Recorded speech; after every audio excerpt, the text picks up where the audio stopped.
Chapter 126, The Bounty Hunters. She glared at the impertinent Tret. The wretched, stupid, annoying. The room shifted to the simmer of the alcohol in her liver.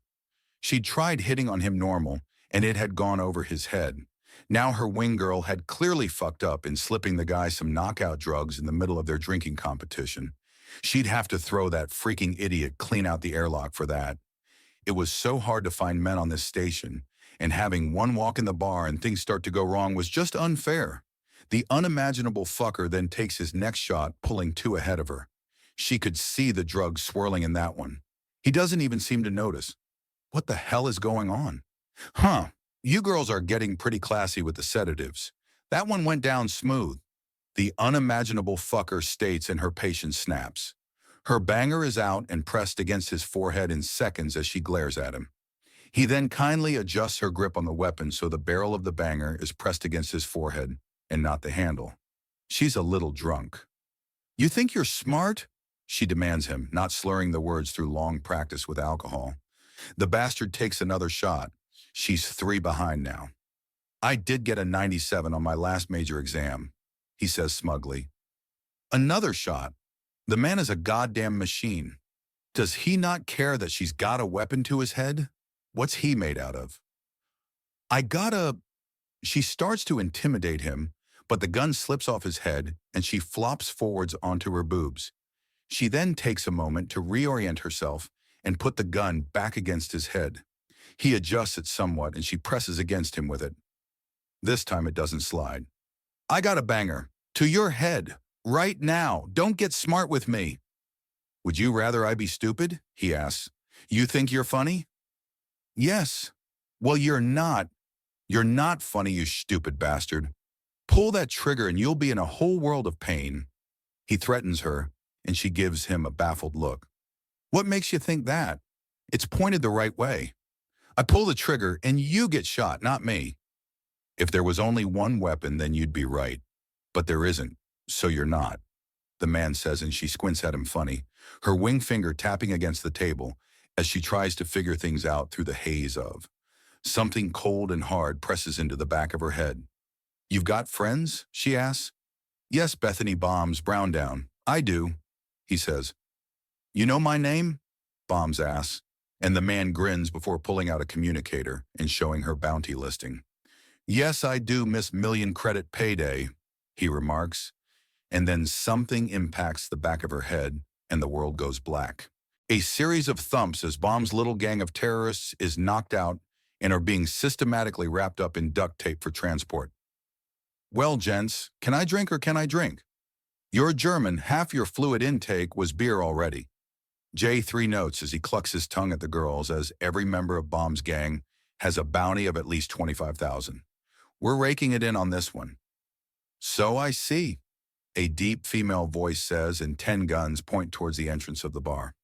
In the doorway is a tall woman with bright purple skin and 8 powerful tentacles coming out the back of her head.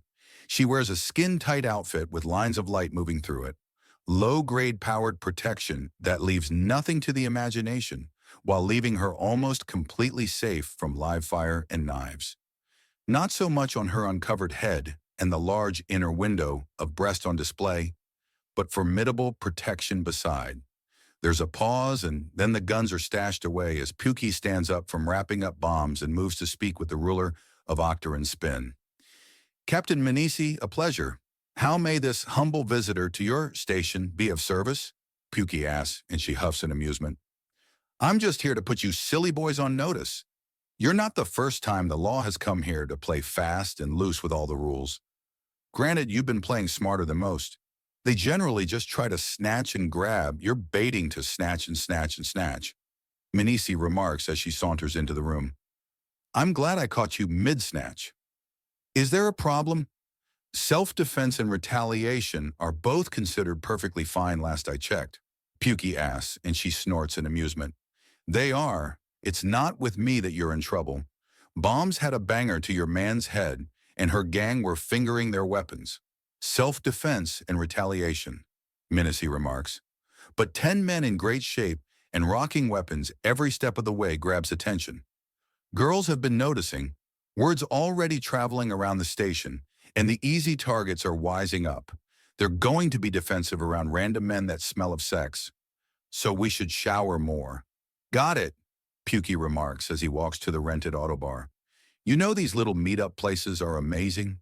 All the drinks, all the privacy, and all sorts of room for fun. Auto bars have always been a solid investment, especially here in Nightside, Minnesy notes as she takes a seat. You got a favorite? Pukey asks, gesturing to the numerous images of drinks floating behind the bar. He slots in a series of credit discs, and all of them light up. Without a word, one of Minnesy's tentacles reach out and poke a display. It opens up, and a tiny tractor beam lowers a bottle and glass for her use. Expensive taste, Bike notes as he finishes tucking their target in. I'll grab the van. Truck's still halfway through some upgrades, Airfarce says as he walks out. J3, the hat, buddies? All three men leave at once, and Minnesy watches with hungry eyes. You haven't fucked the EFL boys sent over? Pukey asks as he sees her looking. Just because the bioscanners say I've got an heiress in the work doesn't mean I can't appreciate some mighty fine man-ass. I'm married, not dead. So what's the summation of the warning, ma'am? Pukey asks, even as he watches her head tentacles grab both bottle and glass to pour her a generous helping while ordering another glass up. It pops up and a glass is poured for him.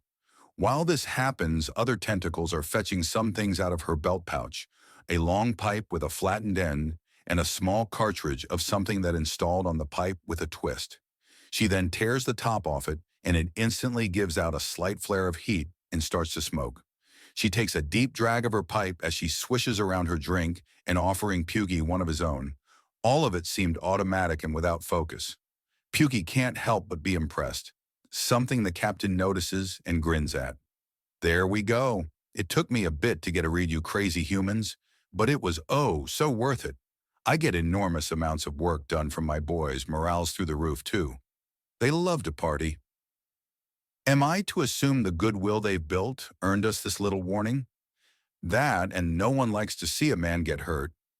Oh, sure, there are some girls with some hardcore fetishes out there, but generally they're thought of as sweet and cuddly little delicacies that make you feel good when your work's done for the day and then ride you round the bed until you're proper pregnant. Wow, Tang remarks around his bright orange glass of a drink. A bet lost was a bet lost, so he had to drink the closest he had to his name. This stuff is awful.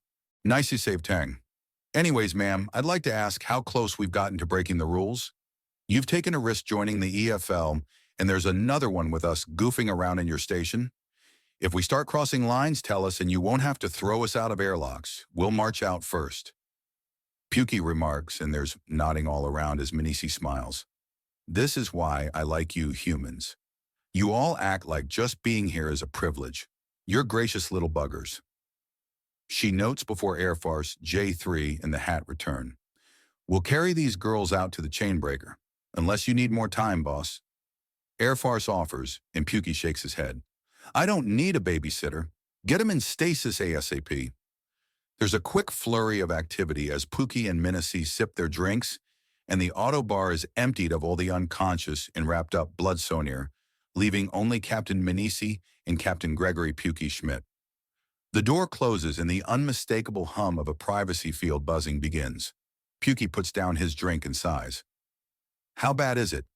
You do realize that this place is a pirate station, right? I keep control of this place by straight up executing the troublemakers and holding all the keys to the castle.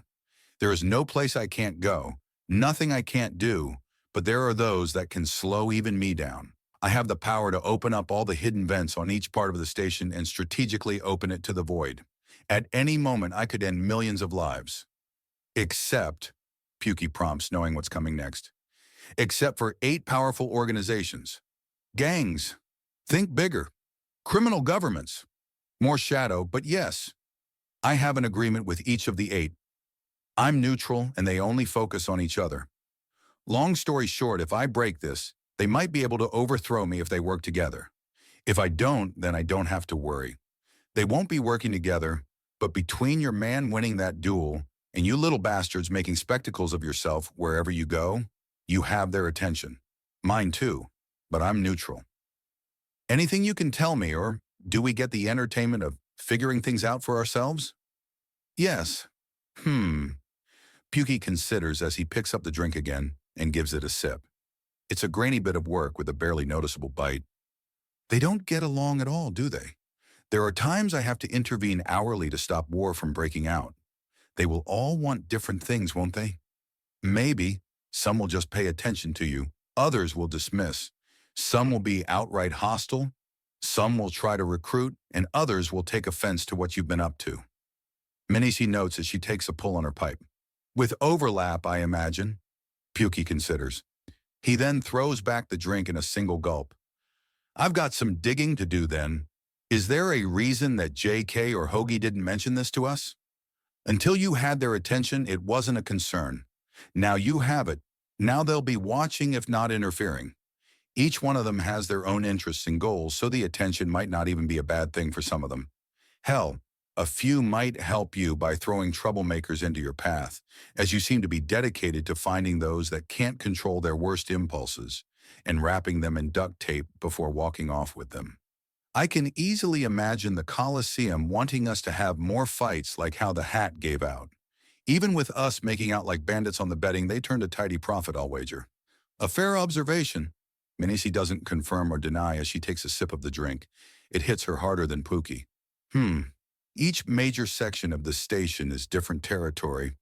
We'll have to figure our way around each. The nightlife might become hostile. Maybe. Just remember there's a fee in switching your docking berth. Making money. Whole point of the station. I just need to let it spin for a few more years, and I can legally buy a solar system. Minnie remarks, and Pukey lets out a low whistle. That is a huge amount of money. I know, right? When I'm done making stupid amounts of credits, I'll pass it to my daughter, and she can be stinking rich in turn. She pats her still flat stomach as she says this, and Pukey considers. Hey, what's the obsession with children anyways? I get parental instinct and everything, but it comes up a lot around you aliens. It's a status symbol for one. Men are rare, so having a man means you've got something valuable. Having a daughter means you've gotten something out of it. The first and most important figure in any little girl's life is their mother. For those first few years, she's queen and goddess. Slipping the crown on yourself is a sign that you've got it made. And that's aside from the general desire to have children, to have another generation, and to have sex. If we weren't supposed to be fruitful, then the goddess wouldn't have made it feel so good. You're a gravid, aren't you? We're called the soft-hand gravids. Yes, men exist to put babies in bellies, but you can only be so pregnant. So as long as they've done their duty, then there's no reason to stop them from doing whatever they want. That's almost reasonable. Oh, yay! What do you follow, you Christian like my man? What do you know about Christianity? 10 big rules, be a nice person, forgiveness is a big thing, and then comes all the legends and stories. Something about a man who took all the sin and crime unto himself and died to purify it. Christ on the cross? You're missing details, but yes, died to cleanse us of original sin. So it's on us to earn our way into paradise, or fall from it, the burden of free will and knowledge. If this devolves into a conversation about semantics and theology, I'm leaving. Minnie huffs and Pukey chuckles. I think that's my cue to leave then. Enjoy the rest of the drink and thanks for the warning. I'll see if we can get talking with the 8 and see if we can reach some kind of agreement.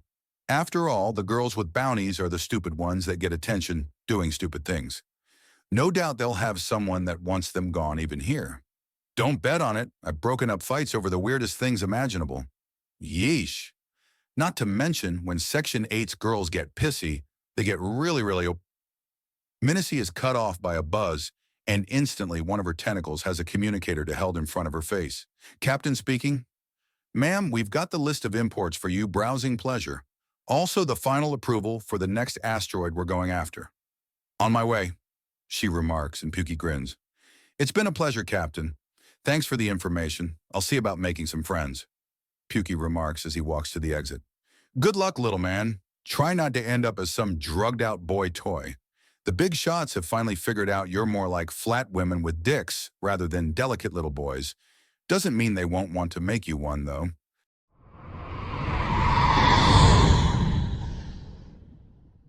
Chapter 127, Rack and Roll, Shadows of Centris, the Reggie Files. I hate it when the central control gets rebooted. It loses so much of its personality, you know? One of the idiots that broke the damn factory mutters as Reginald works. The stupid bastards had failed to monitor the heat at the control center, and one of the motherboards had fried. Thankfully, the memory was fine, but the board would need replacement. He moves automatically to get a replacement part with a smoldering glare at the idiots for not letting the damn machines rest and cool down. Just because something's not made of meat doesn't mean it's somehow immortal or invulnerable. Replacement board, everything clipped in nice and easy and a reset. All systems green, and he screws everything back into place. It was too much to hope for that they wouldn't mess things up. He then starts going through a basic inspection and repairing things on the way. The words those dumbasses had said earlier bugging him, the reset changing the personality. A few tracks on the conveyor belt need to be tightened. It's when he gets to the oil change that he really starts to just chew on the thoughts rather than avoid it. Is he like this machine and had a defective part repaired? Or has he been deliberately toyed with? He has to think about this again. It keeps coming up over and over again in his mind. Was he fixed? Was he healed of a defect? Or has he been altered fundamentally? That's the million-dollar question. How much of him was him? He had never gone much into philosophy. He was always a more practical sort. If something's broken, then it should be fixed. If it's partially broken, then you don't partially fix it, you fix it. Be it a car engine, a computer, a power grid, or a broken limb, there is nothing to be gained by letting a problem fester. You jury-rig repairs as best you can if you can't fix it right away, but you do not leave things broken. It only makes things worse. I'm being a fool. I've let philosophers and the professionally offended talk to me too much. I have complete memories of my life until I receive evidence rather than suspicions. Then I will continue to act as if I'm still me. Suspicion doesn't hold up in the court of law. Suspicion doesn't lead to prosecution, and suspecting that something is wrong and knowing something is wrong is a very important distinction. Reginald mutters to himself as he checks a few valves and finds that he needs to release some pressure.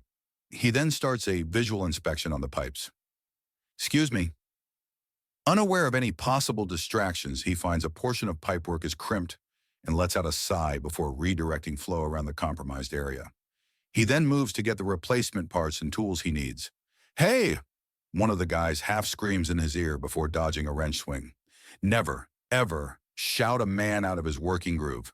Damn near impossible to get it back. Reggie growls as his head goes from clear and focused with little distraction to a smorgasbord of possible defects and reasons for them. Great, now he has to examine reality. His own imagination and check both against how things should be while keeping his imagination from bleeding into what should be. Sorry, you were just kind of babbling to yourself earlier, and I thought I could help, he says, and Reginald considers the man for a few moments. All right, but for distracting me, you're now my second set of hands. If I ask for something, you give it, Reggie remarks as he picks up the necessary piping and the appropriate toolbox. You've been mentioning suspicions and trusting the evidence. What's going on? I was sent to the hospital on my first trip outside the Dauntless. My cancer had decided to reappear in my brain, and I was offered a choice of life or death. I chose life, but in the process became about 20 again. It also altered my sexuality, Reggie remarks, and the man gasps. He gives them an odd look as he grabs the grinder and quickly cuts out the section of damaged piping. That's horrible, the man says as Reggie measures out the length he had cut and quickly makes the markings on a piece of pristine pipe. How? Reggie asks, and the man seems startled. It's unnatural. Changing what someone wants isn't right. But all sorts of everyday products are designed to be addictive. Are your fries unnatural? Is your coffee evil? If you tell me that my dark roast isn't right, then we're going to have problems, boy, Reggie counters. Having a central part of your identity changed out of nowhere is just wrong. Central? What the hell kind of pervert has their sexual preferences as central to their life? I'm an engineer, a soldier, a survivor, a son, a brother, a man. I was asexual before. I had no sexual preferences or urges. Still unnatural to have that taken away from you? You use the word unnatural as I'm repairing part of a spaceship. What about a spaceship is natural? You're wearing clothes, those are unnatural. Reggie snarls and cuts the new pipe to the proper length. But look, I've already drawn my conclusions. The more I think about it, the more absurd worrying about it becomes. People have a lot in common with machines, complex ones. We have many chemicals and internal structures required to operate at peak efficiency. I rolled off the line with some defects. It happens, my whole family has chronic defects that lead to cancer. A design flaw in my inherited blueprints. Sexuality isn't a flaw, isn't it though? If your reproductive systems point you in a direction that don't lead to reproducing, then by definition they're flawed. Mine were effectively turned off. Now it's on. It alters your behavior, changing how you act and interact with the world at large. So does a threat of violence, but it isn't part of your identity. Reggie retaliates, growing well and truly annoyed with the man, as he files away the burrs from his cutting the pipes, both on the replacement pipe and the pipe it's going to be installed in. That's different. In what way? Reggie asks as he pulls out the fasteners and starts sliding everything into position. It's internal changes rather than external. He says even as Reggie polishes the ends of the pipes to allow things to grip all the better. And somehow one is superior or more sacred than the other. If a man is born with a deformed leg and gets a perfect prosthetic, then is him standing and walking unnatural? It's different. How? Reggie demands, digging in his heels mentally. Before I was healed, I was missing part of the mechanics required to have children. No lust, no desire, no appeal. Now I have those things. The reproductive systems in my body were completely screwed over. From a mechanical standpoint, I'm better than fine. But you're not you. You're changed. You're different. You're not who you used to be. The man protests even as Reggie fits the piping into place and starts adjusting it. Debatable. I am me. It's like this factory. Sure, you can rip out and repair some components, but it's still the same thing, is it not? Reggie asks. No. How is it not similar? Reggie asks, becoming sure of himself as he debates. You're a person. This is a machine, the man says as Reggie brings out the heater and solder to fuse the pipes together properly. And there are resemblances between the two, Reggie remarks. Still, you have given me a lot to think about. If the strange cult of victimhood and weakness that everyone's obsessed with wants me to have problems with what's happened, then it's best that I don't. I despise the idea of being weak. I hate the thought of being a victim. Things may have happened to me, but I'm fine. In fact, I've made up my mind. I'm not only fine, I'm fully repaired for the first time in my life. When I'm done my shift, I'm going right back to those two women, and I'm going to make up for all the lost time I've spent asexual and celibate. But you've been violated, you've been messed with, you've been changed into someone else, changed into something better. People change, people grow. I'm new and improved, Reggie says with a smile. But you've been violated, changed. The man says before letting out a bellow of frustration and stomping off. Stupid, self-sabotaging lunatic. I'm trying to help him see that he's been fucked over and he treats me like an idiot. Not sure how I can be considered fucked over if the only truly solid bits of information point only to an improvement in my situation. Reggie considers as he quickly solders things into place. Piping replaced. Reggie stores his tools and the extra pieces of pipe. A few levers are thrown and the new piping has a steady flow. No sign of dripping and nothing he can hear or see wrong. A quick rap with his knuckle, and there's nothing he can find wrong. He walks out and moves to set the tools away. The out bit of piping is tossed in a recycling container. Do you have any idea how screwed over you've been? The man demands furiously. I'm sure you can see some kind of bullseye on my torso, but the more I think about how I've been changed, the better off I feel. Yes, some of my preferences have been messed with, but messed with in a way that I'm closer to a healthy man than I was last time I was at this age, Reggie remarks. Your sexual preferences have been changed. My sexual preferences would have seen my family line die out. You were changed against your will. No, I wasn't. I took the option of a healing coma because there was cancer in my brain. Live or die. I chose to live. So I have. If the side effect of life-saving surgery also ensures that my family line continues, and I might have a chance to be a father, to be loved, to be desired and appreciated, if this is what someone like you considers a bad end result, then I'm going to recommend you to the ship's psychologist. I'm not the one who's had their head messed with. You are. I suggest you take a second look at yours then. The more you try to convince me that I've been screwed over, the more I realize how good I've gotten it. But that's insane. How? I now have options I never did before, and something that was decided for me by genetics was undone. How have I not won by any metric that matters? That's not how it works. Then how does it work? Reggie demands, and the man lets out a scream and stomps away. That's not an answer, he calls after the man. After a few moments, he pulls out his communicator and texts his psychiatrist. They'll need to give this guy some serious help. He checks the time. Good, he still has a few more hours. The rest of the system needs him to finish his examination anyways. Some notes down on the repair report, and he goes off to find further ways to fill it. A cracked pane of glass and a pressure gauge, replaced easily and the system checked. The cracking was due to someone being an idiot and banging the gauge.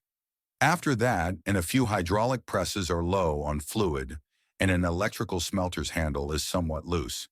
Easy fixes and an otherwise clean system. Do you have any idea how much harm you're doing to yourself by letting people mess with your mental state for their own benefit? The people who benefited from this the most was me and two others. The two others had no power to change anything while I was in the healing sleep, and frankly, your insistence I was screwed over sounds more like a manic hope, a disturbing one. Get some help.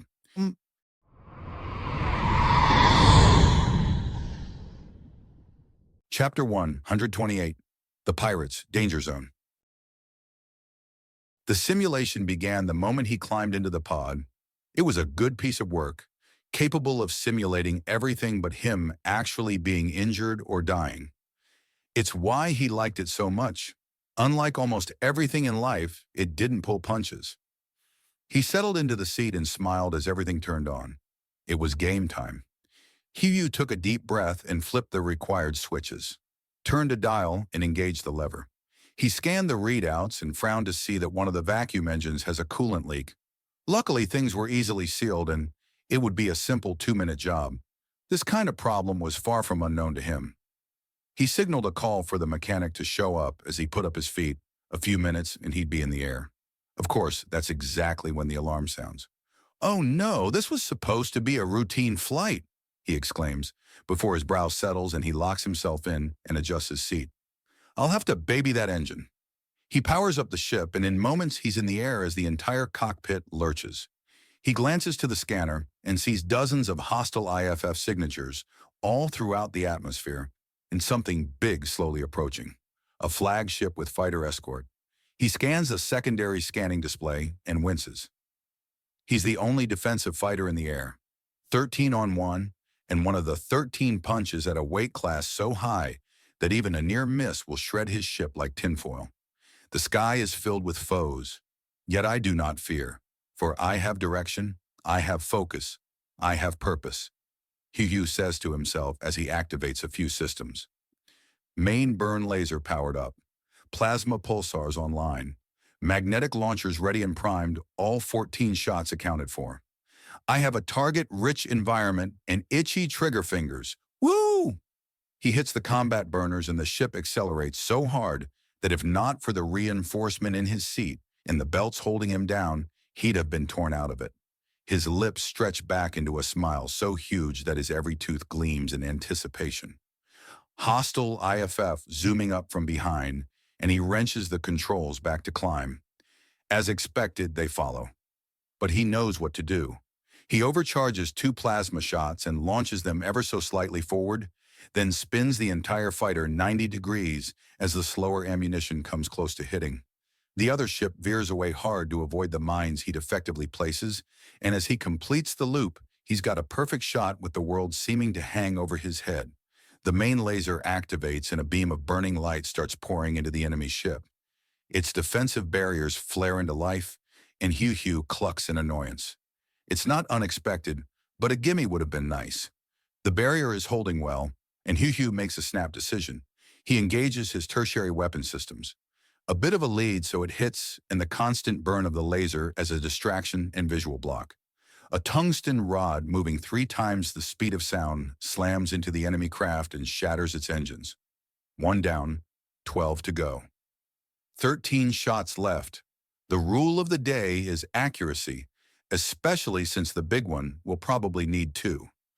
The flare of a laser to his left draws his attention to his opponents. A flying V of 5 fighters are coming for him. He knew how to handle this.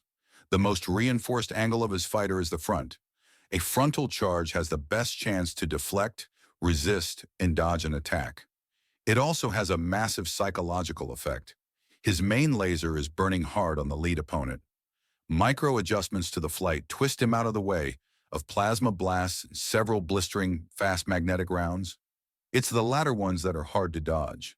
Then as the wake of the sonic boom rattles his ship, he launches the next magnetic round. The next to center ship shatters even as Hugh fires his pulsars and veers away from crashing headlong into the enemy fighter. 2 of the 5 IFFs are gone. He pulls up and steals a glance at his crippled opponent. The plasma had reduced much of the ship to slag. The other 3 had scattered as the vaporization of a cloud is all the warning Hugh gets as he tears the ship into a roll sideways. A colossal laser blast burns through where he was. Thankfully, it was a tight beam, and he got some decent distance, so he's only got a fried paint job out of that.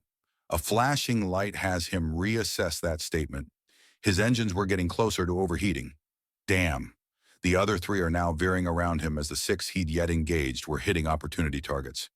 Damn, he needs to finish this fast and pick off the rest of the bastards.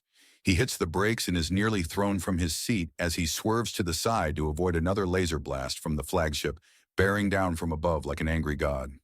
That's what's got to go next. He redlines the afterburners and climbs. He hits a button and small touches of metal chaff blast out the sides and scramble his location to the centers as he alters direction. Lasers erupt in the path of his former course as he climbs higher and higher. Atmosphere ignites around his ship and he closes the scoops for his plasma launchers. He needs to keep the ammo in even as the cabin pressurizes and magnetically seals itself to protect him for the lack of atmosphere. The world he's defending is a gigantic orb behind him as the ship he's attacking looms like a furious mountain. First step, apply laser. The shields are exposed by the dispelling of the beam, and Hugh grins. It surrounds the ship, it doesn't hug it. That means he can get right in there. Right down the throat, he says as he gives his engines another glance. Damn, it would be right on the day he's got a vacuum engine partially down. Hopefully space itself will bleed of enough heat to keep it alive. He guns the engines and immediately gets every warning light from the compromised engine. He pushes it aside. If he doesn't drop this ship, then it drops hundreds, if not thousands of lives. He angles down and dodges a massive plasma shot, pulling up afterwards as the compromised engine already starts to die. Come on, come on, come on! He spits through his teeth before activating the laser. The point of interference is barely 1 kilometer away, a non-existent distance in space. He blasts through the shield and unloads with his pulsars. The first shot slams into the base of the laser array, reducing vital components to slag and causing an entire section of the ship to begin depressurizing. 2 more oversaturated shots are all he can afford. Out of atmosphere, his pulsar can't do much, but what it can do is orders of magnitude beyond what it should do. He launches both shots one after another on a direct course to the highest energy concentration on the ship. The first shot burns almost all the way to the reactor of the flagship. The second that immediately follows causes a cataclysmic eruption. If sound could travel in a vacuum, then the explosion would have deafened Hugh for life. He tears away from the dying flagship, and everything starts to fall apart. He pushed the engine too far. It's dead. A second series of explosions rock across the flagship, and a chunk of shrapnel comes down. He manages to avoid it with only 1 engine, but he has to get back into the atmosphere yesterday. There are still too many enemy fighters around the planet. The atmosphere ignites around his vessel, and the things going wrong start piling on. The overtaxed vacuum engine explodes and compromises his atmospheric engines. Shit, he's got to finish this fight on the ground. Right to the wire, Hugh says to himself before toggling the ship to shift. The wings pull down and sink into themselves as they reveal massive joints and hang off them. Braking thrusters start firing to slow his descent. He's lost almost all his speed. He needs to bring the fight to him. He can do it. He can do it. He turns his radio on and broadcasts on all channels. Hello, you rating skid marks. This is Pilot Hugh 2. I've killed your way off the planet and all your friends. All your stuff is burning slag thanks to me. But you're in luck. My engines are busted. Come and get it. And there we go. Target's in range. He gloats to himself as he controls his descent and fires off his main laser. Of course it hits shields, but he follows it with a magnetic launch. It goes clean through the front of the ship, and it spins away to its death. From the left and right more are coming, so he spins left and gets a fast-firing solution before dropping and compensating. Plasma screams overhead as he launches 2 more rods. 2 more kills and everything shuts down. Simulation over. What got me? He asks, and the last few moments of his flight play on the screen above him from third person. One of the attacking enemy craft had nailed him with a magnetic launcher. Damn, he says with a cluck of his tongue. Score! 1 flagship down and half the enemy fighters. 75%. Rank, martyr, score times 100. Complications times 2 each. No backup, no colony defenses. Defective engine. Total points 120,000, new high score. Huey watches with a slight grin as Hugh 2 is placed at the top of the list.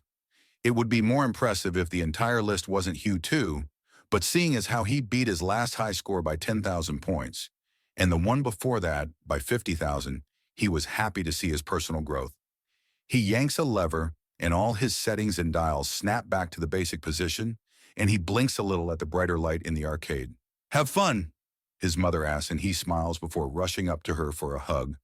Oh yay, I managed to take out the enemy flagship and half the attacking force by myself with a compromised engine and no backup at all. It was great, he gushes. That sounds like a lot of work. And dangerous. Are you sure you want to be a pilot? She asks him and he nods. Yay, I want to help and protect. I just didn't think it would be so much fun. He gushes happily and his mother giggles. At least it makes you easy to find. You've come here every day ever since it opened fully, she says, and he can't tell if she's chiding him or not, but he's too happy to care. He beat his last score by a lot. Sorry, Actually, I'm not sorry because this is training. This is important. I can give back with this and help and be more than just a son or a husband or a brother. I have so much more to give than just that. You don't have to. No one will blame you if you just live well. A life of simple happiness isn't a bad one. Maybe not, but I want to give back so much. We got so lucky, Mom, and the more I think about it, the more I want to be ready, rather than lucky. Hugh says and nods. I suppose that's just something I'll have to get used to. My son, the fighter pilot.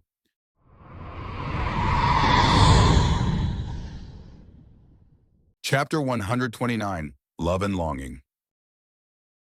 It's all he can do to not snicker. The feast had been wonderful and deeply filling, but as the Apuk had eaten, they had grown more and more quiet. It was a pattern he had noticed with Mironoir and her family. As they filled up, an Apuk would get more and more quiet and tired, effectively shifting all their energy to digestion as there was more and more to digest. A standard meal left them with a fair amount of energy, and in more reserved Apuk, no noticeable difference. But after a feast, after everyone stuffed themselves full, a community-wide coma. The only ones still awake were the cooks who had apparently been snacking as they went the whole day, and him. They were keeping very quiet as they were gathering the leftovers in dirty dishes, something he was helping with by using Axiom to float things easily into each and pick things off the ground.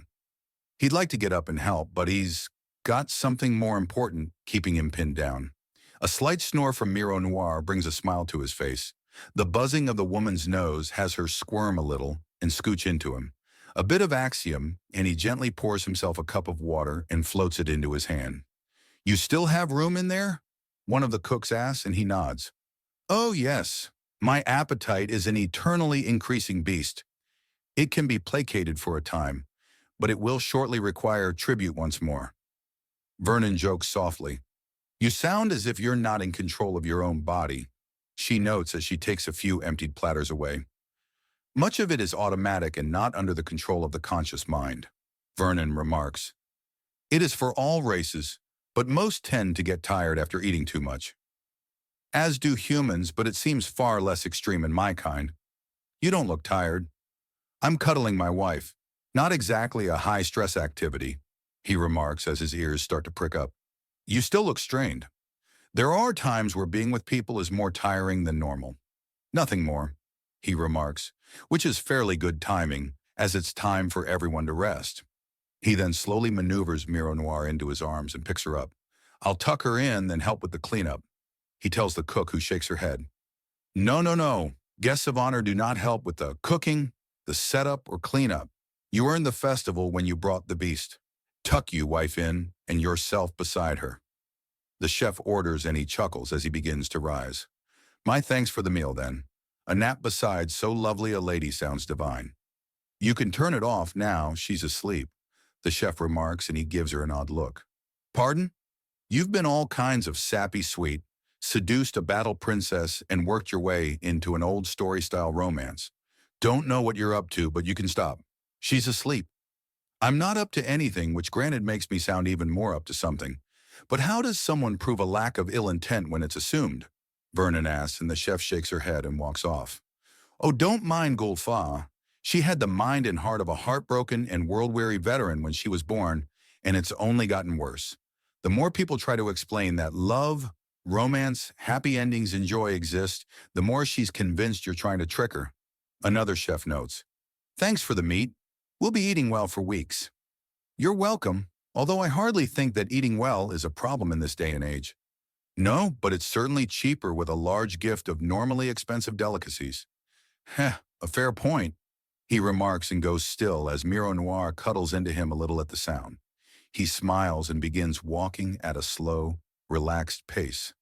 His wife is featherlight, and although even the lightest weights can wear on a man, Axiom can keep a man from feeling tired for a long while. A trick he'd actually learned from Franklin, who included it on his first premiere into Axiom use.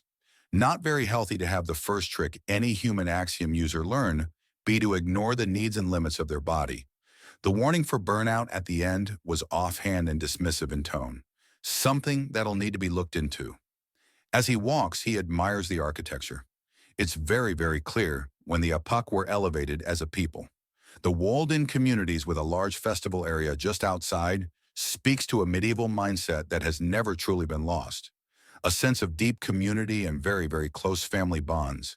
The only reason Miro Noir had a room to herself was because she was sharing it with him. So much had been kept, not for practical reasons but cultural ones. All part of the Apuk identity.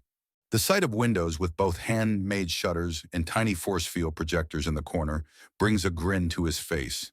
It's not what anyone would expect, but is apparently fairly common. Apparently most homeworlds were like this. The major cultures would keep their trappings for the sake of tradition and identity. But beyond that, the colonies and the breakaway nations would all find their own path.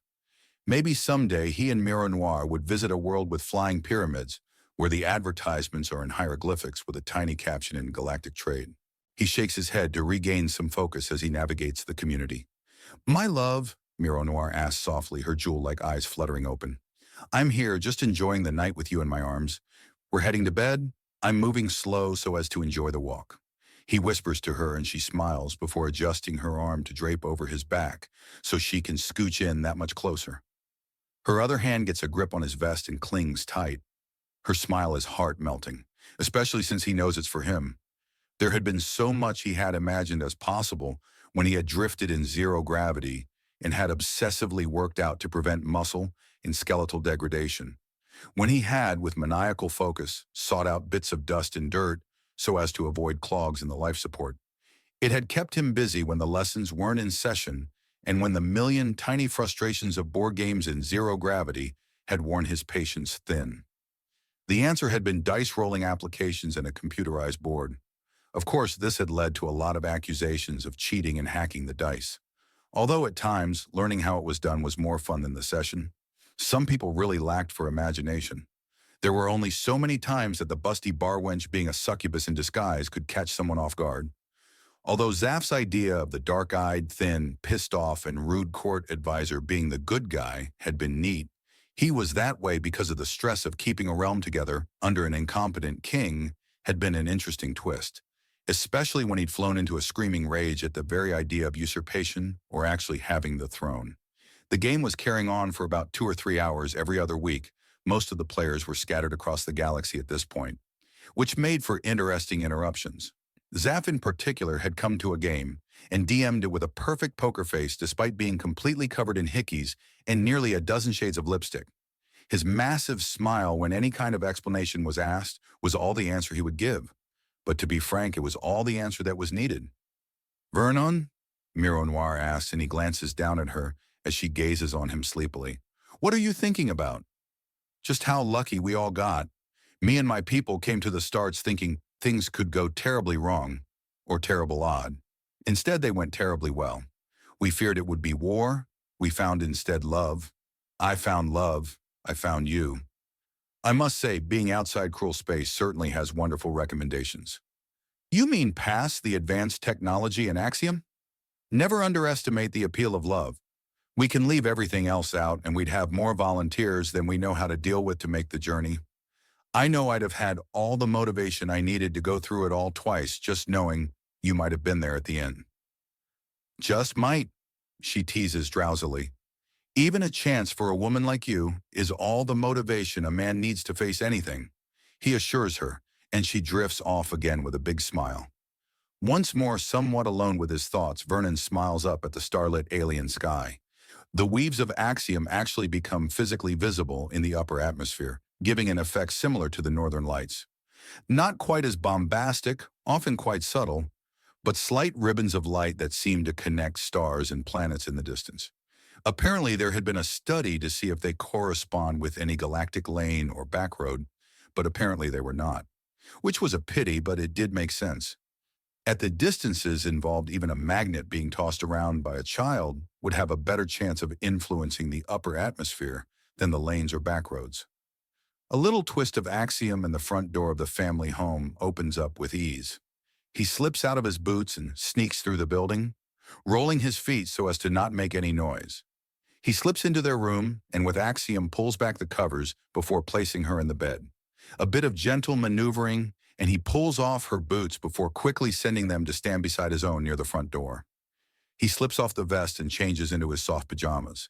He takes the time to slowly undo the little knots and folds in Miro Noir's outfit and gently peel it off her.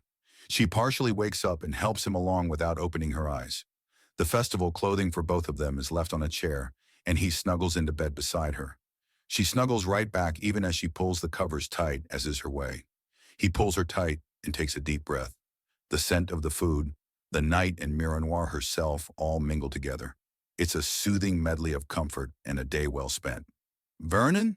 Miro Noir asks sleepily, just as he starts to drift away. "Yes?"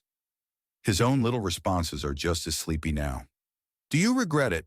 she asks, and he wakes up a little more. "Regret what?" "Choosing me. You've seen my world, my ways. Any regrets?" Her eyes open and shimmer in the darkness ever so slightly as he opens his own to meet them. "No. The closest thing to one is that I wish I could have gotten to be with you sooner." He stretches his neck a little to kiss her on the forehead. "You're a wonderful woman from a wonderful people. There's nothing to regret. Some things to plan, but nothing to regret." "Plans?" she asks around a slight yawn. "To get my family out of cruel space so they can meet yours," Vernon says, and she lets out some sleepy little laughs.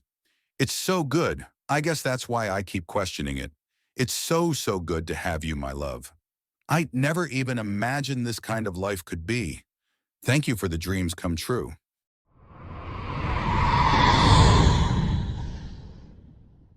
Chapter 130, The Bounty Hunters. The whole of the team is seated around a table on the chainbreaker. The chairs are not designed for comfort, but entirely utilitarian. This is not a room of rest and consideration, but of information and deliberation. The table in question floats off the floor and has many inputs in the side to allow displays of information with a tiny projector within the center for three-dimensional images. So what do we know about the local gang lords? Pukey asks his team while looking straight at Bike. Bike? Mustard asks. Bike? The hat and Mr. T add, causing the German man to roll his eyes. Not much. Suffice to say, they don't exactly have want ads in the local paper. He begins. At the groans around the table, he grins further.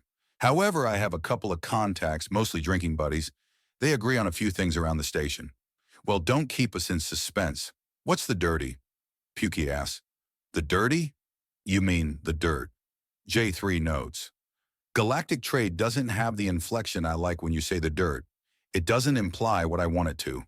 Pukey remarks. Now the information, please. There truly are 8 separate groups of criminal warlords around the station, but each and every one of them act very differently. In our usual stomping ground of the nightlife, it's the casino owners. Which one? There are dozens of casinos. Yes, Pukey responds and smirks at the glare he gets. All of them are either in the pocket or directly owned by the same small cabal of women. They are simply the owners. Nothing fancy for a name, but nothing fancy is needed. They have a lot of money to throw around, and all the local business owners are at least partially in their pockets. My contacts aren't much outside the nightlife yet, so I know very little about the others and have even less confirmed. But I do know one more, very interesting thing about all 8 groups. Which would be? There's a collective pool of talent they use on the station, a series of highly trained, highly skilled, highly motivated mercenaries that use Octar and Spin as their home. Bike says as he pulls out a data chip. He plugs it in, and eyebrows go up as it shows an image of the Hats fight not too long ago. We've already run into one, sort of. The Crimson Hewer clan is less a family and more a philosophy. They're obscenely dangerous, highly mercenary, and often tagged in around the station when leg breaking is the order of the day. It shouldn't be too bad. I've already beaten one, the Hat says with a grin. Then Bike switches the image to show a half-dozen gigantic Amazons in completely covering red and tan power armor with entire arsenals of weapons along their backs. On their pauldrons is the symbol of a sword smashing into a round shield. Their face-concealing helmets have a sharp V-slit for eyes and jagged patterns to really emphasize the shark-like nature of the Canador. They move in packs. Their armor is rated for spacewalks, grounded too, meaning your taser trick won't work twice. They've got an inbuilt communication network, so they're talking to each other and organizing as they pen in their targets and take them down. Bike explains as he flicks from image to image, showing these women tearing down different style opponents with ambush pack tactics. This will be a problem. Any known weaknesses to this armor? Pukey asks. If there is one, then they've kept it close to the chest. They've got a standard array of station-approved weaponry for range combat, including cannons integrated into the armor. From what I can tell, the tails work as an aiming device. Bike explains, going on to the next image, which shows a Crimson Hewer on all fours with the twin cannons on her back, following the direction of the tail she's using to direct it. When they're on all fours like this, they're more like artillery than a simple ranged opponent. Bangers seem to be the name of the game with these girls, but there are a few that have a third cannon integrated, and that one will be an ablator if you see it. He moves the image of the triple cannon-wielding power-armored Canador to show a series of obscenely lethal-looking swords, spears, maces, hammers, and axes. That's not to say that these girls keep their distance. They like getting in close and finding new patterns to decorate their armor with. The girl that the Hat fought was basically just wearing those plates so she'd have a hard copy to work on to her armor. She went into that arena not to win a match or earn money, but to splatter her enemy's blood all over her. Our boy showing up was a confusing and humiliating mess for the Crimson Hewers. What are the chances that we'll be facing them? Pukey asks. Pretty high. Not guaranteed, but higher than anything else. They claim not to hold grudges, but they've been known to offer discounts on going after targets that have frustrated them in the past. So I've got some attention on us. Great. The Hat groans. It gets worse. Bike remarks. Oh boy, they've got a customized type of melee weapon, something they use on all their edged toys. It's a modification to monomolecular blade weapons. With how stupid sharp those are already, they found some way to modify the process and serrate monomolecular blades, somehow making them even more dangerous and much, much harder to break and capable of somehow shattering monomolecular blades on contact. To put things into proper context, a standard monomolecular blade is so sharp that you need your sheath lined with protective force fields, or it will slice through it and likely take a leg off you. Where serrated one, or a hewer as they're called, is even sharper. Mustard lets out a high-pitched whistle at that news. Sounds like a hell of a toy. If we have to fend off a pack of these women, then we should see about stealing one.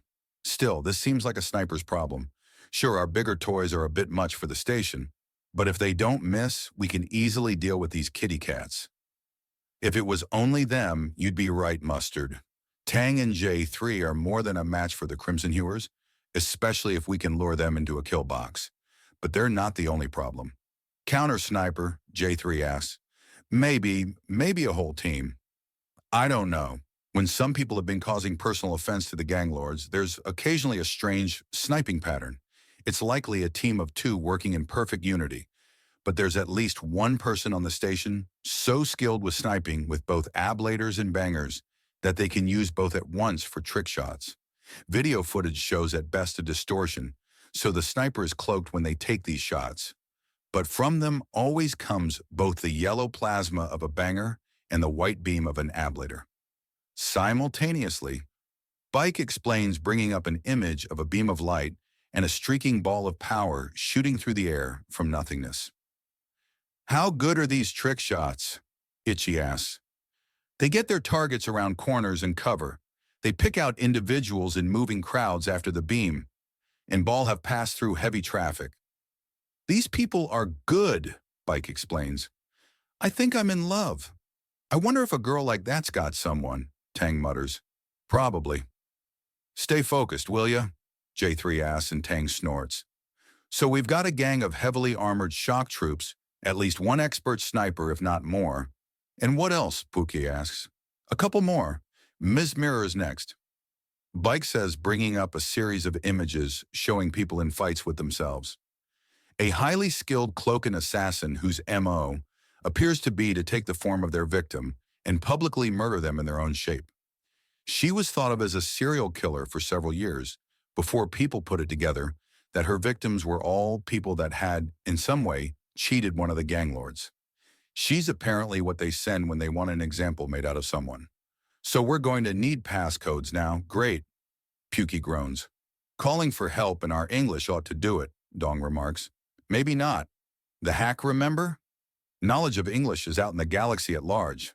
There's no telling what she knows. Pukey counters, and there are concerned looks all around.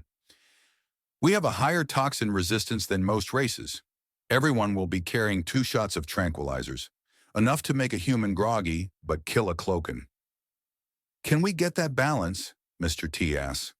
You'll have to ask the boss's girl. She's the medic, Bike remarks. Her name is Cindy, Pukey says in a somewhat testy tone. Bike holds up his hands in surrender. Okay, bosses, just trying to keep things light in the face of all our bad news, Bike remarks. Implying there's more? I'm afraid so. 2 more fairly well-known mercenaries call the station home, Bike says before bringing up an image of what appears to be a dainty woman in a luxurious gown. Tiny horns poke out of her blonde hair, and she frankly looks like she hasn't the slightest business in Octarine Spin. Meet Shea Marie, the pirate battle princess. The snorts around the table make Pukey scowl. He starts fiddling with his communicator and brings up an image of massive Amazonian women brutally slamming into each other and ripping the shell-like armor from one another's back. The impacts of fist to flesh are visceral enough that several of the men wince, and when one of them has her jaw dislocated and simply snaps it back into place, Pukey pauses the video. Those were the losers of a broken shell tournament, the contest where the Grand Champion and the Grand Champion alone earn the title of Battle Princess. The basic assumption with these women is that if you're not ready to take down a tank, then you don't have enough firepower. If you don't outnumber them 10 to 1, then you don't have enough people. Attacking with 5 or less is legally considered suicide even in civilized parts of the galaxy. If this Shaymari is an actual battle princess, then she's likely the most dangerous living thing on the station. Pukey explains to his surprised crew as Bike nods sagely. Yeah, that's the score, Bike says before bringing up pictures of the tiny woman holding the torn-apart pieces of an air truck over her head, crushing a plasma cannon between her delicately gloved hands, and casually holding a very distressed-looking Nagasha by the neck in front of an open airlock. In general, she's more to be avoided than fought. Apparently, the girl's prices are pretty high, but once she gets the money, then it's considered already done. But for the details. Please tell me that's the worst of it, the Hat asks and then sighs as Bike shakes his head. What next? Bike wordlessly brings up a new image. Bullshit, Airfars protests as he beholds the black, chitinous hide of the eyeless monster woman. No shit, they're called the Zedin, Bike replies. Yes, I know, they look like the aliens, but there are some differences. For instance, no acid for blood. Well, that's a relief, but a mind at least as intelligent as any one of us, with a heavy propensity for traps. This girl is one of the major reasons that the Biobarn is a hunter's paradise. So many girls are trying to be like their idol, Isma the Huntress. Her tricks range from childish images of alien women being hit in the face with rakes or pies, to the psychotic. The newest images are of corpses smashed against hard surfaces or impaled on the branches of trees. Thankfully, she usually goes for non-lethal. She's the station's capture expert, and after the Crimson Hewers who we've already bumped into, this is the person we're most likely to come up against. If any of the 8 gang lords want to talk to us or get our undivided attention, then they will hire her, and she'll leave her playground and come for us. Is that all? There are a few up-and-comers, but nothing beyond some moderately skilled criminals and killers. There are some FOSA audio adepts, but if they'll be part of anything, Bike shrugs at the end. What's the likelihood of all these forces coming together against us at once? Pukey asks, and Bike's eyebrows shoot up in shock. Are you implying that you intend to piss off the gang lords that much? Bike asks, and Pukey grins. If we make ourselves into a massive pain, if we make it personal and rub it in their faces, we may very well be facing the Octaron Spin dream team of their elite shock troops in the Crimson Hewers, their master snipers, Miss Mirror the expert infiltrator, Shaymari the one-woman army that is a battle princess, and Isma the Huntress, a trap mistress whose mind is basically a corkscrew of pain and humiliation. If they're working together, then it's nothing short of a nightmare scenario. They know the station, they've got supplies, they've got backup, and they've got years and years and years of training and experience. Our best option would be to cut and run. Otherwise, casualties are guaranteed. I don't intend for things to get that bad, but as the saying goes, prepare for the worst and hope for the best. Gentlemen, I want plans from each of you. I'll bring up some of my own. I want ways to take down each of these opponents both individually and as a group. Furthermore, I want 2 sets of each type for a total of 4 plans each. The second type is if they get the drop on us, how do we turn an ambush into an opportunity? Pukey orders, and everyone begins to think.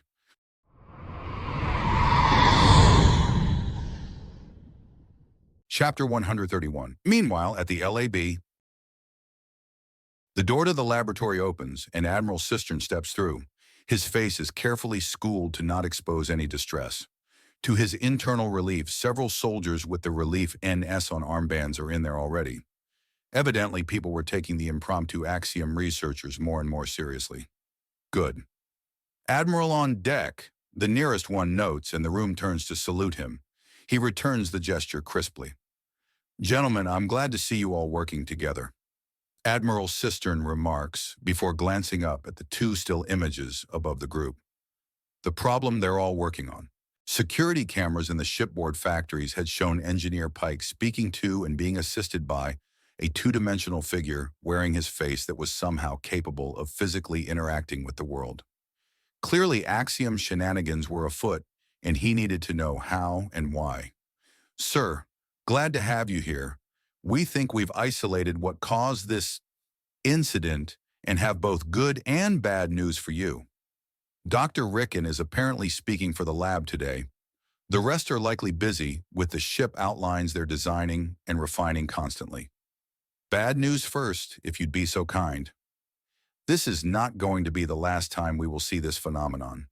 In fact, from what we've uncovered, this is the most benign and minute manifestations of this event that could have occurred. Dr. Ricken says, and Admiral Cistern gives her a curious look. Sir, if I may, Specialist Adagoki asks, and the Admiral nods. I took interest in this event for two reasons. First off is that Engineer Pike is a friend, and secondly in that he seemingly manifested a photon and graviton-based construct. That's my area of speciality. I use these things to create illusions with the occasional hidden punch. Though I'm more of an illusionist than anything. Specialist, I understand you appreciate your recent promotion, but that's no reason to beat around the bush. Sorry, sir. Effectively, this is a known phenomenon in the galaxy at large as either a sign of an overactive imagination in extremely axiom-capable races, particularly in their childhood, or a massive psychotic break in a person. Amadi explains, and Admiral Cistern looks concerned. Thankfully and distressingly, this is not the case of what's happening here, which means there is another unaccounted for variable, one which we believe we've confirmed. We haven't confirmed it, Specialist. We've hypothesized it but have been unable to disprove it so far. Therefore, it's still an unproven model. We need to test further. Dr. Ricken chides the nerd who frowns. What's the theory? Admiral Cistern asks, and Dr. Ricken flinches somewhat. Our hypothesis involves the differences between the human brain and the brains of the extraterrestrials. Dr. Ricken begins as she brings up some images, one side showing a human brain and the other is labeled a tret. As we've already determined during our revelation about mind reading, is that the human mind is unusual in the galaxy at large. The alien mind is streamlined, and every aspect can function as every other aspect of the brain. This allows them to recover from brain damage with greater ease, but leaves them vulnerable to having their minds read. However, the prioritization and advancement of the human mind means that all a reader gets is a jumbled mess, ordinarily an advantage, but apparently one with a downside. These projections? Admiral Cistern asks to get her back on track. Unfortunately, sir, Axiom is extremely reactive to a person's thought process. Even the smallest amount of Axiom training can lead to events like this. To put things in a pithy summation, this was Engineer Pike's inner demons manifesting physically. Specialist Lore explains, and Admiral Cistern stares at him. I must concur. Effectively, the same systems that protect us also gives conflicting signals into the Axiom. Mental issues, disorders, inner demons, or whatever else you wish to name, can affect the Axiom. Not as strongly and not as readily as the active mind. But it can manifest, Amadi adds. And this is going to happen again and again? We've done some digging into things, sir. The psychological fields aren't as well regarded or studied as they are on Earth. The nature of their brain's physical structure is less prone to breaking down.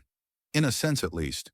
The phenomenon of an inner voice, inner monologue, or inner demons, in whatever forms you wish to call them, are relatively unknown except in extreme circumstances in the galaxy. That is what's happened. Reggie found himself actually debating with his inner demons as his subconscious need to be able to actually talk it out made it happen. So the Axiom reads and reacts to both conscious and subconscious commands? Admiral Cistern asks. Yes. It's part of why the standards of beauty the galaxy over are so universal. There merely needs to be enough activity in the brain to reach sentient or near-sentient levels to influence the Axiom. Normally, these effects are rather benign. The cross-species fertility, the near-universal female population, the physical capacity to speak a unified language, the lack of massive plagues sweeping across entire sectors. All of this is due to unconscious Axiom use, Lore explains. The problem is that it's not limited to those things. When we discovered this phenomenon in other beings, we found one more place that it often shows up, one that's especially telling as to what this actually is. Dr. Ricken says, and Admiral Cistern nods, so she'll continue. Dreams, sir. In both dreams and nightmares, the unconscious use of Axiom can influence areas. Normally, it's very small and benign, but truly horrific nightmares have been known to physically harm the areas around the sleepers, We've put it up to pranksters using Axiom, but, well, so you're saying that the Axiom is causing our literal nightmares to come to life? Admiral Cistern demands. Yes and no, Lore answers before running a hand through his hair. Those who sleep with unaligned Kutha on them are most prone to it. Normally, a person's dream or even nightmare isn't enough. But people who've reported full-on night terrors are the ones who wake up to messed up rooms. So why did it manifest for Engineer Pike? Admiral Cistern asks. The man in question isn't a noted Axiom user. He understands the basics as far as I know, but he shouldn't have such a level of control that his unconscious mind manifests phantoms. Kutha, it has to be. If he received a gift from his lady friends, then it might have caused enough of an unconscious channeling to manifest the phantasm. Lore says with a look of revelation, and Amadi thinks, it's possible even at complete rest, Kutha accelerates the local Axiom through it. With direct skin contact, it can pick up anything running through a person's mind. Normally, only thoughts on Axiom would activate them. But if a mind is scattered and unfocused, then it could do anything. Amadi considers. This is still conjecture and working models for the most part. We know this is not a unique phenomenon. It's usually fairly harmless, with a minimum of damage, and seems to be even less hazardous in this scenario. We have numerous theories, but have had insufficient time to properly test them. What is known? Dr. Rickon demand, and both Lore and Amadi look to each other, then nod. At the state we've seen things, it appears to be nothing more than a mildly more solid than standard hologram, not counting hard light. The results are a triviality to reproduce with even a small amount of technology and preparation, Lore remarks. Sir, to be completely frank, we need a lot more time to study this. We know it's not isolated, but it's something regarded as vaguely normal throughout the galaxy and dismissed as a non-issue. If you're concerned on a political front, then it shouldn't be very difficult to spin this. Dr. Rickon assures him, and then Amadi steps forward. We've been classifying and sorting all the different types of Axiom use in the galaxy. There are actually a couple of martial styles that have similar effects, some where there are duplicates of the user fight alongside them, and there are others where what seem to be ghostly entities do most of the actual fighting.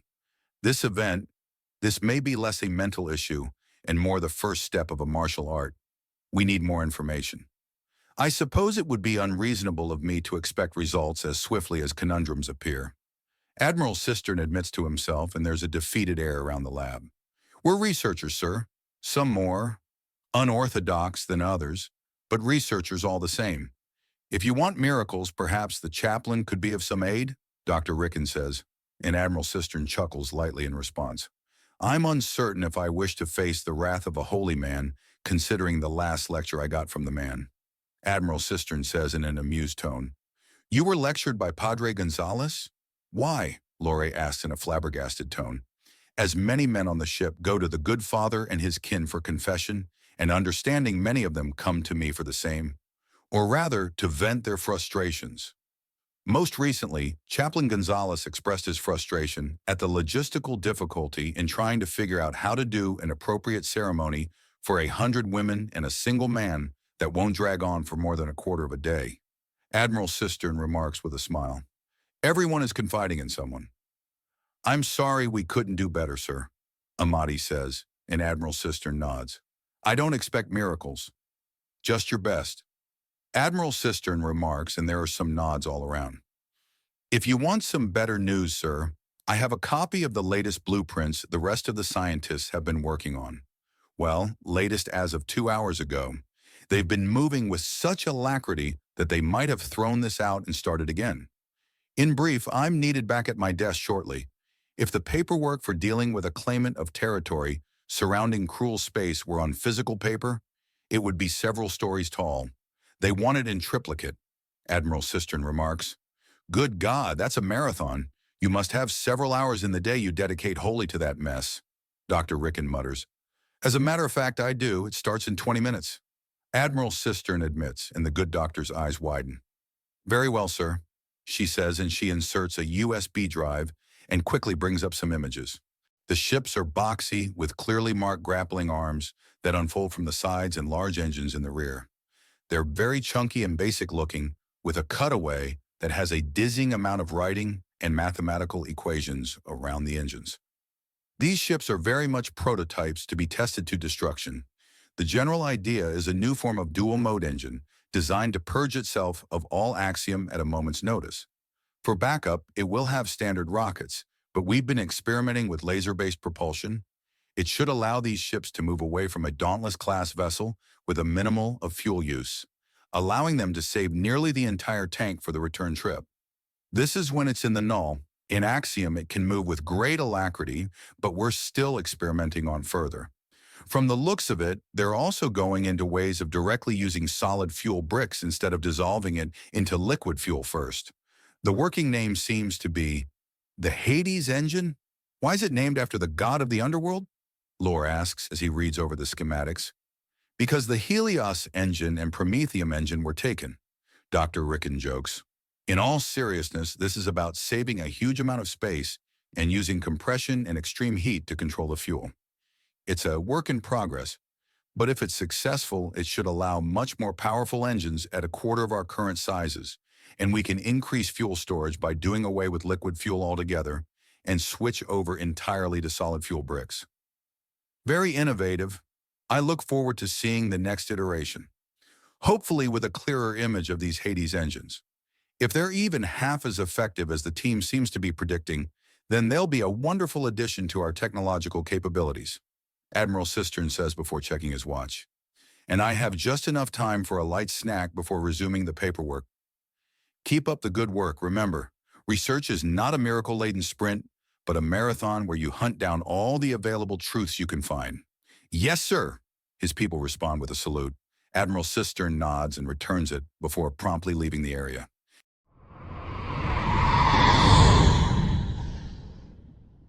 Chapter 132, H.H. Herbert's 100 Harem. His return had gone by unnoticed at first. He is, after all, a rather sneaky piece of work. Once the tracers were on the targets, it was for B Team to finish tracking them both, and then for C Team to set up the observation posts. He changed out of everything but his low-profile armor and had gone stalking. There wasn't a single girl of his that wasn't a hunter-predator, and while the op was successful, he was still wired for energy and had written up his report on the ride back. Time for a bit of hunting. So here he was with the skills of an infiltrator, the body of a 14-year-old gymnast and martial artist, the mind of a very bored soldier, and the hormones of a stupid teenager. He was on the hunt for trouble. He creaks open the door and, well, hello, that's a lovely surprise to see, one of the Yaya remarks the moment he opens the door. I thought I heard you come back. What's the matter? Too embarrassed by being private stream? You know something, Ermiza, and you're already teasing me about it. You saw me as stream. Oh, it's no fun if you figure it out so fast. Yay, there's a news report that showed Private William Stream assisting General Methuselah Archimedes Kronos. You look so tiny in that. She pauses and looks him up and down in the tight, dark blue stealth suit. Not this one, but as Private Stream, you look adorable. And now? Herbert asks, and she licks her lips and eyes him up hungrily. Noted. So, she begins when a strange beeping chime erupts from Herbert's room. Oh shit, that's a reroute off the Dauntless. I have to take this, he says, turning around and walking in. He quickly grabs a pair of jeans off the back of a chair and with a jump slides them on. He doesn't slow for a moment. What's going on? She asks, and he holds a finger up. It's a distant part of the Undaunted calling me through the Dauntless, he says before setting the communicator to sync with his vanity mirror. This is Captain Gregory Schmidt of the EFL Chainbreaker. Come in, Corporal Jameson. Operative Jameson here. You must have missed my promotion, sir, Herbert remarks, and Pukey nods. Excellent. The bounty hunter looks directly at the girl in Herbert's room before looking back to Herbert. I need information on the Zedin. Hands-on sort of information. I can get a few of them in here to answer questions, sir. Depending on their nature, will any part of this be sensitive information? Negative. If it were, I'd have requested you to go to the Dauntless to continue the conversation. In all likelihood, there are multiple spies on the channel anyways. In that case, hello ladies. Sorry, I'm taken. Herbert remarks with a grin, and Pukey snorts in amusement. What do you need to know, sir? We need some tricks on dealing with them.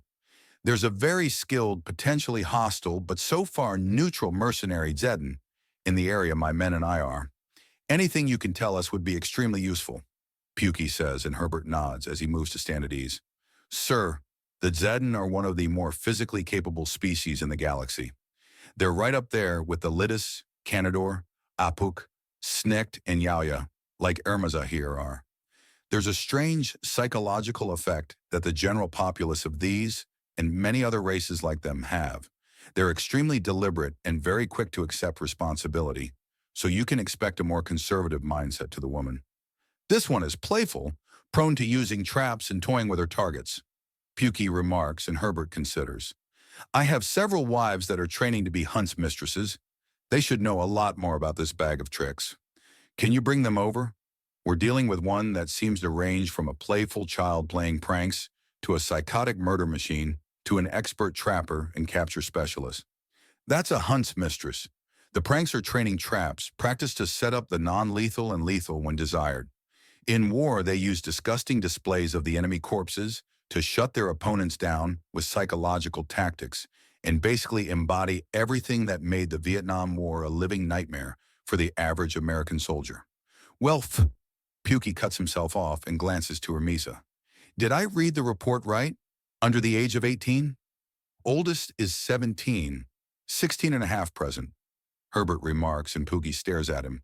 If you didn't sound like your balls were only halfway through dropping, I'd be calling the cops. The bitch that set this all up is behind bars and not likely to see the outside of them for at least a couple decades, Herbert states, brushing off his shirt. Wait, is that one of the reasons why you're keeping us out of your bed? We're too young? I'm 90% sure this has come up at least a dozen times, Herbert says with a baffled look thrown her way. 10, but we thought it was just some excuse. 18 is the age of majority in a fair number of nations back home. Trying to couple with someone younger than 18 while you yourself are older is legally considered an act of rape, even if the difference is a single day in some scenarios, Pukey explains. That's absurd. We take the protection of the young very seriously.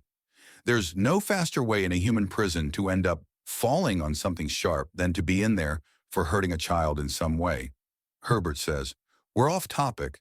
Is what these hunts mistresses do common knowledge? Pukey asks. Yes, it started off as a Yaya tradition actually.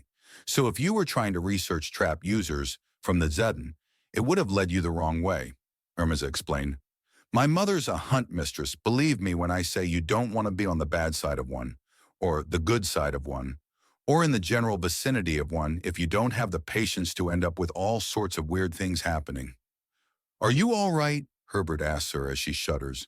My earliest memories are of my mother laughing at me as I staggered weeping from the bathroom. It was horrible. No place was safe, and the painful recollection is halted as Herbert gently pulls her close for a hug. It's a little awkward due to her being fairly taller than he is, but she finds comfort into grabbing onto him and squeezing the shorter man into her breasts. As the adult in the room, may I remind you that it would still be considered statutory rape if this chain of events were to continue along this route, Pukey states formally, and Hermisa damn near teleports to be sitting on the edge of Herbert's bed with her hands in her lap and a pleasant smile on her face. Sir, do I tell you how to be with your partners? Herbert asks after running a hand through his hair to get it out of his eyes. I'm not giving you the opportunity, operative. Now I need your knowledge of Zedin anatomy and physical capacity. Very well. Should you find yourself in an altercation with a Zedin, understand that while the axiom-infused tailblade is extremely dangerous and has roughly 3 times striking length than you'd assume at first glance, those are not the only weapons available. Herbert begins in clinical tone as Pukey visibly brings out a pad of paper and a pen and starts writing.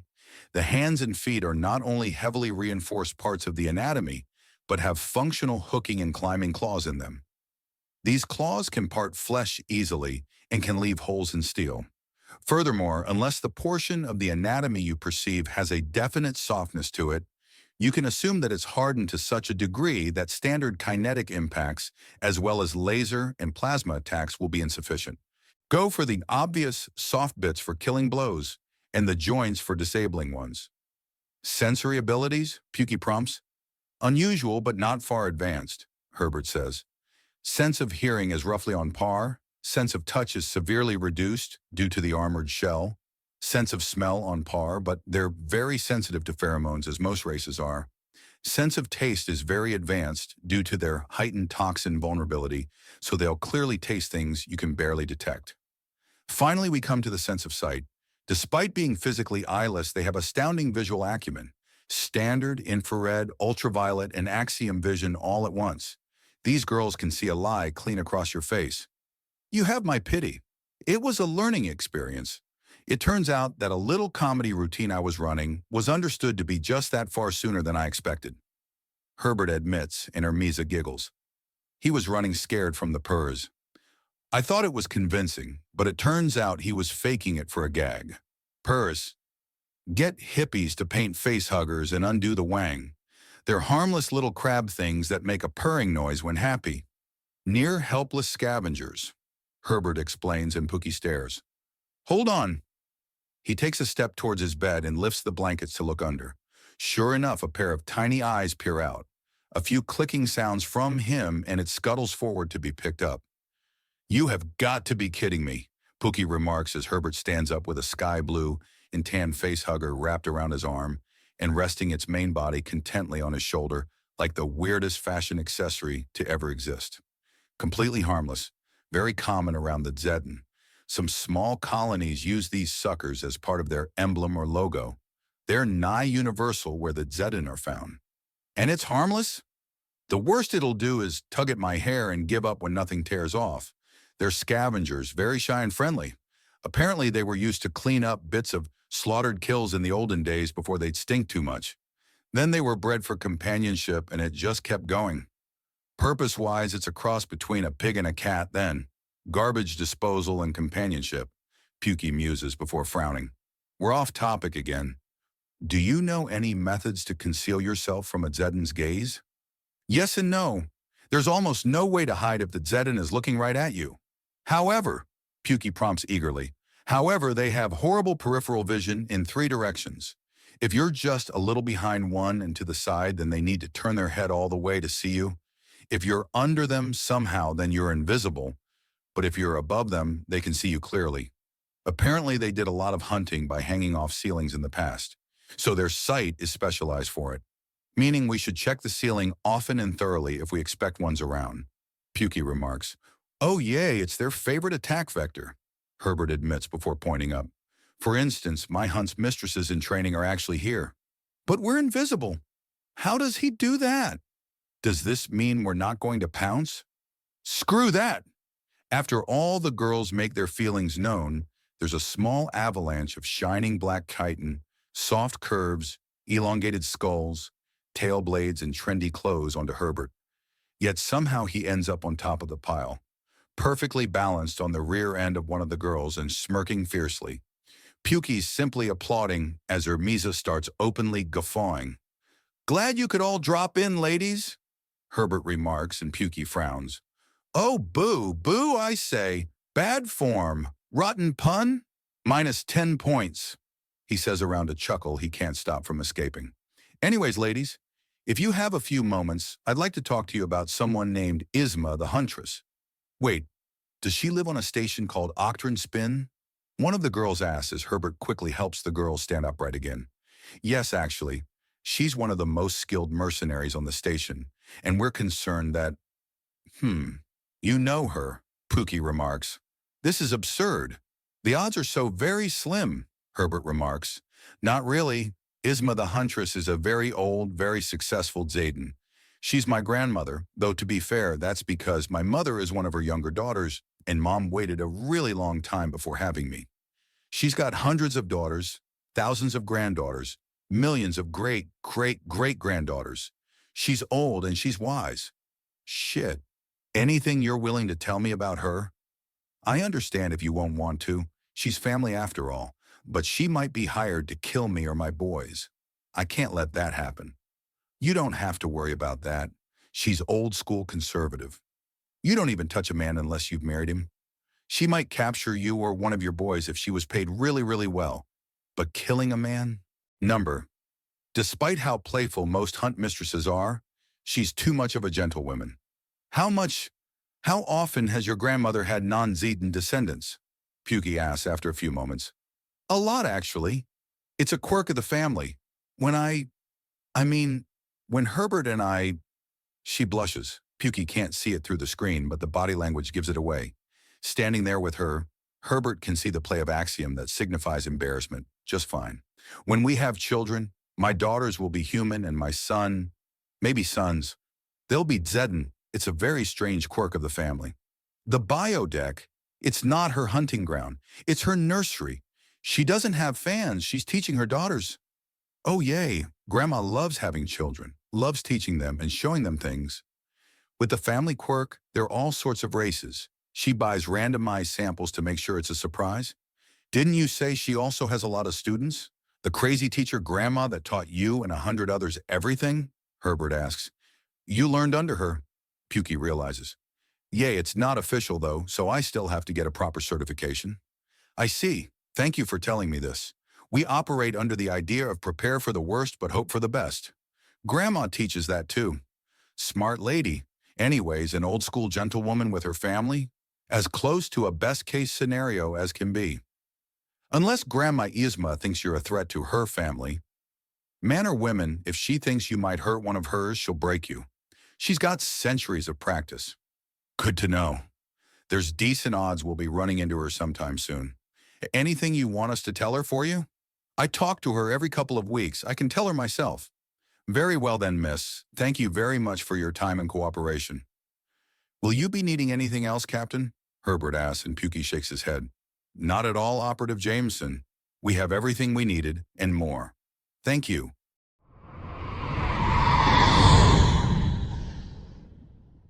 Chapter 133, The Dauntless. One of the major perks to both being a major politician and dating a major politician is that you could time your paperwork hours to match. A literal mountain of authorization, approval, and information could be much more comfortably dealt with when you have a loved one sitting on your lap and dealing with her own. Bah, Nikti mutters as she reads through a report. Something wrong? 2 of the smaller tribes on Bruel are doing a merge war. The collateral is going to be stupid and big as they're doing this in the dry season. The forest might catch on fire. Anyway, to persuade them to at least move the fight onto concrete, it has a considerably higher combustion point, Admiral Cistern remarks as he goes over the safety requirements of the space stations, which are considerably more lax than even the most slapdash pirate mess that he's found evidence of. Actually, that's not a bad idea. If we can rush construction, then there may be a way to make an official battlefield that's clear of both civilians and anything else that might become collateral damage. She leans up and kisses him on the underside of the jaw. Thank you. You're quite welcome. Having someone be with makes even the most annoying parts of the job a pleasure. Admiral Cistern remarks before leaning down to kiss her on the top of the head. She lets out a sigh of contentment. Sir? Philip's voice comes out of the speaker. The man has a direct communication. The phone doesn't ring. The phone doesn't pause. If Sir Philip wants to talk, then he talks. I'm here with Ambassador Tal. What is it, Philip? Admiral Cistern asks. Just an update to your first major concern, Sir Philip remarks. There are security issues? My apologies, I should have spoken more clearly. Your first non-urgent major concern, Sir Philip clarifies. Non-urgent and major concerns should not go together. If it's a major concern, is it not, by some definition, urgent? Nikti asks, and Admiral Cistern chuckles. When you're venturing into a great unknown, there are many, many, many major concerns, so we had to be a bit more stingy with the title urgent. Admiral Cistern explains, non-urgent means no perceived long or short-term danger, which means that one of my soldiers has started interacting with advanced technology, but is not in harm's way. Quite the opposite, sir. Lieutenant Commander Jeremiah Escobar Bridger has entered into what promises to be a very lucrative partnership with a custom cloner who owns a boutique for such biological products. Sir Philip explains, I see. To what end? He's a very wise man and has apparently held an archive of genetic sequences to numerous tamed animals from Earth. We will shortly be able to have a fresh taste of home that wasn't carefully kept from freezer burn. Sir Philip notes. You're eager. Admiral Cistern notes. I'm somewhat hungry, sir, Sir Philip confesses. However, the bulk of his information was on breeds of pets. Dogs, cats, numerous breeds of parrot and fish, even farm animals such as horses, goats, sheep, and cows. A taste of home indeed. Be sure to send me the address of this cloner. I'll disperse it among the ship so that the men can get a little something to relieve the homesickness, Admiral Cistern says.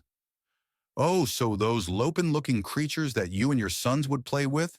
Ambassador Tal asks, as she remembers the photos that Admiral Cistern had shared with her. Yes, that is a dog, Admiral Cistern says. I'm fairly certain I've already told you that. I was a little focused on how handsome those boys were. If they weren't safely hidden in cruel space, they'd be chased by entire armies worth of desperate bachelorettes, Ambassador Tal remarks, and Admiral Cistern chuckles. Would you care for my overview of cloning technology now or later? Sir Philip asks. Now would be good, unless Ambassador Tal has any protests. None at all. In fact, I'm willing to clear up a few things. My grandmother was a maintenance professional in a large cloning conglomeration that was rife with scandal. Nifty notes and Admiral Cistern nods. Very good then. Cloning technology is fairly advanced but has several substantial limitations.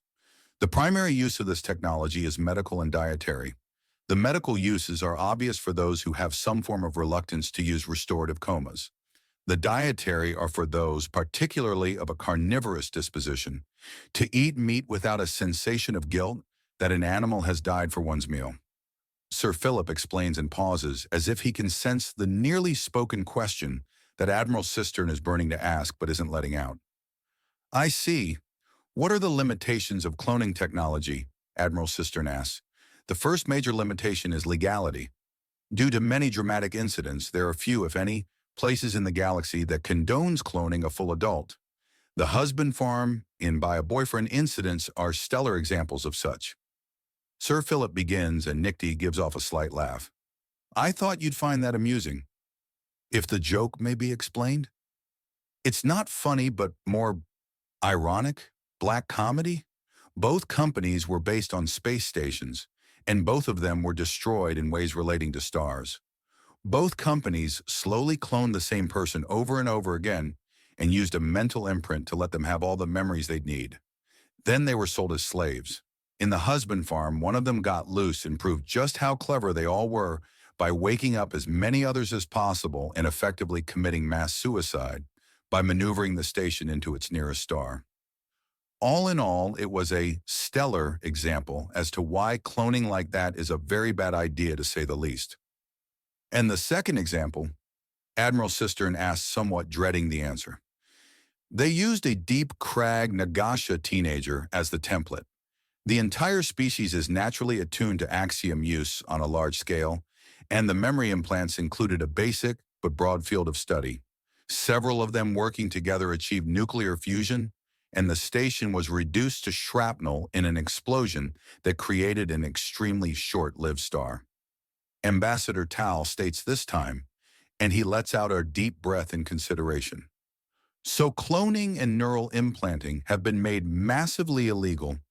What about mass cloning? The intricacies of cloning makes it so that there's very quickly a high level of degradation in genetic drift in excessively large batches. Ordinarily, it's easy enough to compensate for, but the galaxy favoring women means that there are issues cloning men as well. Beyond the going berserk when they realize that they were created solely to be a commodity, Admiral Cistern asks somewhat testily. Actually, that one's universal. There isn't a single species, gender, or people that take that fact well. Clone armies and colonists do okay, but you get some wild hairstyles and tattoos and piercings very quickly.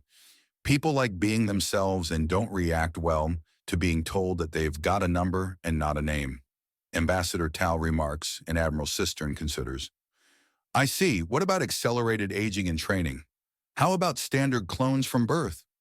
Standard clones are effectively the twin of the original, nothing more or less, and are regarded as such legally if they're not regarded as the child of the original. Some men go out of their ways to have clones of themselves so they have a son to teach and spend time with. Sir Philip explains before the sound of a turning page can be heard. Is he reading this out of a book, or perhaps taking notes for some inscrutable reason? He may even be giving this report while observing a hostile or spying on a general location. An accelerated aging? Admiral Cistern presses. Unfortunately, it's nothing but a tragedy all around. The processes to cause rapid aging are relatively simple to start, but difficult to nigh and impossible to stop. And to make matters worse, it's exacerbated by healing comas, and the comas are the only way to turn back the clock, so to speak. Eventually, things get to the point of the clone being required to spend the entirety of their lives in the coma or die within mere minutes. Philip answers, and there's some quick scribbling. Sir Philip, are we interrupting something? Admiral Cistern asks, and the old spy clucks his tongue, of all things. Not at all, sir. Just a wonderful day out, writing a little poetry and watching the world go by. Sir Philip, the most definitely spying on somebody, states in a chipper tone. Incidentally, I'm certain you can come up with the dangers of the final method of common cloning, which entails raising the child from birth and, oh dear, excuse me, something's come up. With the sound of something moving fast, the call turns off, and Nickty and Admiral Cistern share a look. Is he going to be all right? He's very skilled, but very old. That just means he's replaced energy with pragmatism. I'm not sure there's anything on the planet or above it that can actually match the man. I'm including the battleships and defense platforms, by the way. Admiral Cistern says confidently. Well, I did see him in action during the charity ball. The man seemed to be everywhere and nowhere at once. As I said, there's unlikely to be anything on or above this world that can match him. Surely you could match him in your own way, Nickty remarks, and he chuckles. He's a field agent. I'm a commanding officer. Our skills are very different. Admiral Cistern remarks. And those other two? Which other two, Admiral Cistern asks. Agents Alpha and Omega. Those are two single trooper armies. You don't fight them, you die against them. I'm only calling on them if I want one of the major ships in orbit to crash into the planet or one of the spires to collapse.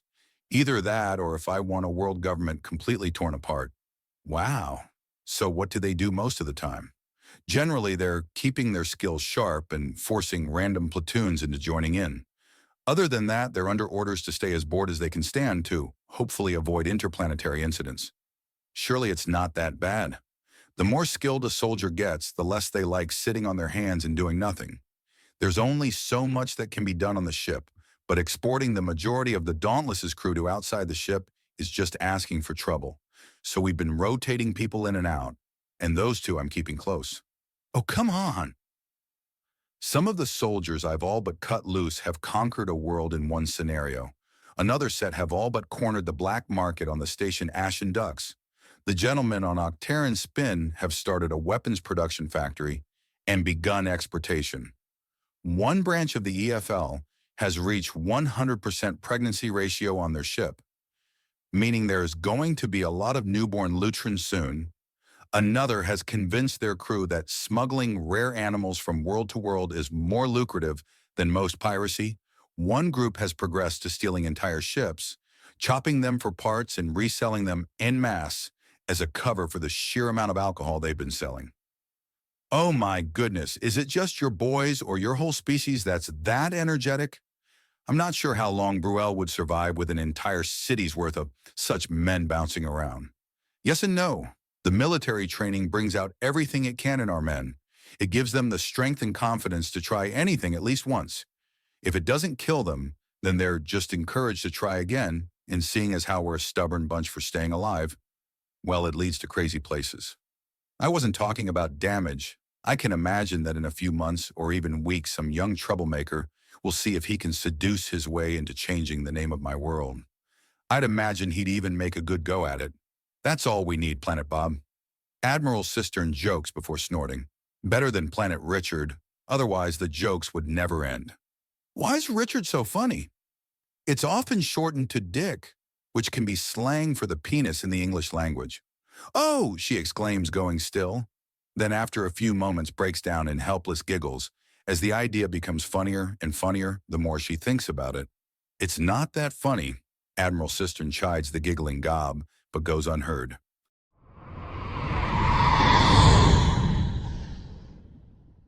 Chapter 134, The Bounty Hunters. Sir, oh, you son of a bitch, it was a test. God damn it, Mustard says as he arrives near the portside airlock of the Chainbreaker to find Pukey and Cindy dressed very stylistically in a cross between formal outfits and old-school pirate outfits, with Pukey carrying a briefcase that obviously has a lot of money in it. It's the fact that Pukey's rocking a tricorn hat with coat, vest, and his pants tucked into shinning leather boots is throwing him off. Cindy in the fancy Victorian-looking gown is downright mundane by comparison. Granted, a miniature pink-scaled dragon lady with absurd proportions in a scarlet dress should never look normal, but here it is. Something like that. Tell me, did you all stumble onto the easy and obvious answer? Mind your manners and offer cash. Yea, mercenaries only fight when sufficiently provoked or paid. In either case, they can still be bribed. Mustard remarks with a frown. Why the test? Don't you trust us? Unquestionably. However, it's my job to make sure that you're all at the top of your game, which is more than battle tactics, skill in combat, and a well-stocked armory. It also means that you need to know when and how to pick your fights. I still want tactics in case they decide to or are paid to turn hostile, but I'm certain half the plans include wish them good day and don't start anything stupid. Something like that, sir, Mustard remarks with an annoyed tone of voice. My own includes a fair amount of flirting in several regards. Well, you can also update the information on Isma the Huntress to get her to start talking about her innumerable grandchildren. Turns out she's a grand matriarch who can effectively be the genesis point of an entire city's worth of people, but also is basically a sweet granny as much as a walking Vietnam flashback, Pukey explains. Darling, it's time to go. We want to arrive right in time to cause a big splash. Cindy says softly and Pukey nods. You're right, of course. Come, let us grace the High Roller Casino with our presence, Pukey remarks with a grin. By the by, have you gotten a call from those girls yet, Mustard? Or are they not cutting it with you? Oh, haha, I'm actually meeting with them in about an hour and… Mustard's answer is cut off when the door opens and a badly beaten but still alive woman is lying on the doorstep. There's a printout of her bounty sheet and the value of 10,000 credits. What the hell? Get the hat, it seems he's got a suitor or three, Cindy remarks as she looks at the back of the paper that Pukey just picked up. He turns it around and his eyebrows go up and a grin crosses his face. Interesting. You heard the doctor. Fetch Bongani. This is for him. Pukey orders. I'm still just a nurse with a focus on cybernetics, not an actual doctor, Cindy remarks with a giggle. You're doctor enough to operate on me, he remarks. Emergency meatball surgery on a madman that's also sex incarnate does not qualify me as a doctor. Cindy protests with a giggle. What the hell is going on? The hat demands as he walks in with Mr. T right next to him. This mess is addressed to you, Bongani. Deal with it. Pukey orders as there's a honking horn nearby. And now our driver is getting impatient. Such a pain. We better hurry. Goodness knows what he'll do when bored. I know, and it terrifies me.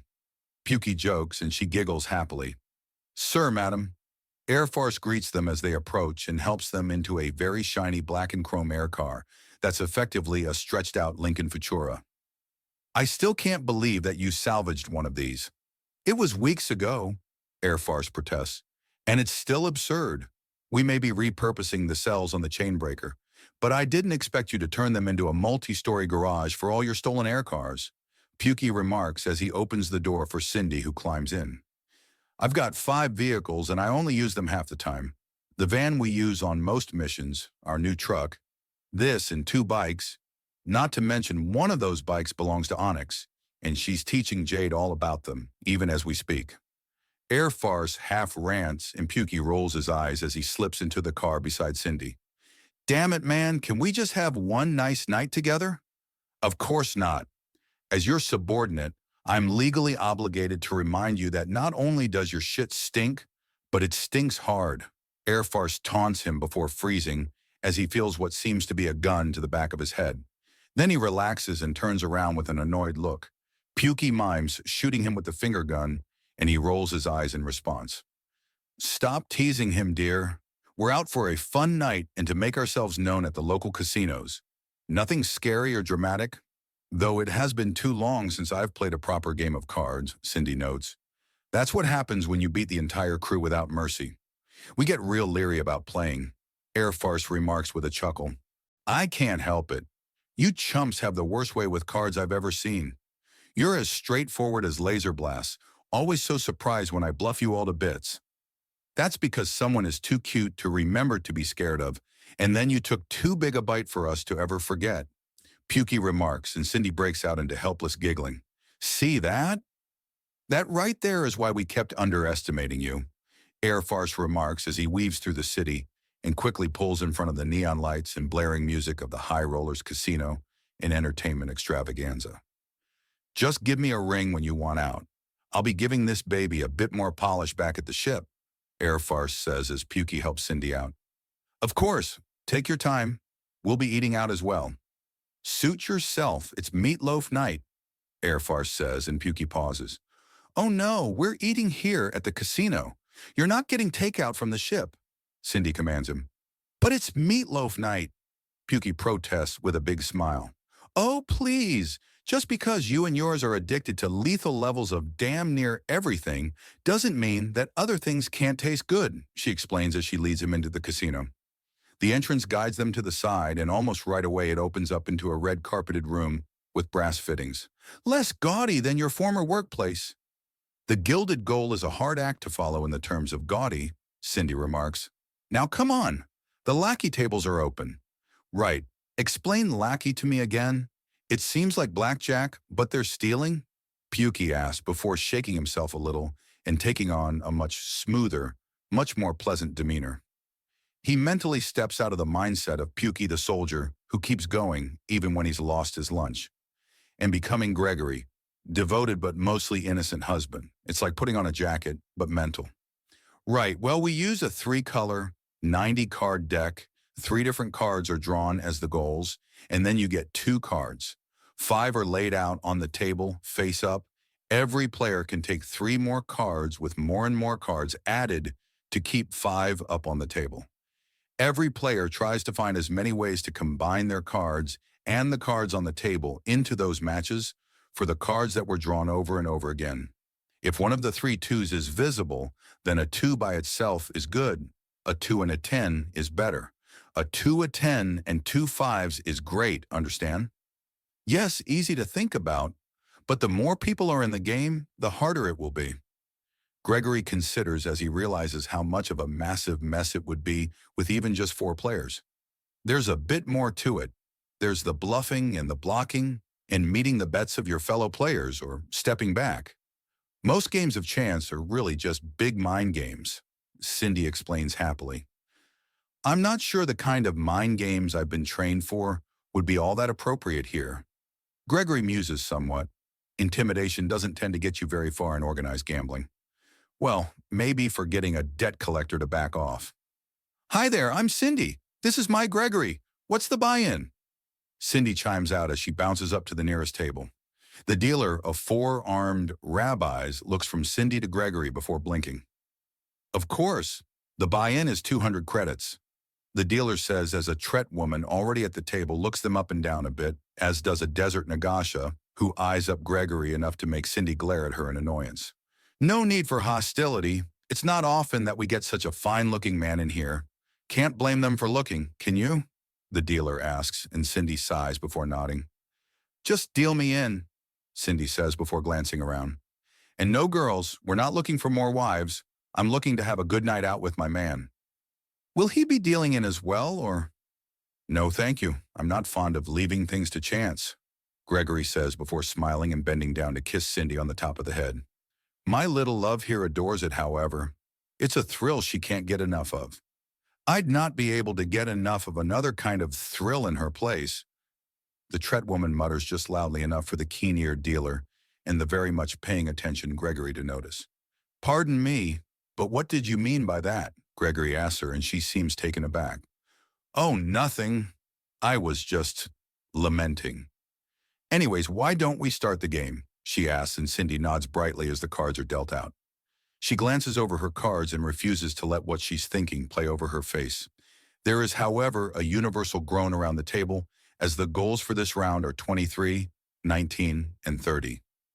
All high numbers. Gregory looks away from the game with a pat on Cindy's shoulder to let her know to thump him with her tail if she needs his attention. He then begins scanning the room. 8 other tables, 3 of them roulettes of some kind, a dice game on the other 3, and more lackey being played. The next room over has a large number of automated gambling machines. They're shaking up enough for the Japanese game of pachinko. Rather than slots, he can hear the rattling of innumerable ball bearings clearly. The opposite direction lets him see a bar with vague writing that look like betting odds, as a large projection on the far wall show a fight from Section 2 in many different angles. Along the upper walls of the room are tiny decorative patterns that look like dark vines and flowers, but Gregory's cybernetic eye is able to zoom in enough to let him see that there are cameras roughly every 2 meters. The whole casino is watched from every side but inside the customers. Anyone so much as passes wind in here, and the owners will know it. Very interesting, he notes to himself as he continues his scan to see the local security.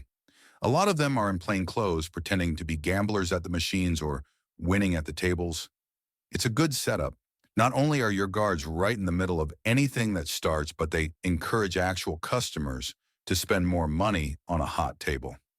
The actual guards are in the same skin-tight number the master of the station wears and have some more standard-looking body armor on top of it. Their arms are in thigh holsters, and a black staff weapon that Gregory would put a lot of money on being equipped with a taser function of some kind is held in hand. All told, the place is clean, professional, and well-run from the looks of things, which only makes Pukey more paranoid instead of less. But Gregory, on the other hand, seems absolutely oblivious.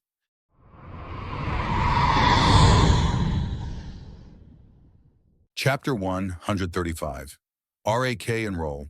Shadows over Centris, Koa's Conundrums. The sensation as the green scanner sweeps over his body from top to bottom is a mild tingling that he feels in his everything, even on his hair and clothing, which is weird as hair doesn't have nerves and clothes aren't part of his actual body. He had put his foot down and gotten both sisters to agree on a doctor to scan him before anything else happened. He was still upset, so this was something that would come before anything else. No exceptions. Thankfully, they were still apologetic enough to listen without protest and had come here to Dr. Jenny's in-and-out day clinic, a place to get a basic scan and a prescription for your drugs. Dr. Jenny is a Tret woman with a touch of gray streaking through her otherwise night black hair. She's dressed so casually he had to look down to make sure she wasn't in fluffy slippers, and the only nod she's given to her profession as a doctor is her coat with name tag. Good goddess, this is no Tret, not even close. By the stars, how are you? No, wait, it all fits together, just like in the Primeval Planet series. So he's definitely not a Tret?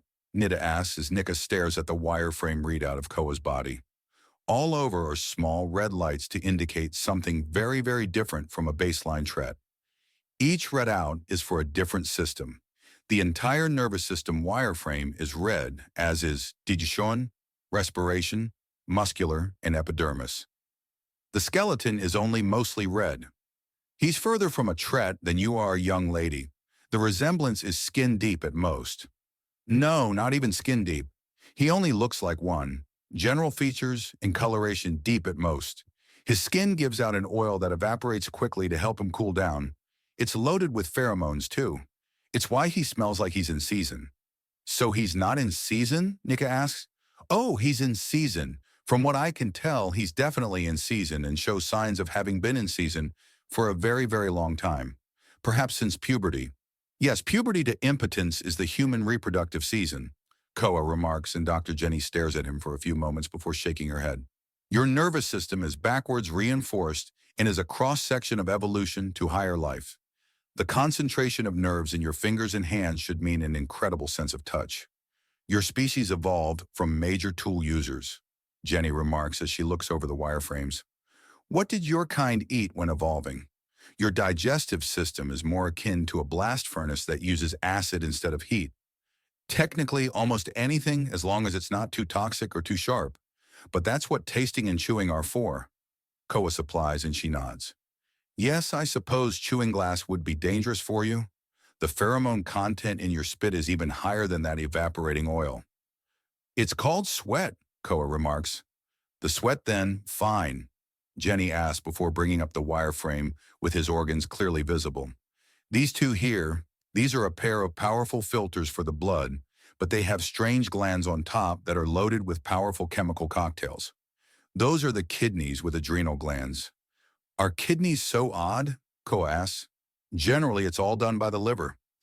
Canador have kidneys. Generally only one. Granted, it's half, again the size of one of yours, but still just one, and no adrenal glands. What do those do? They produce adrenaline, sort of an emergency combat drug. It increases awareness and reaction times while dulling pain and letting me use much more of the power in my muscles. So you naturally produce a combat stimulant that makes you faster, stronger, immune to pain, and have incredible reflexes, Dr. Jenny remarks before squinting at the wireframe. From what I can see, you got a burst from them not too long ago. What happened? Behind the good doctor, both sisters flinch hard at the memory. A misunderstanding spilled over into a terribly bad idea. So I put my foot down, and here we are to make sure there are no more such silliness, Koa explains carefully. So now we're going with the Koa rules. If you're not sure about something, you figure it out for sure. No more assumptions. Secondly, if you're bad at something, you work on it until you get better. What happened to make you put your foot down? Something I'll be holding over their heads for a long time if they don't get it through their heads that they need to use their heads, Koa says, giving them both a hard look. I said I was sorry, Nita mutters. We moved past the point of sorry. That's why we're here, Koa answers. Doctor, could you please continue explaining all the ways I'm not a Tret? If a Tret had a quarter of the acid that's in your stomach in theirs, they'd be dead. Your bones show some signs of tiny amounts of cracking and abuse. There are heavy calluses on the hands and a fair amount of scarring. You've had a very rough life. What are you talking about? I've had a fairly normal life, Koa protests. Most men have few, if any, scars around your age. Though from what I've read, it's very rough and tumble in cruel space. It was fine. I mean, the first few times I saw a volcanic eruption were kind of spooky, but afterwards it became just a bit more entertainment. The occasional outbreak of disease was an almost existential scare, but we got through those fine. Shark attacks were mostly due to tourists being too stupid to look out for the beasts in the perfectly clear water and, yeah, normal. Boring. What's a shark? Nika asks in a shocked tone. Sharks are an entire species of seagoing predators. Most of them have hundreds of sharp teeth, very nasty if they take a bite out of you. Thankfully, they tend to not like the taste of human, so they usually spit out whoever was dumb enough to let themselves get bit, Koa remarks as Dr. Jenny compiles all the data together onto a chit and hands it to him. You don't seem hurt. I don't know enough about your race to establish more than a basic bill of health. You seem to have the most over-the-top resilient and redundantly backed-up body I've ever seen. A trait of living in cruel space, I'd wager.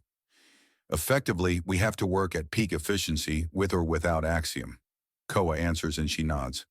Yes, I've actually got something here of interest. Dr. Jenny remarks before bringing up a wireframe focused on his head. I did notice something interesting. Is this about the brain? The further to the back you go, the more primitive and higher priority it has in brief. Koa explains and she shakes her head. While interesting, I'm actually looking at the tongue. The tongue? It's wired up in a way that suggests a very sensitive sense of taste. Excuse me, we eat things that can and have killed other races. I have a shaker full of seasonings because normal food just doesn't have the amount of taste I'm used to. Koa protests and she raises an eyebrow. It's here. Is this dangerous for him to eat? The scanners say it's all deadly poison, Nika asks, handing Koa's camping shaker to the doctor who scans it all. For him it's fine, Jenny mutters. It would kill all three of us. But it's fine for him, not the healthiest. But none of it would cause him real harm. It'll play merry havoc with his taste buds. But from how robust his digestive system is, He'd just pass all of this without much more than a stomachache. So it's bad for him? If he eats everything in the shaker in one sitting, but if he's just sprinkling things with it, then it's perfectly fine, Dr. Jenny explains. To be fair, it would taste so horrible like that. I mean, eating ground cayenne straight? No, thank you, Koa remarks. A touch of salt and pepper can make anything taste great. Sodium chloride, ground pain kernels, several types of straight poison. Your seasonings are a scary list of ingredients. I keep it well away from anything I cook. But are you sure I have more taste buds than other races? Their food is so plain and unfulfilling. Yours are likely directed towards certain tastes in certain quantities. I'm guessing your world has heavy-duty competitive evolution, right? Yes. Well, in that case, a lot of food will be at least mildly poisonous to ward off predation. Growing used to those poisons and learning which ones mean a better meal is a survival trait. No doubt there are some things that you'd back away from eating no matter the circumstances. Sure, tainted, rancid, or rotting food is a no-go. Most rough grasses and flowers are fairly bad. The wood of trees is too tough. Things like that, Koa says, and Jenny nods. That's it exactly. You're so used to the dangers of your home world that your sense of taste and smell are keyed into those. But without the fight that you're used to, most of our food tastes rather plain. Although there's probably some areas where the food still tastes fairly good. Most meat products are good if properly prepared. Fruits and sweets are all right. But vegetables and things that need a lot of cooking are generally fairly plain. And considering that my kind eat cooked meat almost exclusively, it's like frying out the flavor at times. So many races want their steaks as charcoal bricks that I can barely understand it. Most omnivores don't like their meat bloody, Jenny remarks. Fair but boring. Overcook and you may as well be eating boot leather. Undercook and we can grow sick. With some meats, it's the same for my kind, but the ones you can eat raw, the ones you can sink your teeth into and taste that bit of life. Koa licks his lips at the thought. Hungry? Pining for a steak, a slab of thick meat with both sides having salt and pepper seared into them, some fried veggies on the side, and a roast potato with sour cream and chives. It's a treat.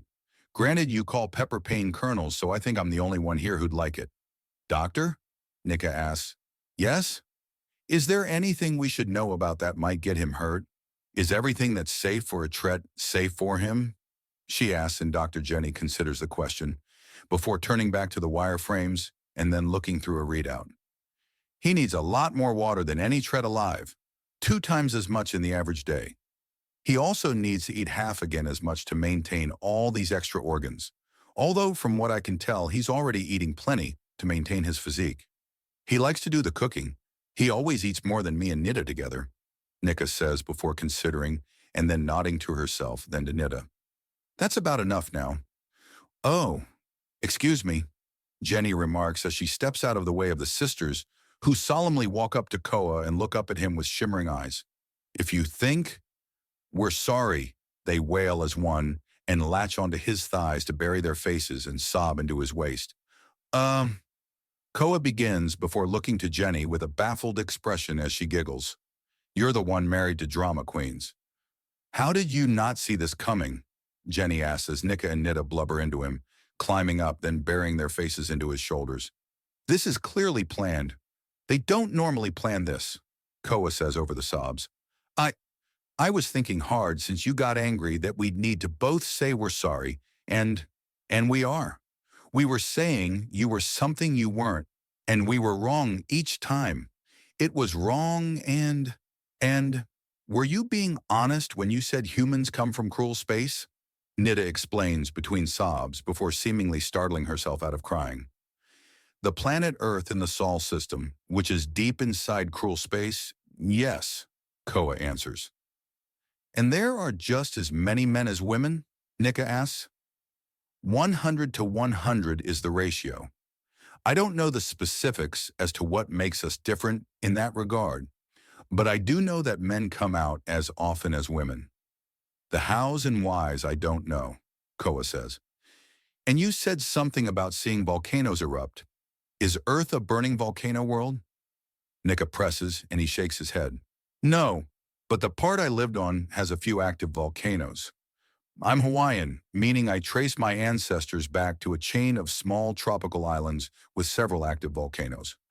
I grew up there as well, and there's so much beauty to it that people from all over the world travel to vacation on our little island paradise. What else is it like? Nika asks, and he smiles.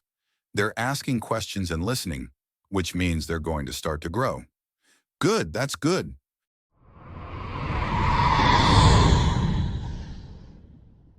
Chapter 136, The Bounty Hunters. The first round only has about 4 points with a direct tie between Cindy and the house. She declines a double or nothing wager against the house, and the pot remains untouched for the next round.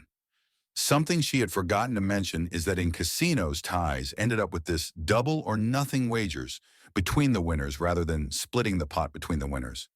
Why didn't you challenge them? You could win, he had whispered to her as he kisses the side of her cheek. Ties in these rounds against the house default to the house. Odds are slightly in their favor. She answered. That had made a lot of sense, putting everything even more in the house's favor. Not only did you buy into the game where the house had a decent chance of winning at little to no cost to the house, but they had a better than average game of winning it straight up, which is quite a bit even if you don't even consider how good or bad a player the dealer is, and the odds that the game is even more crooked than normal. A good money-making scheme, little risk, large reward, and enough appeal to keep people coming. In other words, typical casino entertainment. Drinks are brought to keep them playing as the pot is won and used to buy back into the next round, and the money keeps moving. The drinks are tiny little fruity flutes of some kind of berry wine that's more like a child's watered-down drink than a proper bit of booze. Gregory can barely taste the alcohol.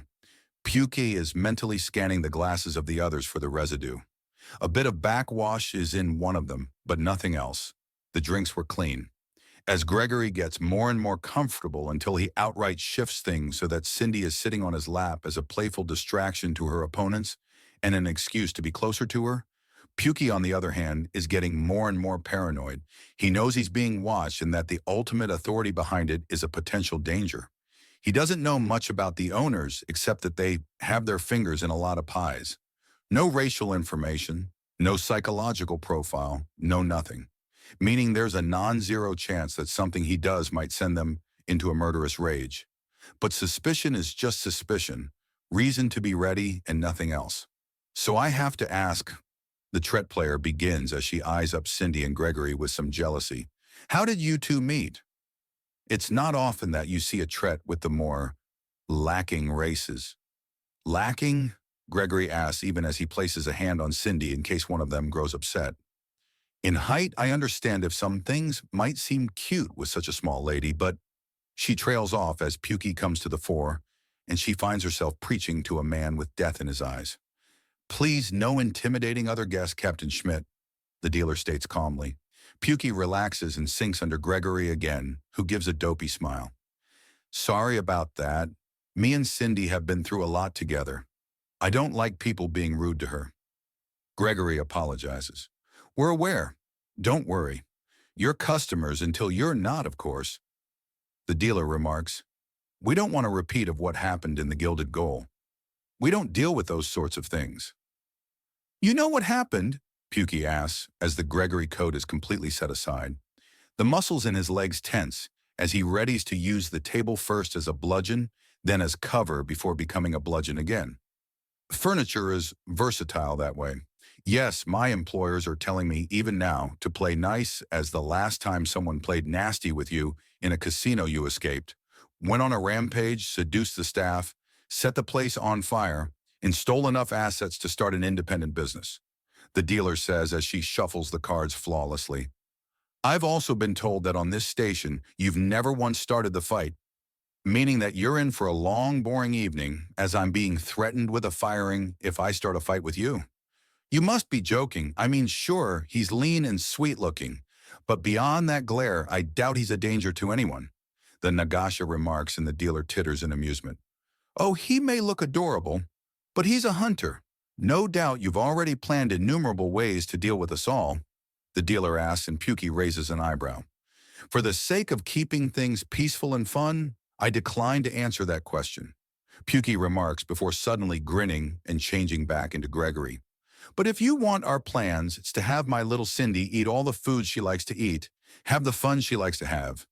Then when we go back to our home, we'll try to find an answer to the question of how much sex is too much. Making them jealous is bad sport, darling. Just let me play, I don't need help, Cindy says sweetly, knowing that her being magnanimous about this is just an extra little twist of the knife. What a wonderful little relation. Is there room for more? The Nagasha asks, and Cindy titters into her gloved hand. I'm afraid we move around quite a bit. Our time here on the station is temporary. While there is plenty of room on the chainbreaker, it's not a life for the faint-hearted or frail, Cindy remarks. The boys on that ship play hard and rough in the worst kinds of places. Not to mention they get into all sorts of strange moods at random. He's twice my size, but is living big enough to make Elitis look puny. You make it sound like hunting dangerous beasts large enough to crush an air car in their maws is strange. Gregory muses with a happy little grin as he can all but hear the blasts of the pop guns. That was a good hunt. It is, Cindy protests. Fun, though, he remarks as he considers that there's still a lot of frozen Carnex meat. Actually, now that he considers it, no one said exactly what kind of meat the meatloaf would be made out of. He wouldn't put it past any of the guys, including himself, to not grind up the Carnex and use it for the loaf. See what I mean? Trying to keep up with that kind of high-caliber crazy is exhausting, Cindy remarks. Large beasts?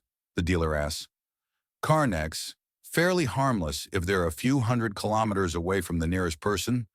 Otherwise, they need to be taken care of and quickly, Gregory explains as the cards are dealt out for the next round. You forgot to mention that a full-grown Carnex is so powerful that it requires ship-grade weaponry to kill them. You made custom kinetic cannons to deal with them, and it still took 2 shots per Carnex, Cindy reminds him. Yes, well, there's no point to worry the table. I don't want to be too distracting. Gregory teases, and there's some giggling from Cindy as she looks over her cards. A 5 and a 20. The goals are 7, 19, and a 24. The cards placed upwards are a 2, a 13, a 30, a 4, and a 12. They're only allowed to take from the center in clockwise order, and when the Nagasha doesn't take the 19 and instead takes the 2, Cindy grabs it for 2 easy points to herself and denying a point each to all of her opponents. There are heavy footsteps behind them, and Gregory turns to see a Morega with a dark blue pelt in a shimmering black gown walking in. Seeing a quadruped wearing the equivalent of a cocktail dress is nothing short of bizarre. He turns away and once again starts scanning the room. He can easily hear the loud clopping gait of the hoofed woman. Behind the Morega, a crowd starts filtering in, leading it to a slight war between the relaxed Gregory and Pukey, who wants to give each one a solid scan with his cybernetic eye. Cindy now has a 5, a 20, a 19, a 4, and a 10. The table has a pair of 2s, a 10, a 30, and a 20. She takes one of the 2s. Hey, is that? Someone mutters behind him, and he glances over to see nothing in the crowd. Yes, he's garnering a lot of attention, but there's no one in particular that is staring any more intently than the others. Ha! Cindy exclaims in glee as she reveals all her cards.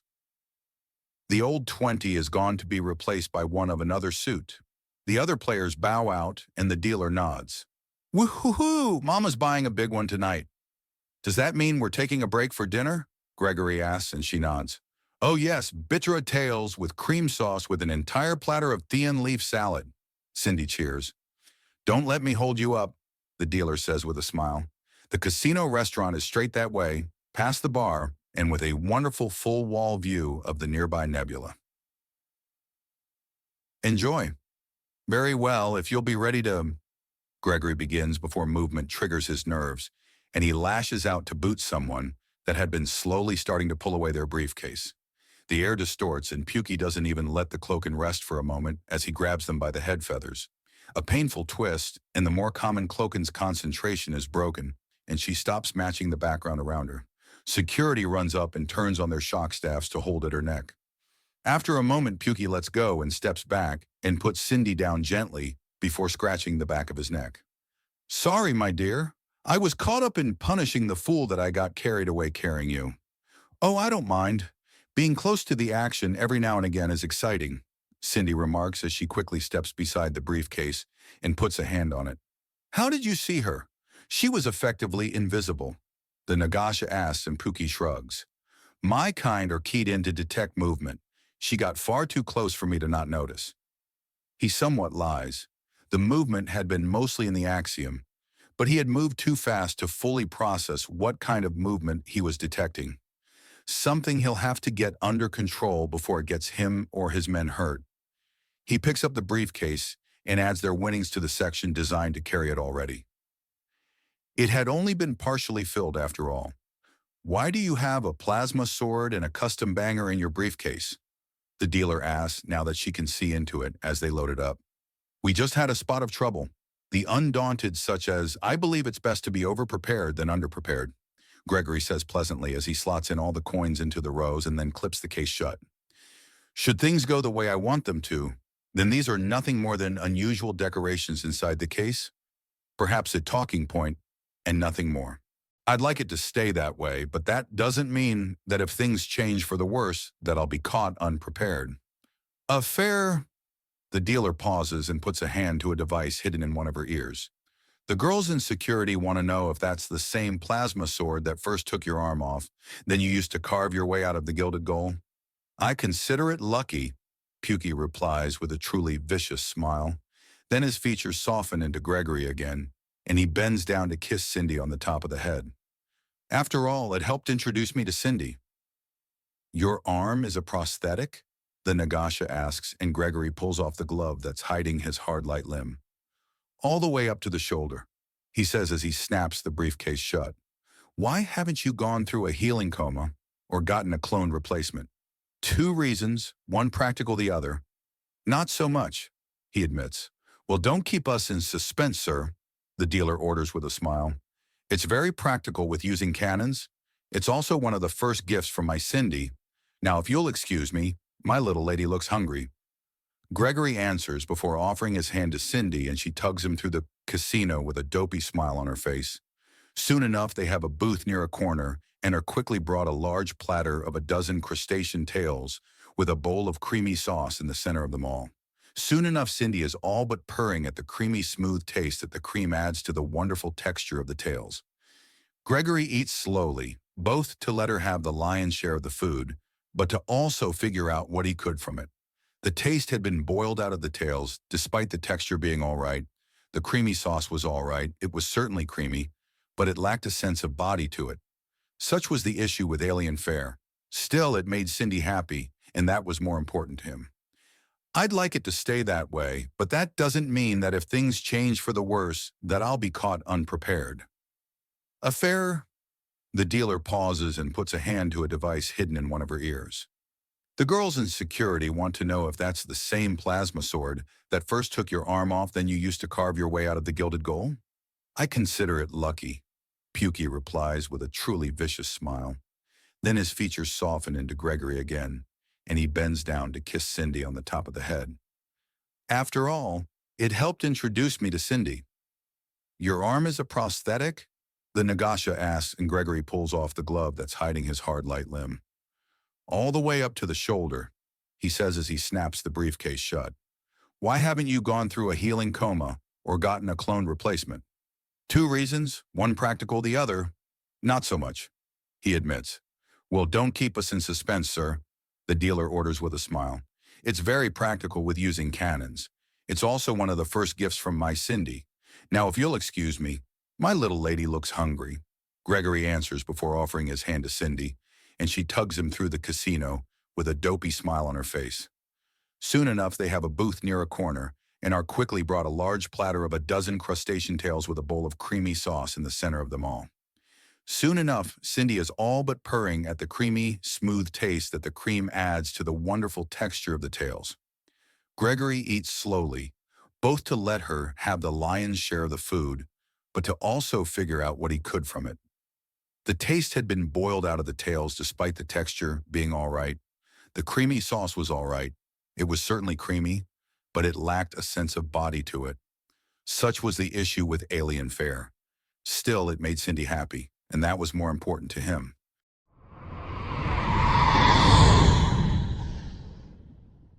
Chapter 137, The Bounty Hunters. Into the dark of the night, the two men wandered, towering behemoths of barely contained wrath and the skill to use it, needed traits when traveling into a city with a heart as dark as their hides.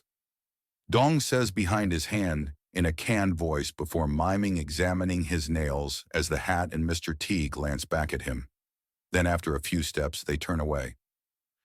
They continued to scan the environment, danger in every corner, some obvious, but most is not.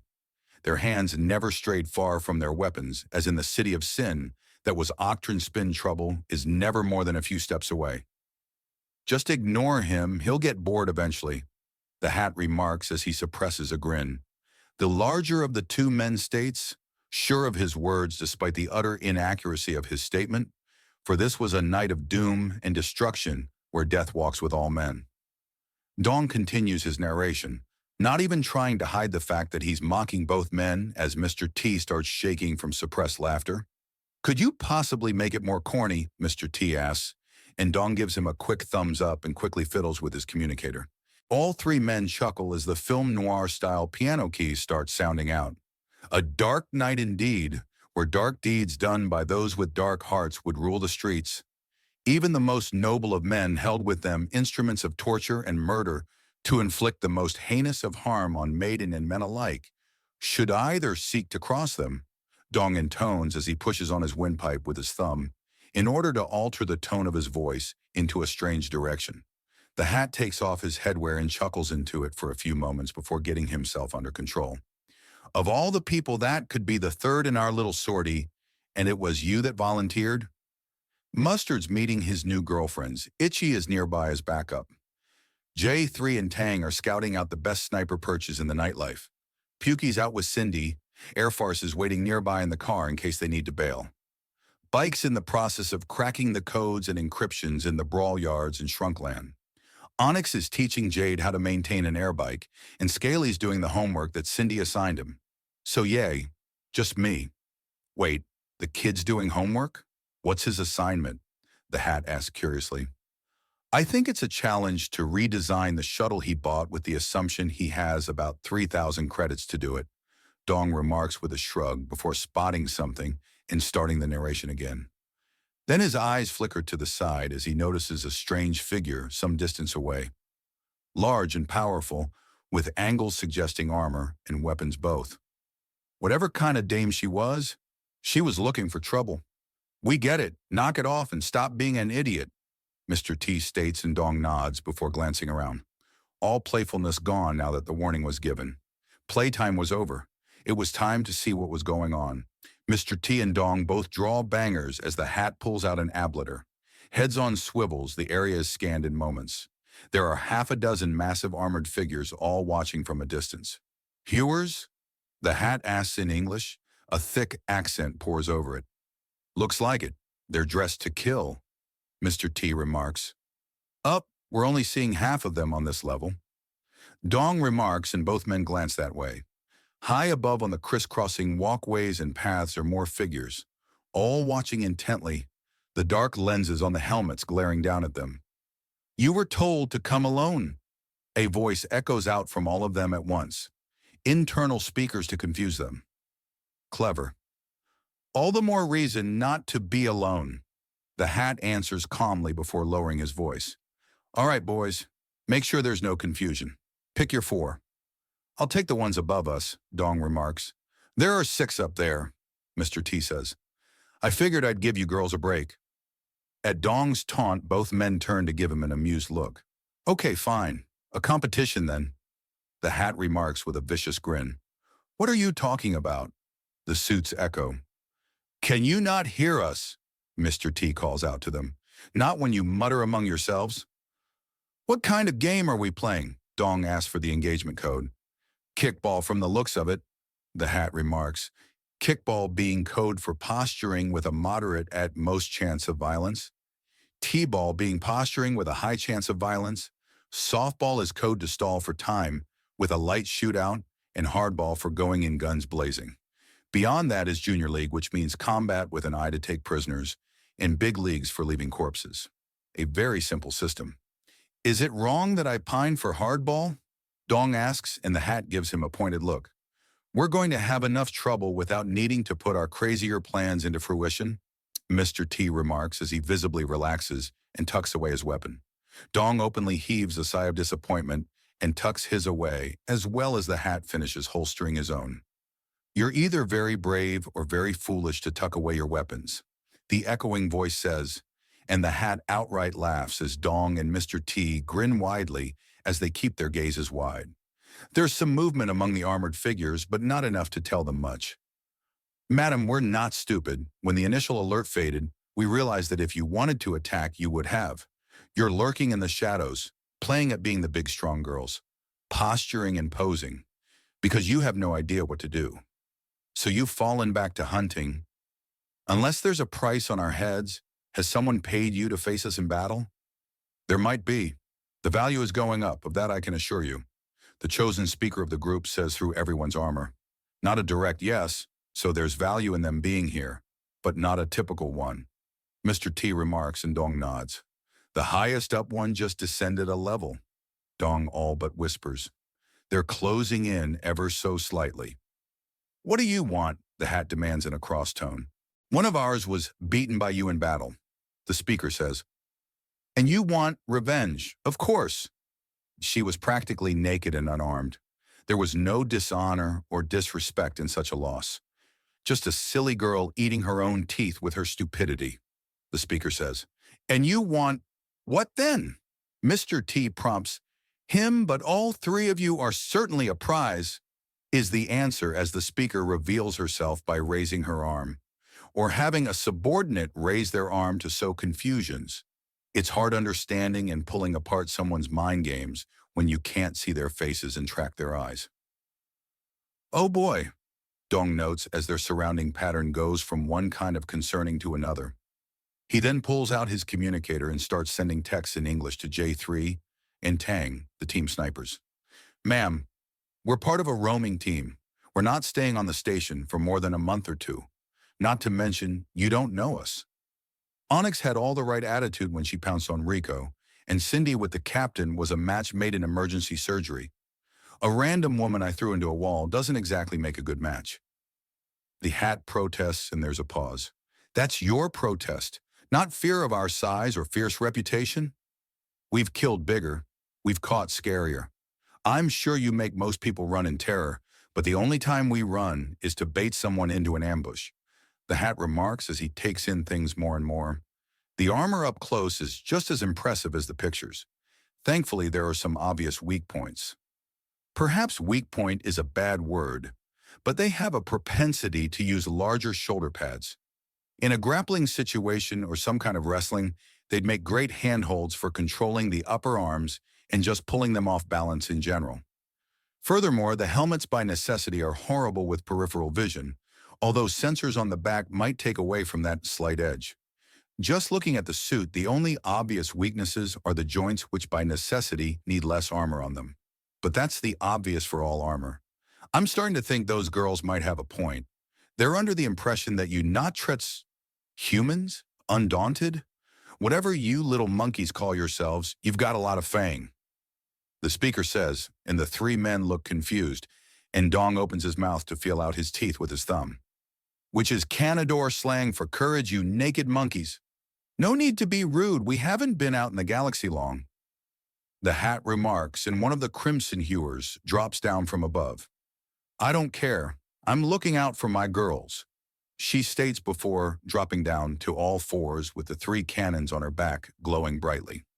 There's a blast of light and sound as Dong throws something before the cannons can fire, and moments later, she takes off after the already gone men.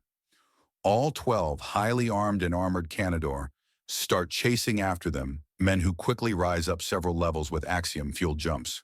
Shit's gone sideways fast. Where are you two and what kinds of fun are you ready for? We've got a big game of hardball after us. Dong barks into his communicator. We're moving fast down Driftway. We can intercept you about 3 blocks away. Tang barks back. Good, get ready to shoot. The hewers went hostile, Dong says before hanging up and tucking it away to grab another flashbang. We've got a sheer difference in lethality here. The scale on their weapons will flash, cook us, and ours will tickle them at best. The hat grunts. If your heaviest piece is that ablator, then you're a freaking idiot. Mr. T hisses as they all pump Axiom into their legs and leap onto another level and keep running. Of course not. But even with the snipers, we're outnumbered more than 2-1, and they're ready for a freaking war while we got our holdouts? The hat barks back. If they want to kill us. She's looking out for her girls, but it's not about the embarrassment. Think we stumbled on a mating ritual? Dong asks as he takes a jump and turns in midair to get a good look behind them, to see 8 of the 12 charging after the 3 of them on all fours like hounds from hell. So I guessed it? Crap. These ones seem to be extra crazy. Not tempted? Mr. T asks, and the withering glare from the hat is all the answer he needs. Without any more words spoken, all 3 of them pull out a personalized weapon, with the hat getting a groan of disgust as he pulls his weapons literally out of his hat. With the help of the nerd squad, he had been able to slap together what he called the Force Knuckles. Effectively massively oversized shield rings with 4 jest crystals that have to be controlled just so in order to not cause a violent eruption of Axiom, or to cause one if it suited him. Mr. T starts reaching into expanded pockets and drawing out a grenade launcher, as Dong does much the same with the pieces of a rifle, and his hands fly through the assembly procedure of the powerful weapon until he's rocking the tried-and-true Suomi with drum magazine and all 71 shots. The finished design may be old, but it had proved itself in the hell of World War II. The real trick is in the ammunition that he already starts charging Axiom into, one of several tricks for charging solid ammunition, effectively making them the size of bowling balls without them being slowed by anything. Even if they don't penetrate the armor, it will still be enough force to send them skidding down the road. Is that thing out of a mobster film? Mr. T demands. World War II, lots of stopping power. Accurate and very, very easy to maintain compared to a lot of modern beasts.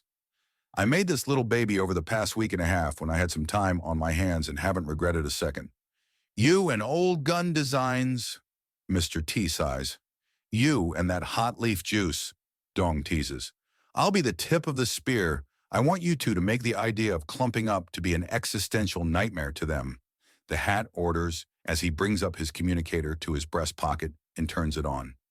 Snipers, you'd better be ready. We're about to turn around. We're ready. You should know that turning won't be much use. 2 teams of 2 are trying to flank you from the sides. J3 reports. 10-4. The hat responds as Mr. T and Dong get their own communicators into position. One more leap and they all skid to a stop. From the sides, 4 Crimson Hewers rush in, but Dong's bullets slam into the ones to the left and send them skidding and bouncing back as a sudden explosion from Mr. T juggles back the 2 opposite, leading to 4 falling Canador in heavy armor, going for the lower decks. No less than 8 massive blades form from out of the knuckle dusters and lets out a roar for the remaining 8 to come. The 2 in the lead are slammed into with sniper fire and sent tumbling below as the rest skid to a stop. Half their numbers sent bouncing like toys in the first second. You reversed the hunt, the speaker exclaims in shock. That's right. When going for prey, avoid bigger predators, the hat counters. You're smaller than us, she says after a moment. We fight bigger. He answers simply, and she seems completely taken aback, and then she starts to laugh. Then after a few more moments, reaches up and removes her helmet. Soft brown fur with a shining white accent under the jaw, with heavily decorated eyes, and lips all smiles, but no teeth. I approve. I'd worried that my little sisters were going after false trophies, fake prizes. But you didn't get lucky, did you? You turned my trap into a trap of your own, and although you didn't kill any of us, you took nearly half of us out of the fight. She praises them before chuckling again slightly. Warrior men, who'd have thunk it? So we're not going to fight? The hat asks, and she throws her head back to laugh. So disappointed. So fearless. Oh, I certainly approve. No, we will not fight. There's nothing to be gained as I and my sister wives here are all well and truly married. But with our clan sisters eyeing you boys up, I wanted to see for myself. Bear in mind, though, if we're hired to kill you, my liking you won't stop us hunting you down and painting our armor with your life fluids. And if you're stupid enough to try, we will kill you, Dong assures her. Tell me, would you prefer having explosives slipped into your armor to turn it into a liability, or the environmental seals broken and thrown out the airlocks? Most of my unmarried clan sisters would like to die a broken pelvis myself. I'd like you to try and get an immensely sharp blade with a huge amount of electricity in it. You'd probably pull it off, wouldn't you? She asked with a massive smile that shows the rows of teeth can adore have. I made this hat from the hides of a bigger and scarier beast than you'll ever be, lady. You're wasting your breath trying to intimidate us. What's it called? Carnex. The hat answers as the crimson hewers they'd attacked make it back to their level, several with severe damage to their armor.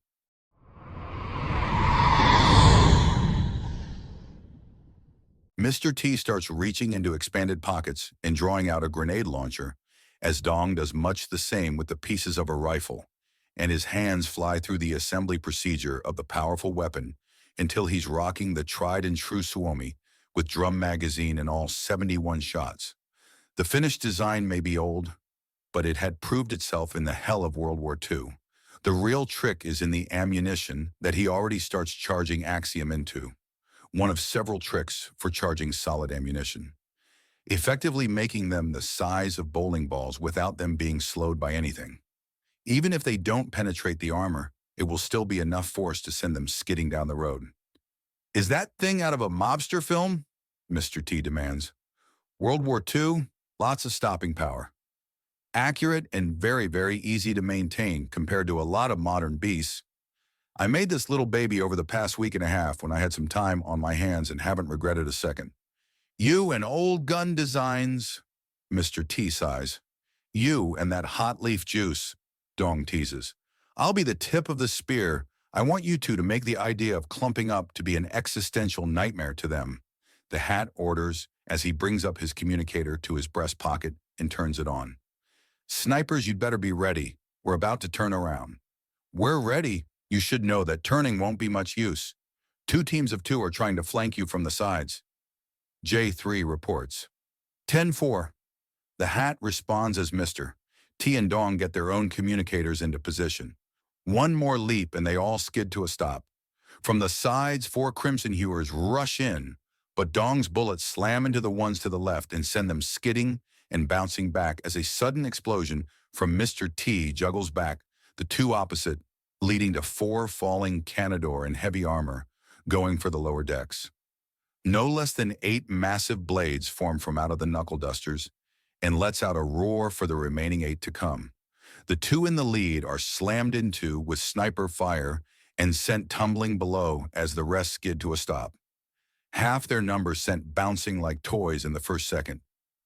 You reversed the hunt, the speaker exclaims in shock. That's right. When going for prey, avoid bigger predators, the hat counters. You're smaller than us, she says after a moment. We fight bigger. He answers simply, and she seems completely taken aback, and then she starts to laugh. Then after a few more moments, reaches up and removes her helmet. Soft brown fur with a shining white accent under the jaw, with heavily decorated eyes, and lips all smiles, but no teeth. I approve. I'd worried that my little sisters were going after false trophies, fake prizes. But you didn't get lucky, did you? You turned my trap into a trap of your own, and although you didn't kill any of us, you took nearly half of us out of the fight. She praises them before chuckling again slightly. Warrior men, who'd have thunk it? So we're not going to fight? The hat asks, and she throws her head back to laugh. So disappointed. So fearless. Oh, I certainly approve. No, we will not fight. There's nothing to be gained as I and my sister wives here are all well and truly married. But with our clan sisters eyeing you boys up, I wanted to see for myself. Bear in mind, though, if we're hired to kill you, my liking you won't stop us hunting you down and painting our armor with your life fluids. And if you're stupid enough to try, we will kill you, Dong assures her. Tell me, would you prefer having explosives slipped into your armor to turn it into a liability, or the environmental seals broken and thrown out the airlocks? Most of my unmarried clan sisters would like to die a broken pelvis myself. I'd like you to try and get an immensely sharp blade with a huge amount of electricity in it. You'd probably pull it off, wouldn't you? She asked with a massive smile that shows the rows of teeth Canador have. I made this hat from the hides of a bigger and scarier beast than you'll ever be, lady. You're wasting your breath trying to intimidate us. What's it called? Carnex. The hat answers as the Crimson Hewers they'd attacked make it back to their level, several with severe damage to their armor.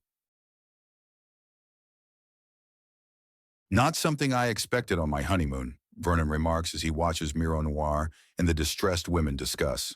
The day had barely begun, and not 10 minutes ago, a frantic Uphook woman had beelined at them. Miro Noir had stepped in front, and the women had instantly grabbed on and started begging for help. The moment Miro Noir asked for clarification, she had started speaking fast and low. Too low for Vernon to catch anything beyond a few snippets. He had the gist of it anyways. The woman is a mother. She has a son that had run away during yesterday's festival to parts unknown, or perhaps well-known. There is an extension of the dark forest nearby. If you climb up even a single story, you can see it in the distance. Even someone lazy could get there in a couple hours of a casual walk. With a burst of axiom, it's maybe half a minute away. If the kid had motive to vanish, then he's already long gone. No matter where you go, there you are. The righteous don't claim rightness. They demonstrate it. My love, he says, walking up to Miro Noir and placing a hand on her shoulder. I'll search the dark forest for the boy. My being here may have inspired him to try and become a sorcerer. A sorcerer? Oh my, that's... The mother begins with a dreamy expression on her face. Very bad for you, madam, Vernon remarks quickly. This snaps her back to reality with nearly audible whiplash. How is it bad? Madam, while both of us may appreciate the stories of sorcerers and how they almost universally end with a great deal of happiness for all involved, there's an enormous amount of struggle on the way. My own struggles that refined me into an accepted sorcerer candidate happened off-world. They nearly broke me physically, mentally, and left me battered and gasping for breath, time after time. Yes, but they do succeed. After they've been hopelessly changed. Wasn't the story of Jean-Fear told last night? The meekest in his home village before running into the embrace of the forests and returning a decade later to reduce it to rubble. It was rebuilt after he was defeated and wed the princesses that bested him in battle. That doesn't mean it was a good thing that he destroyed his home village. Even if by some miracle there was no one killed by that, it was still a lot of damage and a great deal of lost valuables. There's more to life than valuables. The mother scolds him, and he frowns. You're missing the point entirely. Vernon returns as he sees Miro Noir's eyes widen. I'll explain things to her more clearly. Fine Jethurla. Miro Noir bids him and he nods before taking a step away and vanishing. A patch of wildflowers are growing where he stood. He reappears within the forest itself and places his hand on the nearest tree. Oh no, poor kid. Fears confirmed, he starts walking through the forest and is very quick to find a place where the branches above drift ever so apart to allow in much more light than normal. A single golden beam of sunlight pours down to illuminate a small Apuk boy, curled in on himself and sleeping fitfully on a moss-covered boulder.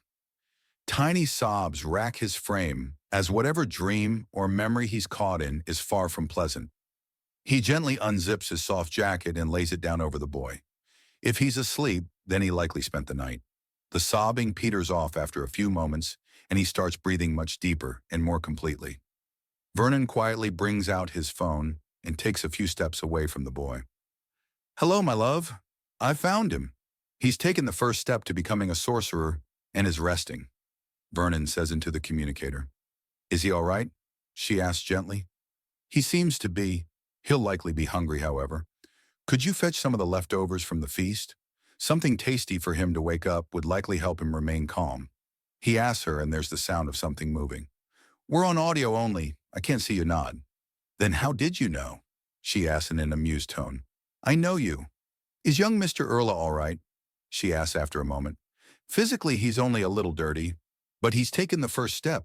The forest will protect him now, and taking him out of the woods against his will shall require entire armies. Vernon answers. But he's safe. Very safe. If I leave him now, he'll survive. But we're in the prologue of one of those older stories, my love. This boy's 5 years away from returning with vengeance in his heart and the world shattering in his wake. Do you have a plan? First things first, I'm going to talk to him. See if I can help him with words alone. Of course, I'm going to have to wait for him to wake up first.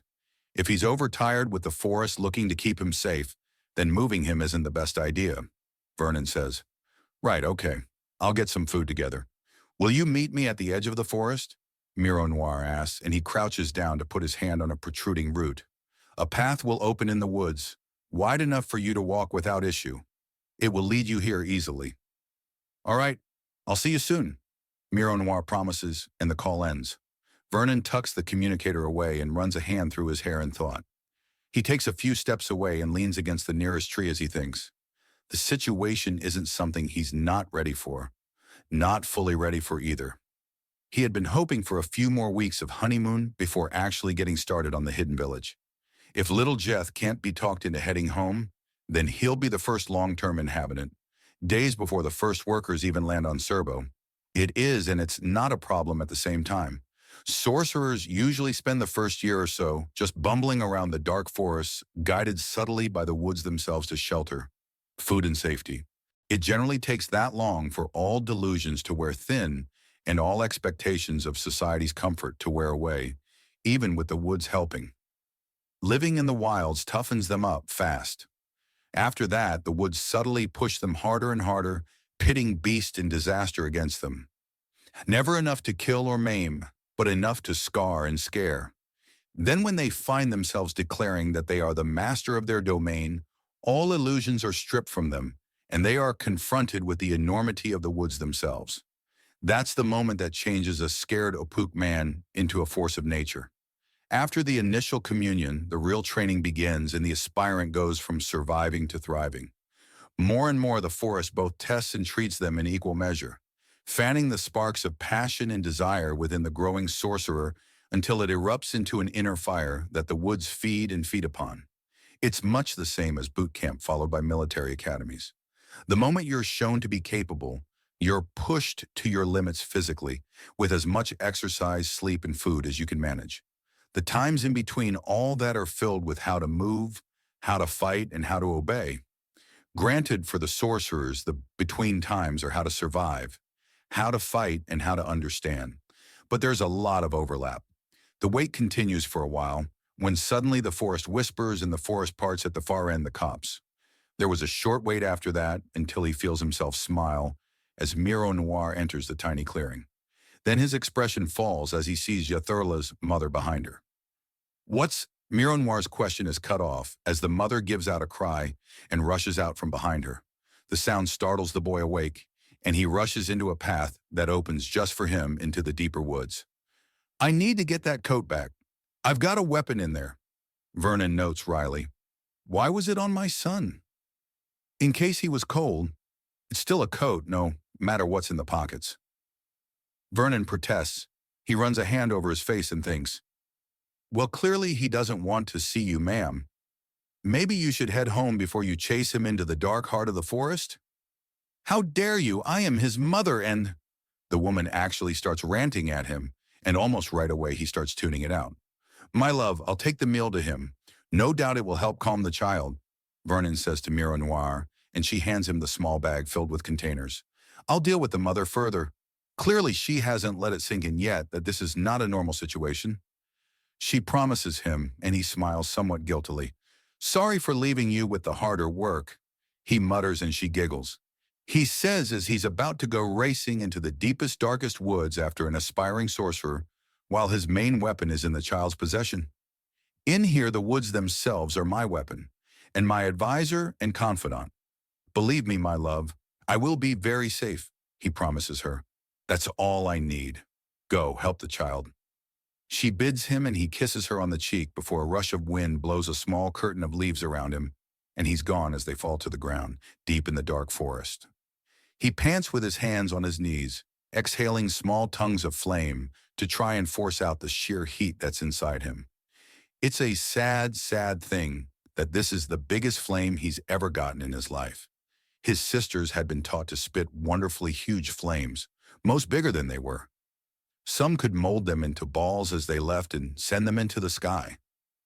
Erla even had a heart of blue fire in hers, and she was younger than him. But he had been told to keep away, where it was safe. He tucks the soft coat around him a little tighter. He's cooler now, so it's not a problem. It also feels safe for some reason. In this place. This faraway place further than he's ever been from home. Minerla and Mina Erla had been allowed to visit their friends much further away than the forest, and they were only a few weeks older than him. But they had kept him close, to make sure he was safe. The wood of the trees groaned under their incredible weight as the gigantic towers of life swayed in the winds above. It almost sounded like words, sad and strong. He had wanted to be strong, to learn how to fight and hold a sword or a gun, or even a spear. But he had been kept from such things, so he would be safe. There's a sharp pain of hunger in his stomach. He hadn't eaten at the feast and had snuck away as everyone got put to sleep by all the food. He hadn't had a bite. It had been the hardest thing he'd ever done, which was sad. Where were his great deeds? Would he ever have stories told of him? Could he be worth anything more than what he'd been born as? No, he couldn't. Not while he was safe. That revelation had been what led to the decision to run both times. He needed a way. He needed to be more than just a lucky birth. 1 in 100 isn't enough. He wants to be 1 in a million, 1 in a billion. 1 in... His stomach hurts and he bends over in surprise. He's really, really hungry. He missed supper and breakfast. Want some? A deep but soft voice asks from nearby, and he turns in shock. There is a large man there with short blonde hair and pale skin.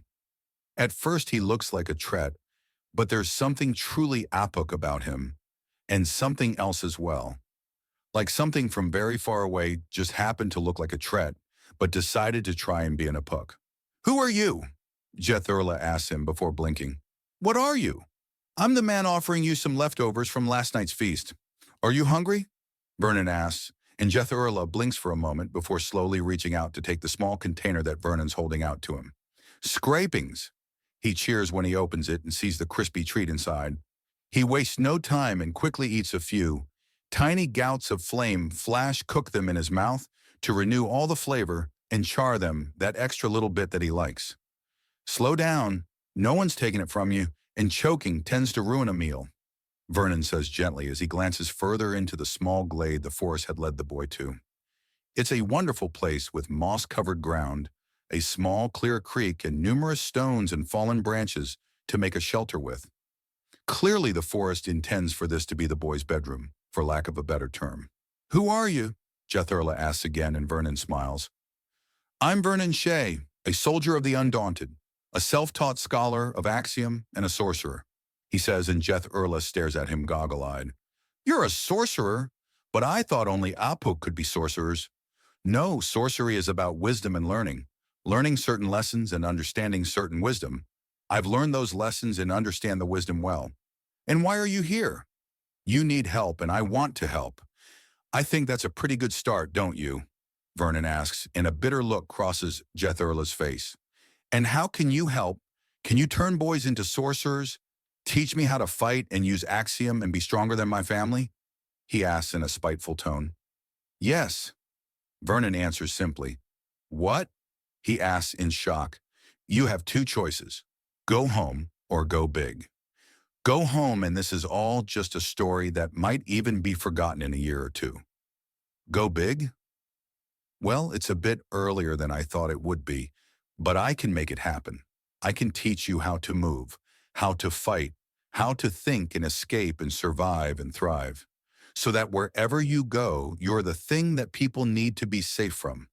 Vernon explains to his fascinated audience. I can teach you of history and tactics, so the lessons of the past will give you strength in the future. I can teach you language and psychology, so that the minds of others become plain to you.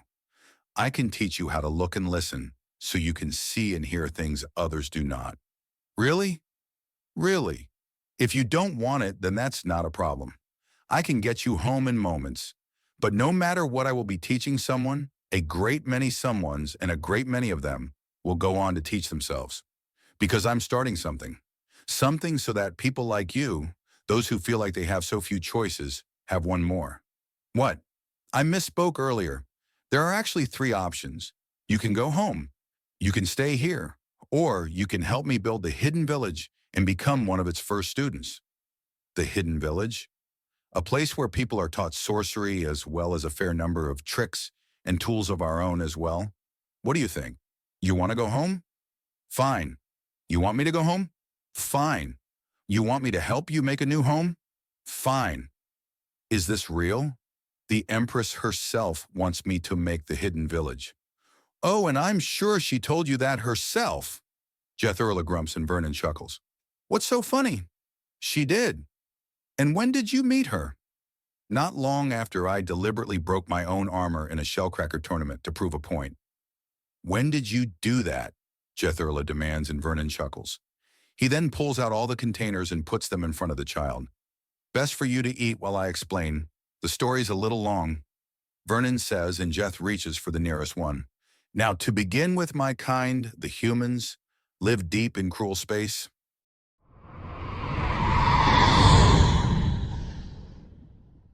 Chapter 139, The Dauntless.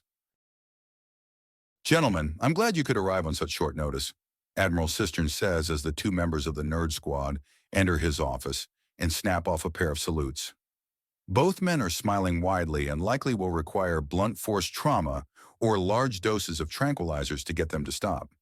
While I'm always pleased to hear that you have successfully researched and put new pieces of information into practical use, immediately getting a report of two of my men having a life-and-death battle in a public park puts a damper on it. Sir, we were completely safe the entire time. It was well tested and just a bit of harmless fun. One of the two nerds states. Sergeant Finley, Sergeant Stone, appearing on the local news as you wage a one-man war against each other with plasma swords is not harmless fun. Admiral Cistern remarks coolly. It is now, sir. As our report claimed, the Axiom brands are ready for use in the field.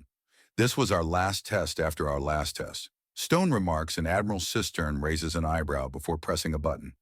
A screen reveals itself in his desk, and it begins to show a sweeping camera view of both Axiom researchers facing each other while wearing large robes as opposed to their current uniforms.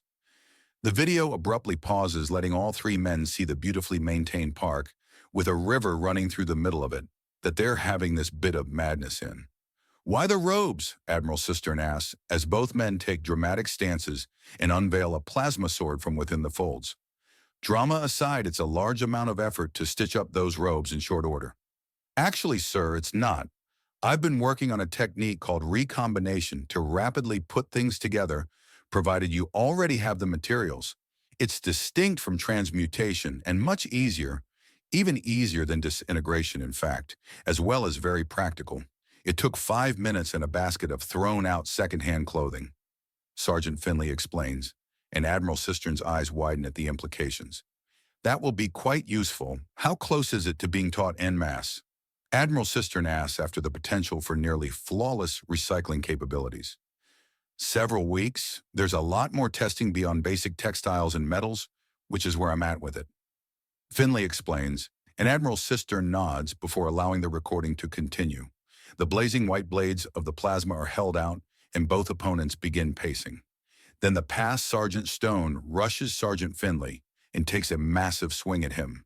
Finley dodges backwards in a blur, before rushing forwards with his burning blade, a streak in the air that crashes with the sound of a burst of lightning as it's caught by Stone's own blade. Finley, using his larger size to push back on Stone, forces him to back up a few steps.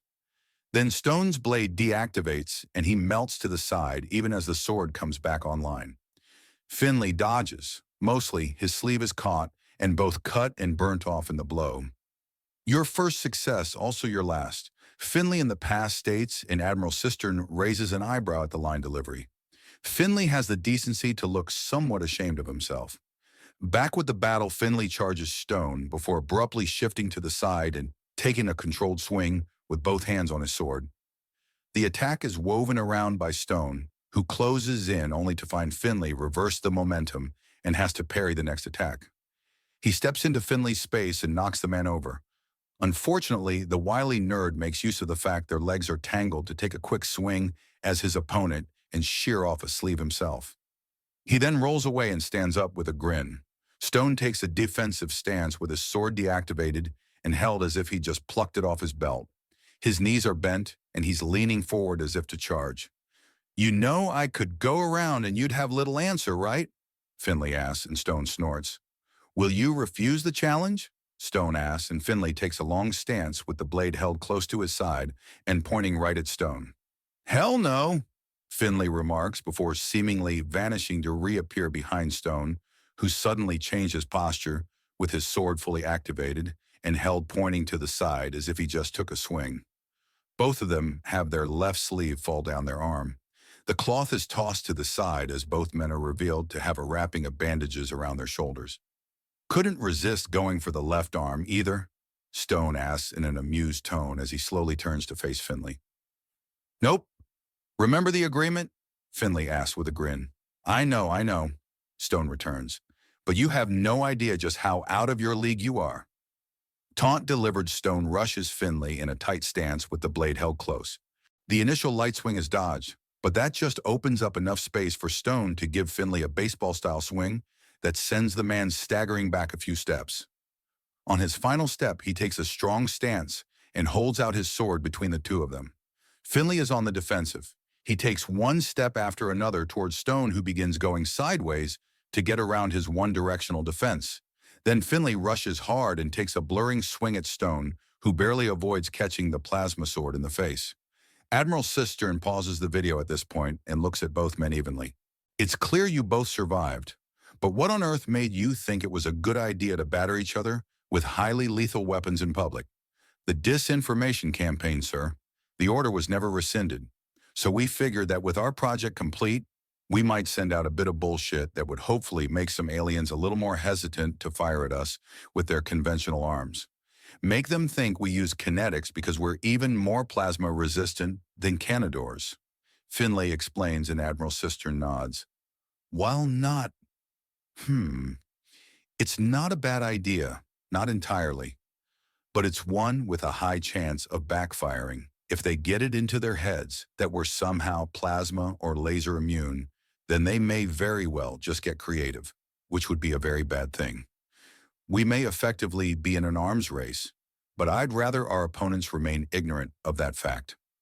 Admiral Cistern remarks before considering. "At the very least, you two kept those bandages on. Letting the galaxy see exactly what you two have developed would be a disaster. Sir, please remember that we could have gotten up to these shenanigans in the Dauntless itself, and while we've rendered ourselves nigh invulnerable to plasma, the ship itself..." Sergeant Finley trails off, and Admiral Cistern suppresses a wince at that mental image. Those swords were just long enough to get to something important in the ceiling and floor, and would be a gigantic hassle to repair in the walls. You did not have to have a sword fight at all.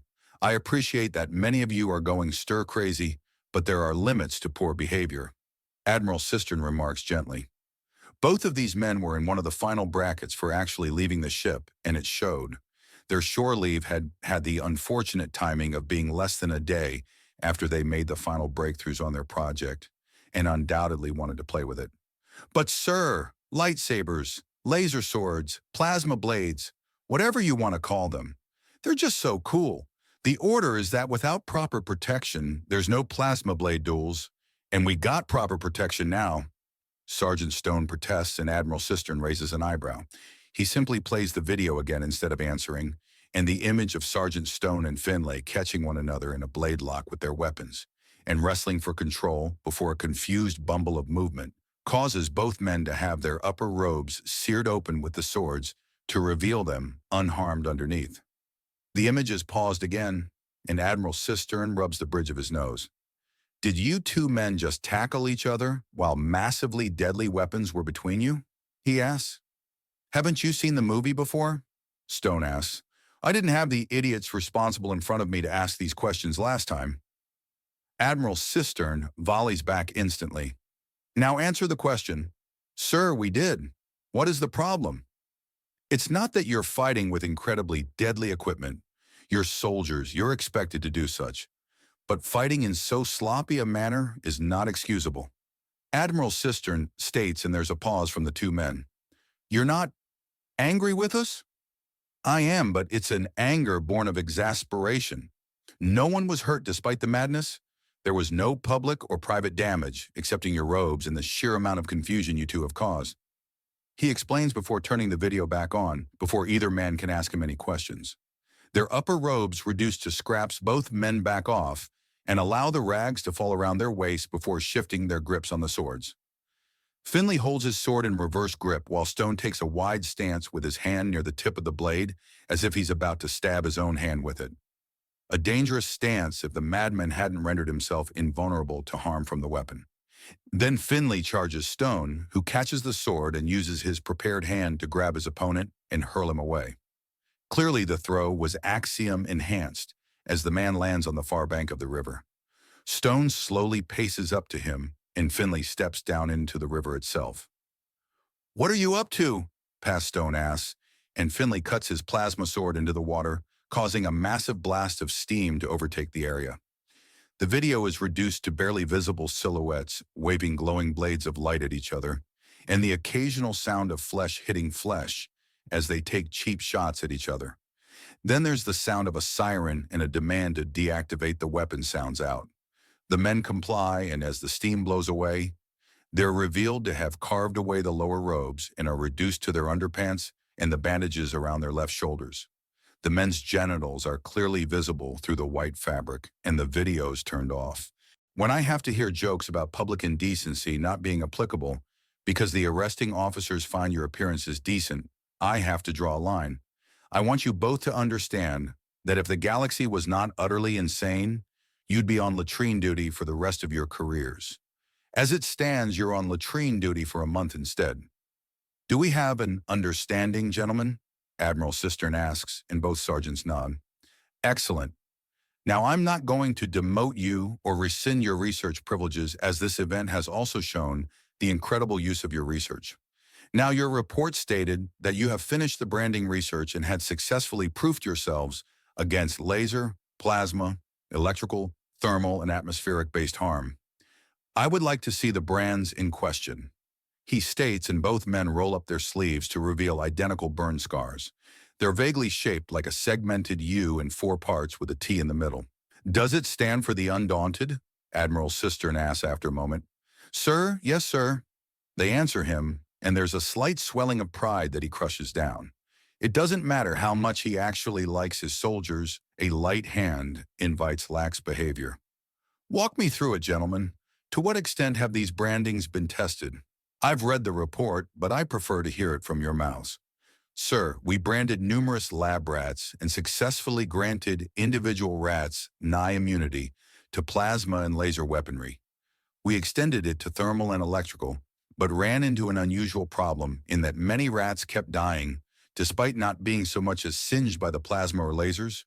We could hold a blowtorch to these animals and they wouldn't even notice the heat, but they'd still die. It baffled us for a long time. What was killing them? Asphyxiation, sir. A weakness to being immune to damage from heat is that you still need to breathe, and plasma and lasers are both hot enough to effectively burn the air, meaning you suffocate if you're under constant bombardment. The chances of such an attack being used are extremely slim. Yes, sir. However, we figured the best way to do this would be to cover all our bases. Hence the T we added. It's the most complicated of the brands in that it keeps a tiny film of atmosphere around the lungs. It won't stop decompression. In fact, it will likely hurt you more. We're not sure exactly how bad it will be. But with these brands, we're also able to breathe underwater. We can still smell, and such as the changes in the lungs, but it always comes in as clean and dry. Have you tested these full lung brands on rats in decompression? Pop, Stone says. On the upside, they can effectively be drowned with no ill effect, Finley remarks. Please tell me that you've already terminated these super rats. Admiral Cistern asks, and both men nod. We're not stupid, sir, Stone remarks. Debatable. I'll go over your report again with a fine-tooth comb. How long until these brands can be used in mass? It's going to be rare, sir. The axiom burns through numbing effects and anesthetics of any kind. No matter what, it hurts badly, and I cannot in good consciousness endorse it being made mandatory in any capacity. Sergeant Stone states, and Admiral Cistern's eyes narrow before he turns his gaze to Sergeant Finley. I'm beside Sergeant Stone, sir. The branding process is effectively torture. I cannot condone it being made mandatory, Sergeant Finley says, and Admiral Cistern looks from one to another before nodding. Good, I want this process available, but we'll be asking for volunteers only, Admiral Cistern says, and both men nod. Incidentally, I've provided your contact information to the Vivilar Preservation Spire Precinct Headquarters. Your arresting officers and their co-workers would like to speak with you. However, they've been informed that you will not be available until you've finished your tour of latrine duty. Sir, if we've done so well and caused so little harm, why the latrine duty? Because you two allowed yourself to be arrested. Next time you go out and do something like this, ensure you have plasma-resistant pants as well. T-shirt too, if you could be so bothered, Admiral Cistern says and receives a pair of salutes. Dismissed. The two men march out of the room, and after the doors close, Admiral Cistern allows himself a few chuckles at the goofy incident. It's not wise to let the men know that you find the crazy things they do almost as amusing as they do. He then begins to reread the report the men had made about their branding research and development. The 5-part brand they have now is interesting, but could it be extended into other directions as well?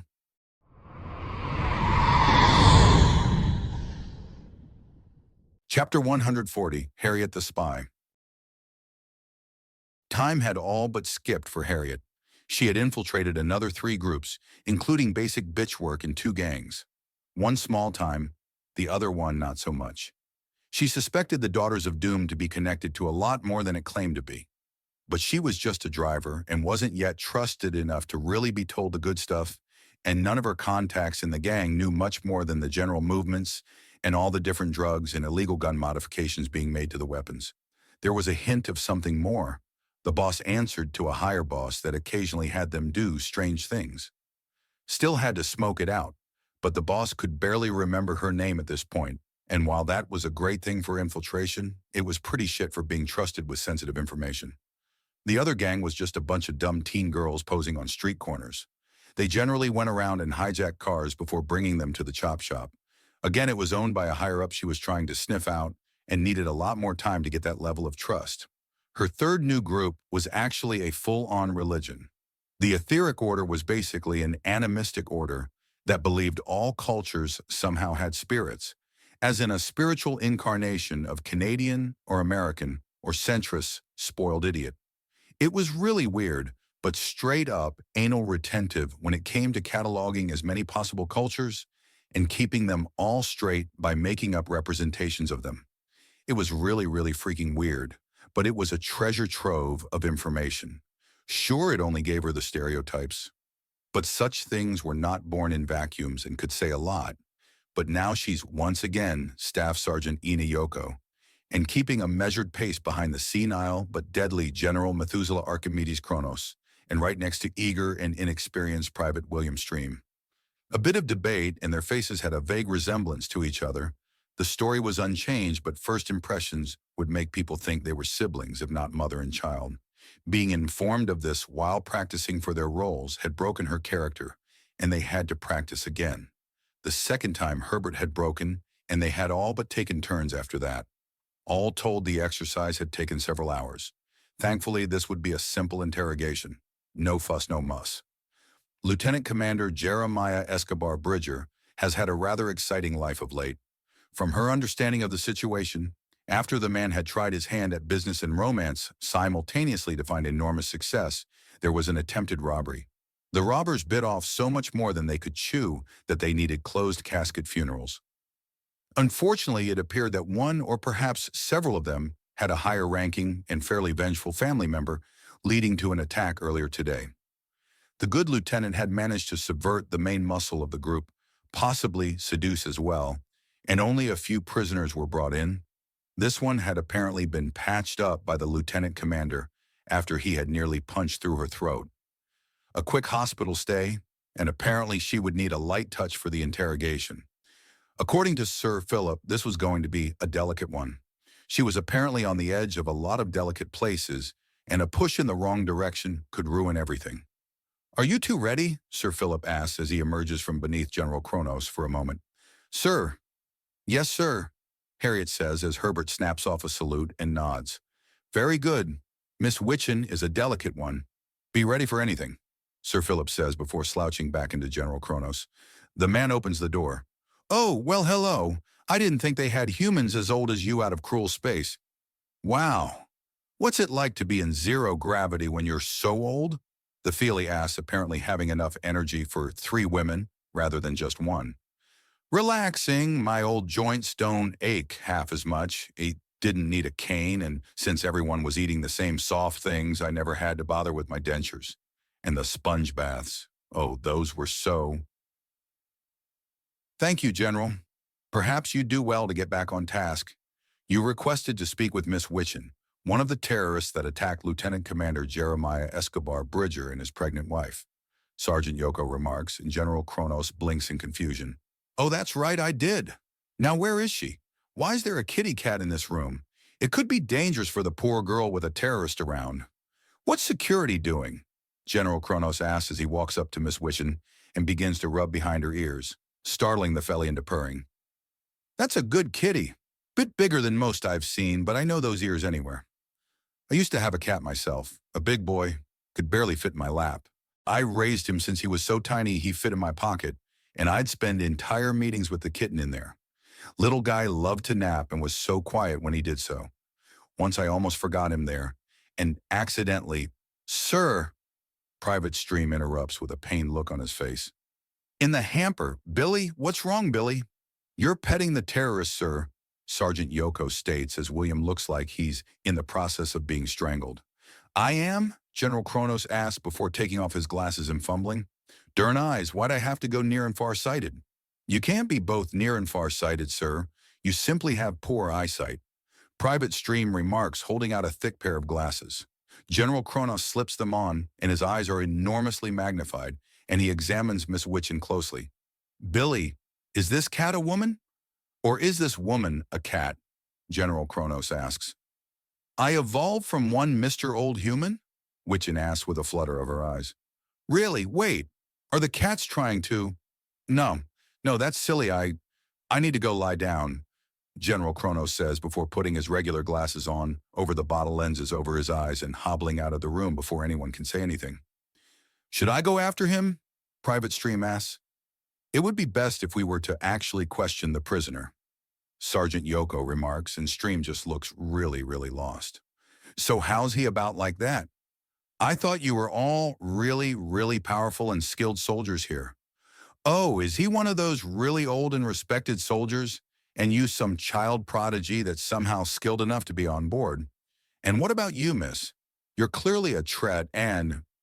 Weaken is cut off with a finger to her lips from Sergeant Yoko. Ma'am, we have a few questions for you.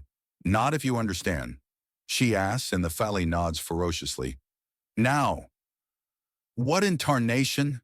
General Kronos exclaims before the door opens to a gigantic monkey woman that Herbert vaguely recognizes from Defenestration Nation. The split-tailed monkey woman in a suit throws out her arm and dramatically points. Hold it right there.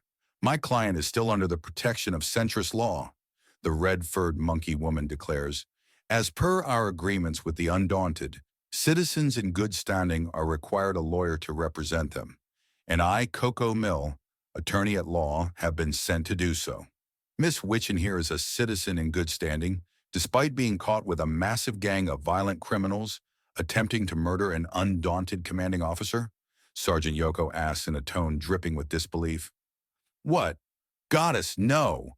Last thing I need to do is bring discord between my family and the new species my sister married into.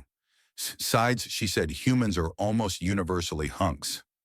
That guy who throat punched me was pretty hot for someone doing a decent job of killing me. I couldn't turn a claw against all that, man. I mean, it'd be like ruining artwork. Anyway, those slithery witches didn't say a damn thing about this stuff when they hired me on as a bodyguard.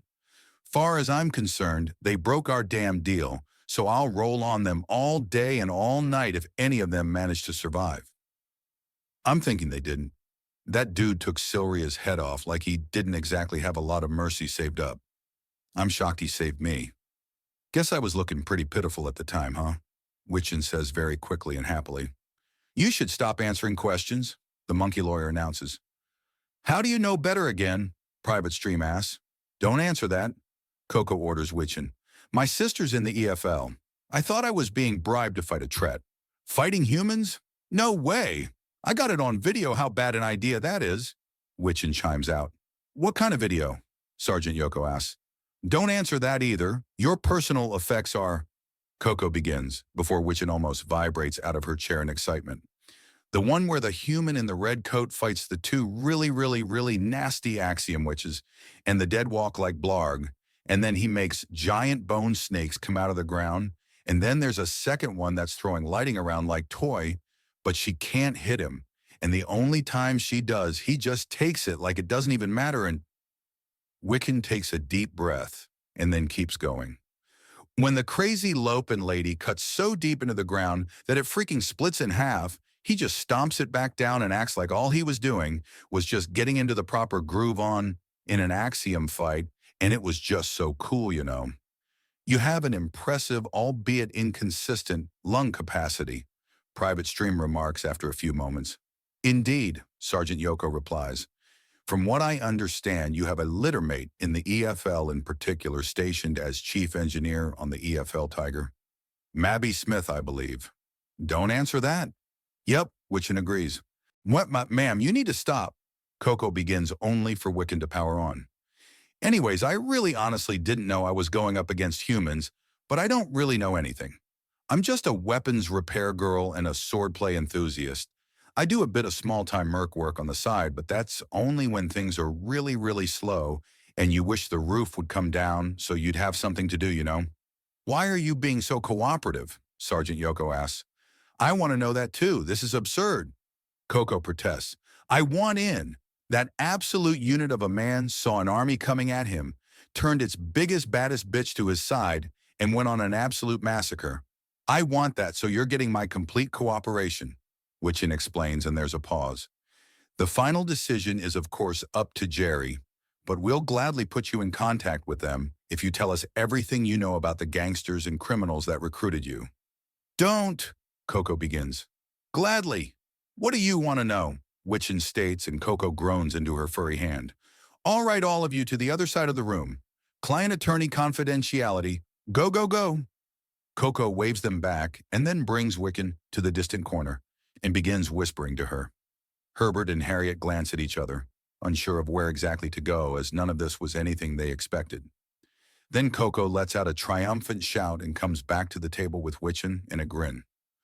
All right, humans, we're willing to make a legal agreement as stated here. Coco states, bringing out a small holo projector that shows a series of digital writing that flashes by quickly.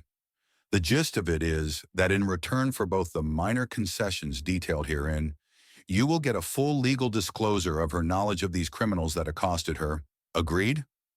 Sergeant Yoko takes the proffered projector and begins reading through with a frown. I'll be sending this to our legal department for review. You should have our answer within a few short hours. This is not the legal department. This is interrogation, where we process captured enemy combatants for information. However, if Miss Witchin insists on cooperation, then this will go along swimmingly.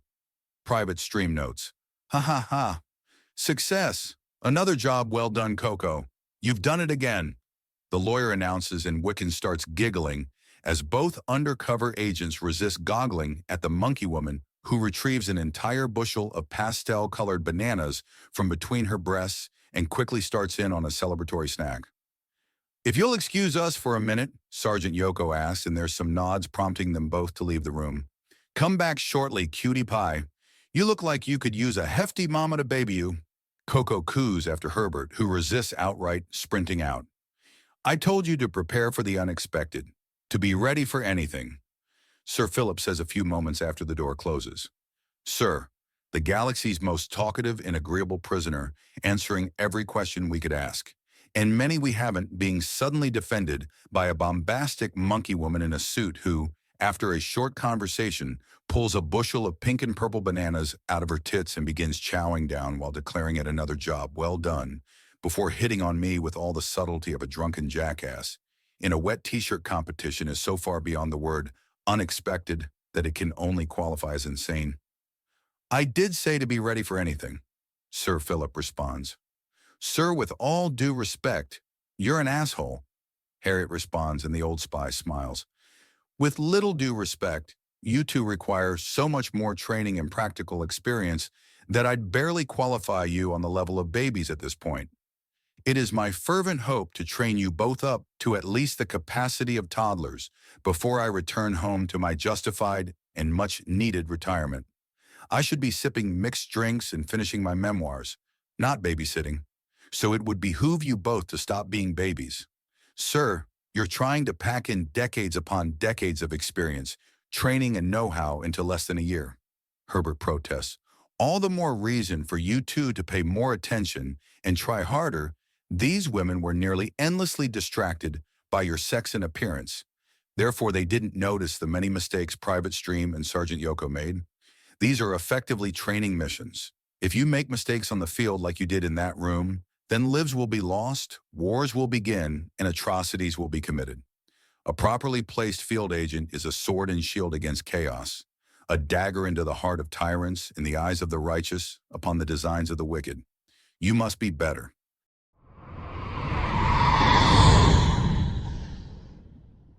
Chapter 141, The Bounty Hunters.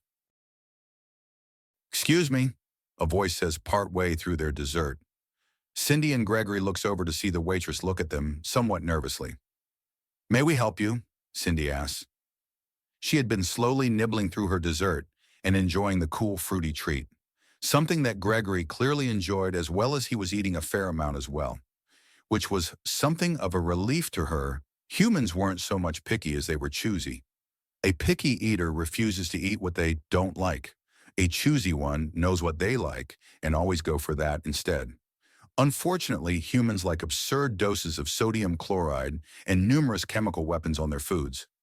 Thankfully, some areas like meats, fruits, and other things that can be devoured raw are a fair bet. They also like their sweets and tend to take them by the bucket. There is an additional bottle of Bruneville wine at table 14 that has been set aside for you both. If it would please you, madam and sir, to relocate, and we can open the vintage for your drinking pleasure. That would be in the more isolated parts of the establishment, well out of view to casual guests.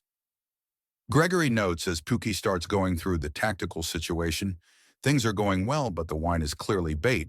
But is it bait to look for an excuse to attack by claiming insult? Or a lure into a trap? If all else fails, he can do this casino what he did to the last one. He's even got the plasma sword to do it. Shall we? Cindy asks, and he smiles. It appears that outside forces seek to make decisions for us. I am by your side either way. Gregory states grandly, and Cindy titters. We'll replace your dessert at the table, on the house, the waitress says graciously as she glances from Gregory to the case. Clearly, she not only knows what's in it, but what can be done with it. Cindy stands up and quickly finds Gregory's hand in hers as he also picks up the case, and they follow the waitress into the more secluded part of the restaurant. At table 14, there is the bottle of wine and flutes to drink it with, as fresh copies of their dessert arrive just before they do. There are 6 places at the table, and Gregory makes certain to sit with Cindy by his side. He gives her a quick 2 squeezes to let her know he smells danger. He takes the first bite of his dessert, and Cindy feeds him a spoonful of hers. Just as good as what we left, he assures her, and she smiles in relief. You don't have to worry about poison. There are very few things on this station that would actually bring you harm. The ones for the Canador, perhaps, but it's uncertain. A nearby voice says, and Pukey's eyes narrow as he spots a small impression in the cushioning of a nearby chair. I hope to God you're wealthy enough for the invisible clothing and not naked, madam. Pukey remarks to the cloaking woman. Already? I matched my axiom to the background. How did you find me so quickly? The voice was hint enough. After that, it was narrowing things down, Pukey remarks. May I ask why we're having this little meeting? Straight to the point. You're all business, aren't you? My business is violence, tactics, and strategy. Failing any of the 3 will get myself, my men, or someone I actually care about hurt. Pukey answers tartly as he reaches out for the blue wine and uncorks it with his thumb, aided by a touch of axiom. He then catches the cork and takes a deep sniff with his sense of smell enhanced. Clean as well. You are on the up and up.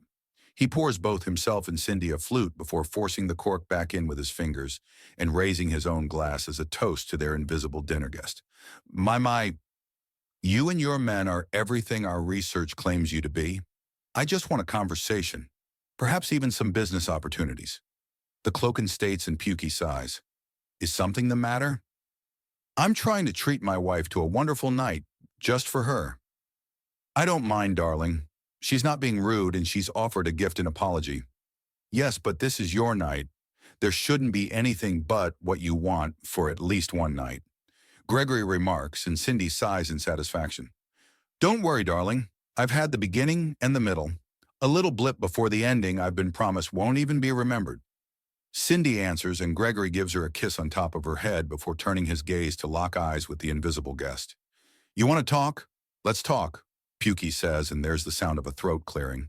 All right then. It's simple enough. I don't want my casinos damaged, nor the businesses under my protection, which is this entire sector. Keep your boys on a leash and I'll do the same. I'm in the business of business, and pointless pissing contests with random mercenaries with a penchant for overwhelming force and meticulous plans is not a fight that me or my associates walk away from unbloodied. I see. So generally a non-aggression pact? Pukey asks, and there's no answer for a moment as he tries to adjust just how he perceives things in the axiom. Giving up trying with his organic eye, he starts going through the filters in his cybernetic one. Infrared, ultraviolet, and several other bandwidths aren't showing him anything. Oh, I see. You can only see the impact I make. I can hear you as well. You're being very, very still to not tip me off, he remarks before finally giving up and focusing in his ears. He mentally regulates it to something out of a comic book, and the world around him contorts as a new layer to his hearing opens up. There we are, or rather, there you are. Crossed legs, mouth slightly agape, long head feathers braided together with numerous bits of jewelry tied in, Gregory remarks as the noise of the restaurant outlines the woman with the now dropping jaw. How?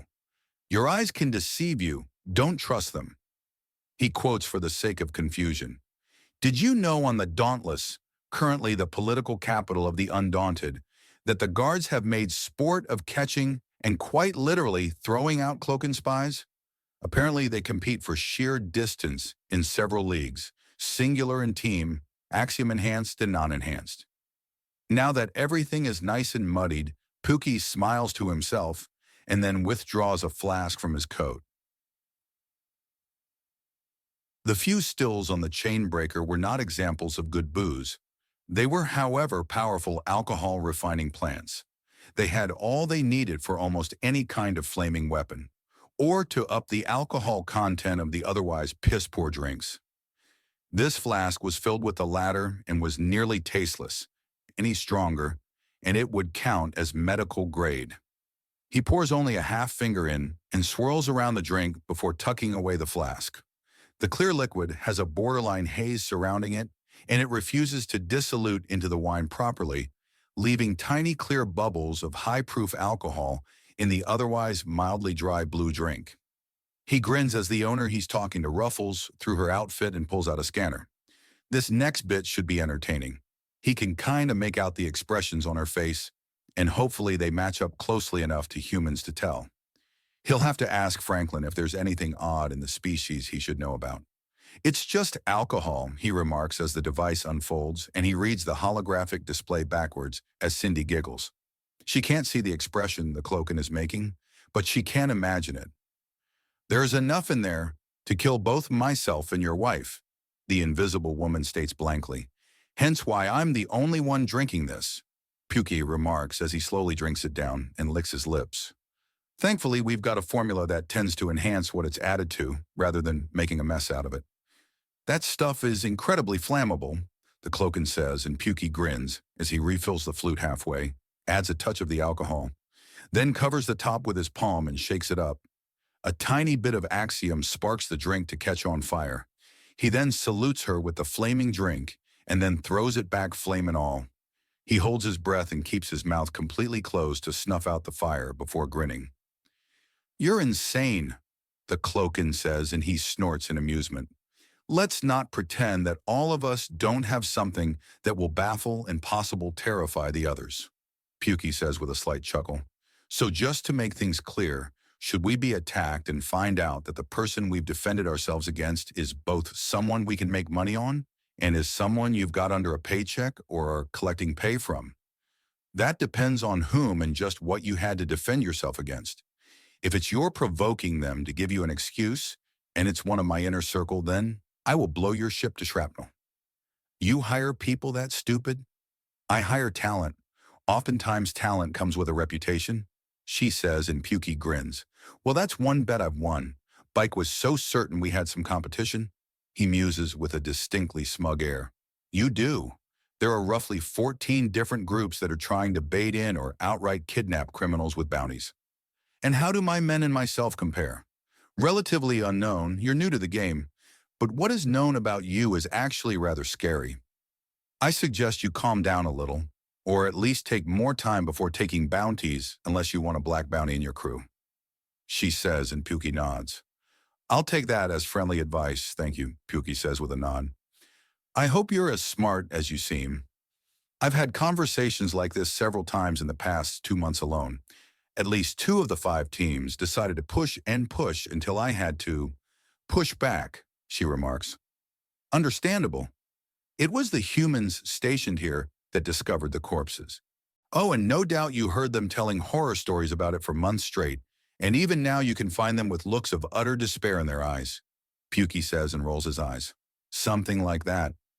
Although, to be frank, after the first few times they cleaned up a dead body, they grew very numb to it. We're adaptive. Now, not to be rude, but unless you have more, I'd like to get to more pleasant topics with my wife here. It's so very odd that you act as if it's your duty to protect her and not the other way around. The rumors of your race having things backwards between men and women are apparently true, much like your absurd poison resistance. There had been a scare when those Tret-looking boys decided to start buying all sorts of toxic ingredients from the heavers. I believe it. So is there anything you especially want, or so eager to pamper your wife? I'm married but interested. If only Jules was so smitten. It's because they don't expect it. It's a little pattern I've overheard in their conversations. Apparently the girls back in Cruel Space are so spoiled for choice that they get picky, Cindy remarks. Really? Well, that's their loss then. Speaking of loss, spending much more time here will be a loss of revenue on my part. Enjoy the rest of your evening, you two, and Captain Schmidt? Yes. Should we send you information on girls that owe a debt to our casino and refuse to pay? Would you be willing to hunt them down? I'm afraid my crew and I want to be able to jump into the more legal parts of the galaxy at will.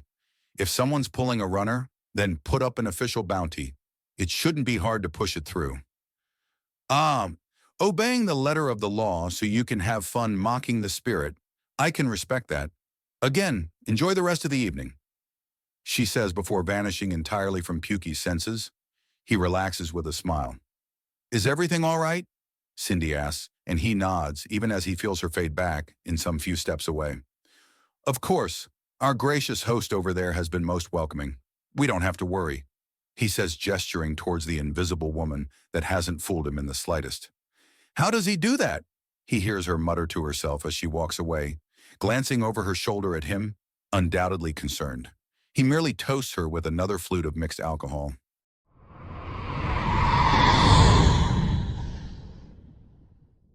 Chapter 142, Love and Longing. Vernon, is everything all right? Mira Noir asks as Vernon calls her on her communicator. It is, but he's so sheltered that when I explained myself and showed proof, he went off on a rant and tired himself out. Also, the boy's feet are covered in blisters, and he's getting some pretty bad leg cramps. From everything coming together, I wouldn't be surprised if his room was a padded one, Vernon explains. He's taking a nap now. The food really helped him. I'm glad. What's going to... Miro Noir begins asking before catching Quar Urla, mother of Jethurla, as the less than reasonable woman makes a grab for a battle princess's communicator. She gives the mother and accountant a very unimpressed look and simply holds her at a distance without further acknowledgement. Was that the boy's mother? Vernon asks. Yes, apparently she has a tendency to forget herself, Miro Noir says delicately. Could you please tell her that a child regardless of sex is akin to a flame? Too little nurturing and it starves and dies. Too much and you snuff it out. Keeping him desperately away from all forms of possible conflict or violence in his life left him starving spiritually. She's drowned him in love and starved him of strife. Both are needed. Vernon explains, not knowing that the device was put on speaker the moment he said child by Mironoir's fast and skillful fingers. And what would you know about raising children, let alone boys? Quar snaps crossly. Having been one myself and being one myself, I know that if I didn't have my brothers to argue with, if I didn't have my mistakes rubbed in my face, or the chance to make those mistakes, I would not have grown. I needed to understand in no uncertain terms that if I'm going to insult someone to their face, that I better be prepared to catch a fist there. As much as he and I hated each other, Big T was one hell of a teacher in the school of start shit, get hit, taught me how important good manners are in just one afternoon. Don't you curse in front of my son, so that when he's older he can be mocked and belittled for not understanding basic crude language. Excellent plan. Vernon retorts with enough acid in his tone that Mironoir raises an eyebrow. What makes you think he will ever have to be exposed to such filth? Because life happens. No matter what you do, no matter how hard you try, something will happen, Vernon says before audibly sighing. Look, lady, I get it. I really get it. You're scared. Every time you think about Jeth, all you see is that tiny little bundle of baby that you gave birth to. I get it. You will never be able to want anything more than his safety and protection. Then why haven't you brought him back? You're not listening, are you? I'm not listening? You're not listening. Quar rant to be is cut off when a tree reaches down and warps a branch around her mouth. There is a pause and the call ends. Vernon then drops out of the canopy above and lands lightly. You make it very difficult to keep my temper, Quar. Vernon regards. I am assuming your intentions are noble. Do not make me assume otherwise. Vernon, why are you so upset? Mironoir asks, and he lets out a shuddering sigh. Though it is far, far rarer throughout history, stories such as Jeth Urla's are not unknown to the woods. These are the sorcerous tales that end in the most pain. The sorcerers born of war sought vengeance and justice, yet those that are made as Jeth has begun. Vernon shakes his head. Mrs. Urla, a person no matter what race needs many things to grow. Yes, food and water and safety keep them alive, physically alive. Such is fine for a beast. An animal can live a very satisfying life with just food, drink, and safety. A person needs more, so much more. The branch wrapping around Quar visibly grow as she tries to burn them with her fire. Unfortunately, this forest learned to drink flame long before the opics surrendered their shells. The flames only cause the branch to thicken and the leaves to grow lusher. She makes a strangling gesture, a quick, panicky jig, then forcibly calms herself down, and breathing more and more steadily. Are you ready to speak rationally? She nods in response, and Vernon looks up to the canopy and gives it a short nod. The branch unwinds from around her face, and she takes a few deep breaths. I deserve a say in my son's life. I am his mother. Quar states plainly, and Vernon nods. I know that. I respect that. But your son has invoked truly ancient and powerful protections, laws that I follow, that every sorcerer follows. You're not an APUG. You're not part of this culture. Being allowed into the Broken Shell tournament was farce enough, but you're also a male, and you spat on a tournament to celebrate the strength in our women. You don't know anything. What makes you think you have any authority here? What right do you have to keep my son from me? I did not bring him to this forest. I did not guide him deeper in. I brought him food, I spoke to him gently, and I listened to his woes. In what way have I brought him harm? You're lying. You filled his head with ideas of being a sorcerer. I had to tell him that I'm a sorcerer. How is it that your son doesn't know of me? I was only the largest scandal in the planet's largest tournament.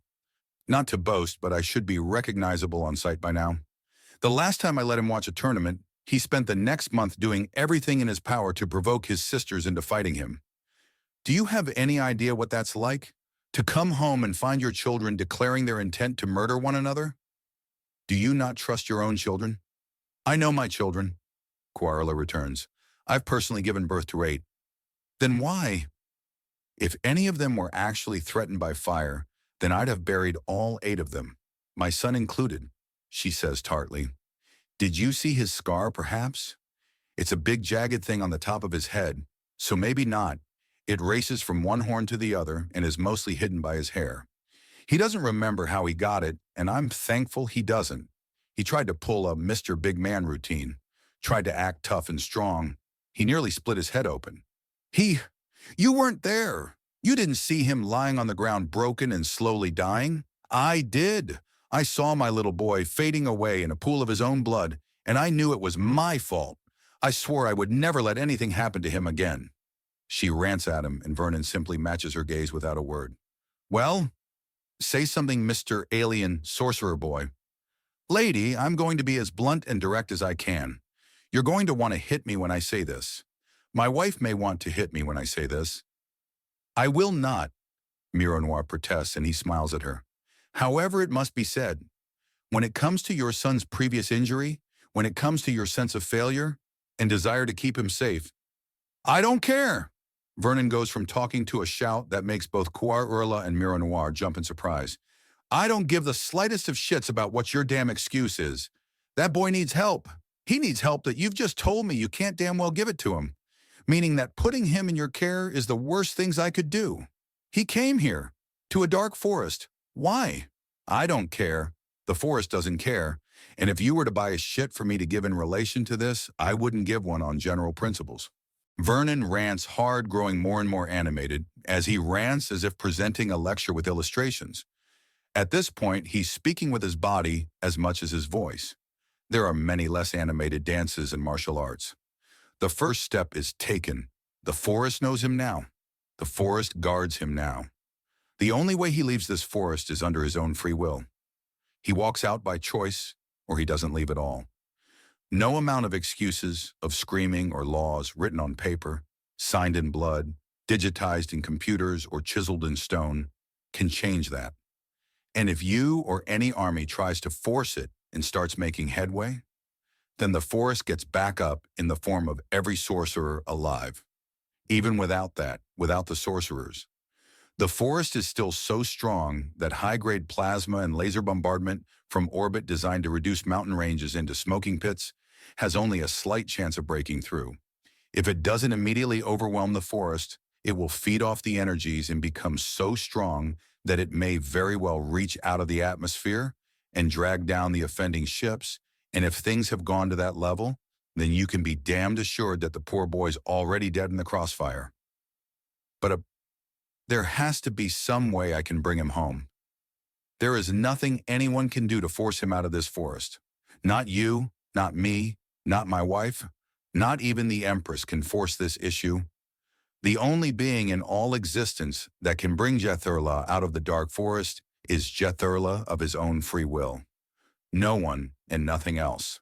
Vernon says, winding down and taking a few deep breaths. How do I help him? How do I bring him home? Quarla asked with tears in her eyes. Vernon seems to deflate. The energy with which he ranted snuffed out, leaving him looking lessened by it. The only way to bring him home is to do the only thing you can do. Love your son and make sure he knows it. Only he can bring himself home, so he has to know, with no uncertainty that he can go back. No ifs, no ands, no buts. There has to be a way back if you want him to come back.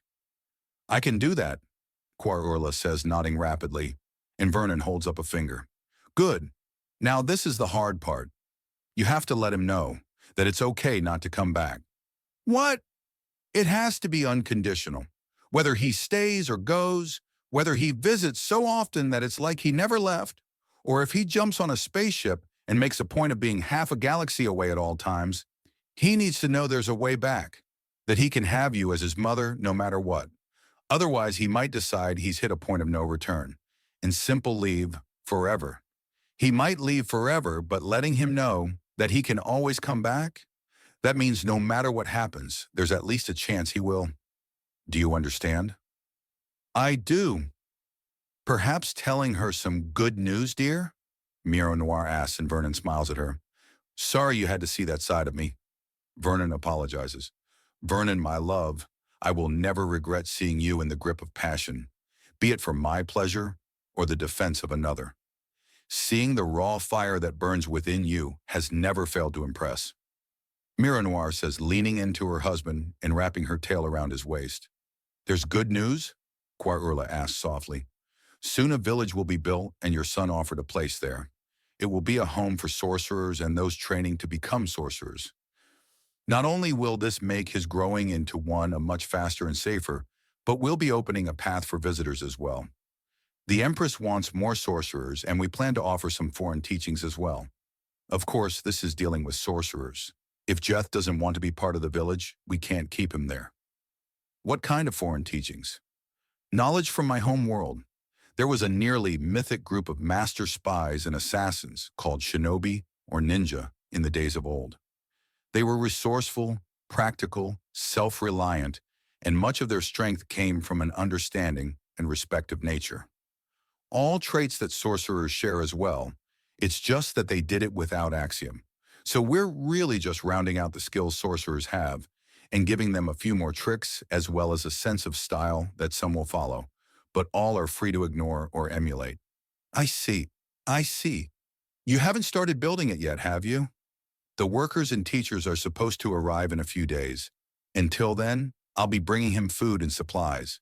I've already put together a shelter with a bed for him. It's not as comfortable as his room is, but he's off the ground, sleeping on soft moss, warmed under leaves and sheltered from any rain. At least he's sleeping well, she says while hanging her head to hide the tears.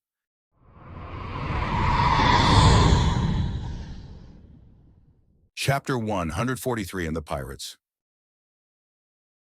Fire in the hole, Jean-Luc calls out as he triggers the detonator, and the collapsed entrance to the mine erupts.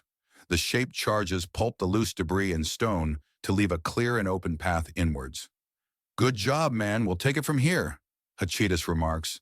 The abrasive Horchka stowaway had quickly been made part of the crew and had blended well with them all. For a while, she had been understandably resentful over the mess with her arm, but after successfully integrating the replacement monster they'd made for her, all was not only forgiven, but she was outright contemplating if she should hack off her remaining organic one to match. The answer was no, but the arm she had been given has a plasma sword capable of extending from the palm, a high-powered laser from the top, and an incorporated riot shield-shaped axiom barrier to turn the bulky-looking beast into a small arsenal that could still be used to scratch herself. She has ultraviolet goggles on for night vision and piercing the bug's stealth, and her main weapon of choice is a massive, double-headed axe. Jean-Luc had called out the bullshit of a weapon like that, stating the weight and impracticality of having one of the main killing edges pointing at you. The response was completely sensible and almost boring. The extra weight gave the axe more power, and if anything happened to the first blade you used, you had a fresh and clean one on the other side. A twirl and it was go time all over again. Taking out his grenade launcher, Jean-Luc rolls his eyes a little. He's got a machete strapped to his thigh and a shoulder holster for a plasma pistol. Most of the crew was focused on building. A clean-up bug hunt was low priority but needed to happen. Besides, there was always a bit of joy to be found in blowing things to hell. Something's moving, one of the girls in the armor states, and Jean-Luc pulls down his own goggles to get a good look. Outlined in a color he simply didn't have the capacity to see is a small horde of four-legged insectoid monsters. They scuttle forward like an unholy cross between crabs and spiders as their jaws flex and drool. It has a torso above the main legs and cruel grasping claws.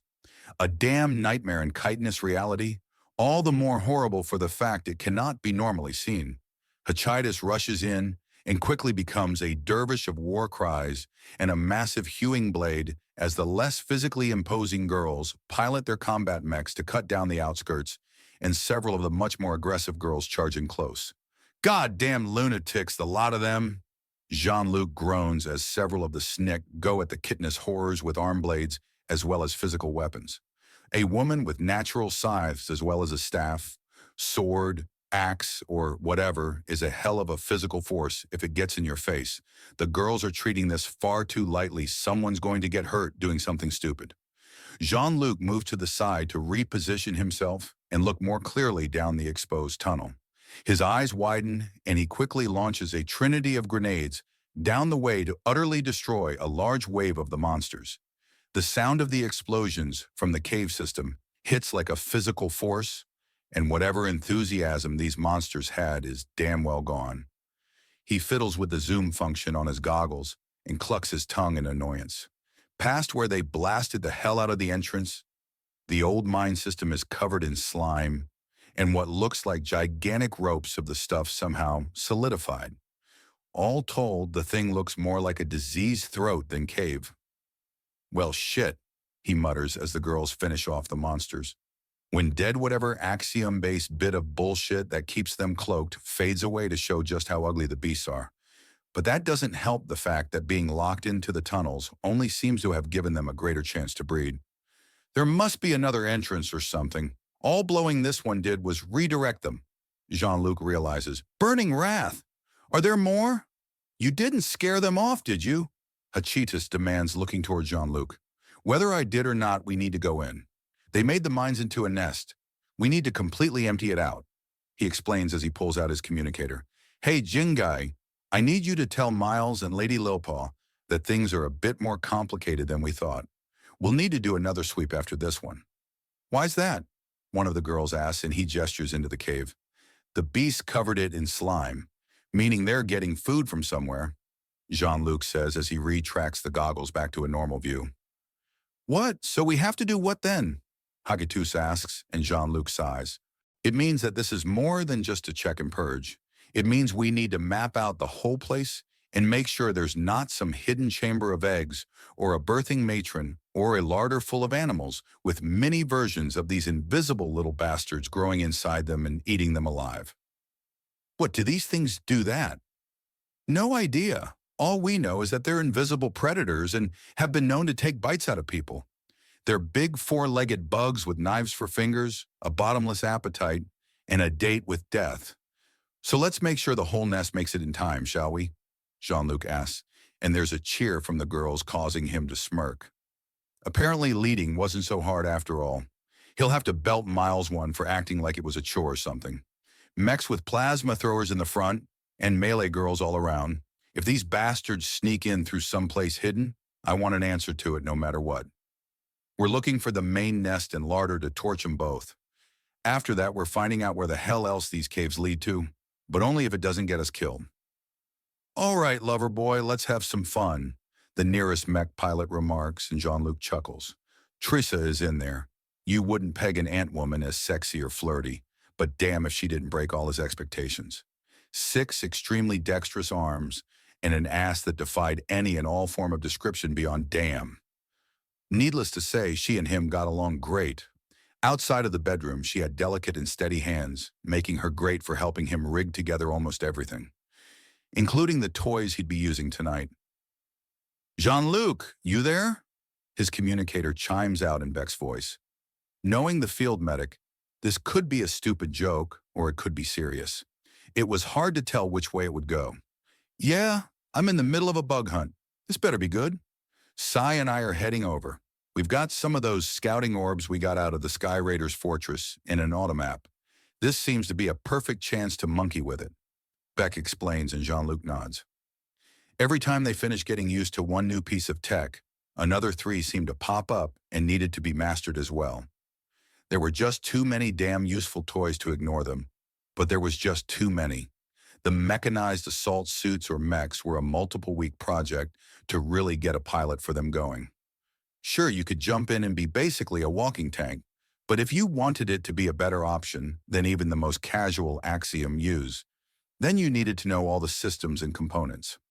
Granted, the sheer size of the weapons you could hook up to them made the mechs almost worth it when you didn't know how to properly use them. If he wanted to cause the same damage that a plasma thrower on full bore could do, he'd need Willie P. Learning that had been a scary as hell day. Of course, since then, he'd been slowly building up a supply of the stuff. If the level of the hurt the galaxy is willing to give out is that excessive, then he'd best be ready to give it back.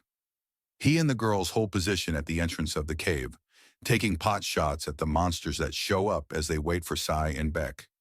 It's not a long wait, and soon enough the Egyptian and Indian man have arrived. No words are said, but there's some short nods. Sai opens up the case he had been carrying, and Beck starts fiddling with a small touch-activated screen. The interior of the case then lights up, and dozens of tiny cubes float up and then into the cave system. All right, depending how big these mining tunnels are, it can take anywhere from a few minutes to an hour, Beck remarks. So how long did it take you to get a good grip on this toy? Jean-Luc asks, and Beck lets out a long, shuddering groan. That's a long time. Yeah, that about ballparks it, Beck remarks, and Sai chuckles. And don't you laugh, the scans they took of you are still on this database too. Beck snaps, and Jean-Luc raises an eyebrow, which prompts Beck to glare at him. Don't ask. I just want to know if it's going to get in the way of what we're doing here. This is rather important after all. We don't want these freaky things breeding. Indeed, it's bad enough for there to be vicious local wildlife. Worse still for it to be naturally invisible. Thank goodness they're visible on the ultraviolet spectrum. Which makes no sense. How is it they're invisible to thermal scans and infrared but not ultraviolet? Beck mutters to himself as a 3D readout of the mine tunnels draws itself out on the screen he's holding. Oh no, they're tunneling beasts, Sai remarks as tiny little winding paths show themselves around. Beck taps a few buttons and parts of it light up. That would be a very base-level mineral scan. These things seem to follow veins of metal. There's a lot of tin and iron in the area, but it looks like it's been chewed out. Really? Jean-Luc asked before thinking, and pulling out a pocket-sized scanner before walking over to a burnt chunk of monster. Practically nothing. The calcium in our bones gives a higher number. If it's not in the beasties, then why are they chewing the metal? Hachadis asks as she reveals she's been listening close and takes a look at things. There has to be some reason. If it's not in them physically, then they're using it for something, Beck remarks before poking a few more buttons to up the intensity of the scan. A trail of metal drippings is revealed, and it leads them up through the winding tunnels until it gets to a large chamber with only one entrance or exit. The metal is all there, concentrated in a single massive form. That is one big beast, Hachidis remarks in an odd tone. From the shape of it, it's been pushing out eggs. We've found the hive queen, Jean-Luc says as he considers He Tunnel. It's far too small for most crew members to get in or out. A smart setup, really. The only thing that can fit through it is too small to pose a threat to the queen, but the newborns can wiggle out no problem. With the tunnel leading downwards, food can be dropped or rolled and leaving the queen very safe, very well fed, and able to operate with impunity. That is going to be an absolute pain in the ass to dig out, Hashitus says, and Jean-Luc snorts. You got a plan, man? Beck asks, with a grin that Jean-Luc returns. Give that chamber the main monsters and a real good scan. If it's sound and tough, then we can kill it easily without even setting foot in there. Boom? Beck asks. More whoosh. I'll be aiming for high heat to bake the queen in there. The stupid thing is in a oven. We just need to turn on the gas. Do you have what you need? Sai asks. Say, buddy, you can generally assume that at any given moment I have enough thermite on my person to completely melt whatever building I'm in. I just need to get to the hole that leads to this beastie's den to reduce it to charcoal. Or we could have one of the mech girls stick the muzzle of their biggest plasma cannon into the hole and hold down the trigger. That tends to produce a lot of heat, Hachidis says, and there's a pause. Well, yay, but I want to light a thermite fire. I'm not putting a man in harm's way just because he wants to have fun. We could rip your arm off and wrap you in duct tape again. Save the bedroom talk for later, lover boy. We're on a beast hunt, and as much fun as these can be, we still need to take it seriously. Hachidis all but purrs. I never get to have fun. Jean-Luc grumps. We can have that celebration, Guy Fawkes Day or something? That's an English holiday, Jean-Luc answers. English, French, what's the difference? Beck asks and grins as Jean-Luc glares at him. If you're looking for a fight, then you're going the right way. Jean-Luc warns the man who hands off his gear to Sai, who's already rolling his eyes. Beck slaps himself in chest with a grin. Come on, Englishman, let's see. Beck's taunt is cut off by a flying tackle.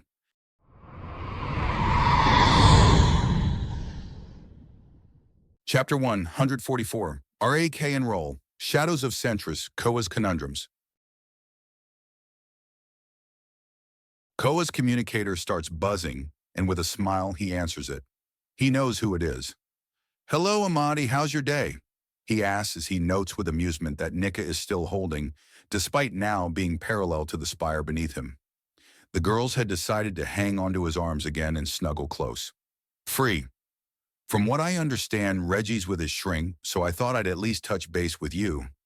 I've had it hinted, none too subtly, that we should go on another walkabout and see what we shake up. What's your schedule like? Reggie's open tomorrow and his wives are busy, and I've got it off until mid-afternoon before I got to do a shift till midnight. Sounds like a hoot. It would be time enough to plan the next part of what's going on here anyways." "What's going on? Finally convinced those little bimbos that humans are real?" Amadi asks. "It took a visit to the doctor to do it, but I've gotten through to them," Koa remarks, and there's a chuckle from the other side. "Good. I'm glad things got sorted out before someone got hurt," Amadi says, and Koa doesn't say anything. Oh shit. How close were you?" "Close enough that I really laid down the law after. Oh, by the way, that trick you told me about, pumping axiom into adrenaline to hypercharge the supercharge? Yay. The world seems to straight out stop, but you can still move. Just as I thought, it's a quick and dirty way to get right next to outright time manipulation. You know some people just jack up their speed enhancement through the roof, right?" Koa asks, and there's a sigh from Amadi. "There's a certain threshold that some people struggle with. Not to mention this stacks on top until we can get to truly ludicrous levels.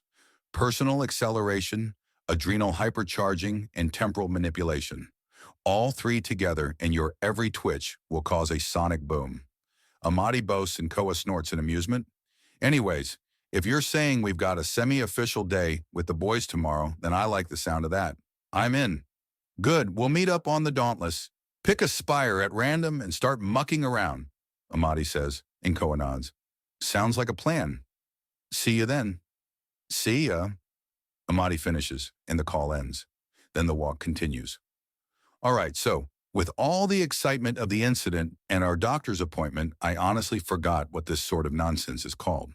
Koa remarks as he tries to figure out the stupid term. "We're adopting a sister bride. Normally, a lot of girls try to sign up, but we kept things quiet. And Centris has so many women that putting up any kind of signs or official hunt would have us drowning in girls wanting to join up. Aren't you already dodging a lot of propositions from girls you never met? Those kind of communications are automatically blocked and filtered away. Half of the hack was an obscene data dump of trillions of propositions to the men stationed on the ship." Koa answers, and Nita starts giggling at the idea. "Well, that's what you get for looking too cute. Honestly, an entire species of lonely hurt men that are doing everything they can to seem as strong as they don't expect to find or deserve love." Nika rants a little before letting out a sigh and snuggling into Koa even more. "I'm surprised the whole ship hasn't been straight up invaded by women with marriage propositions. We've actually had the Dauntless lift up a few times to keep larger hordes from piling in. Of course, for flying races, that just encourages the lunatics. But after a few shouted warnings, followed by bullets, they got the picture. That wasn't on the news. No one wanted to fess up to that mess. The hack in the first few waves of crazy thirsty thoughts was an enormous embarrassment for everyone involved, and we all made to try and forget it, despite putting steps into place to prevent either from happening again. What's a thought?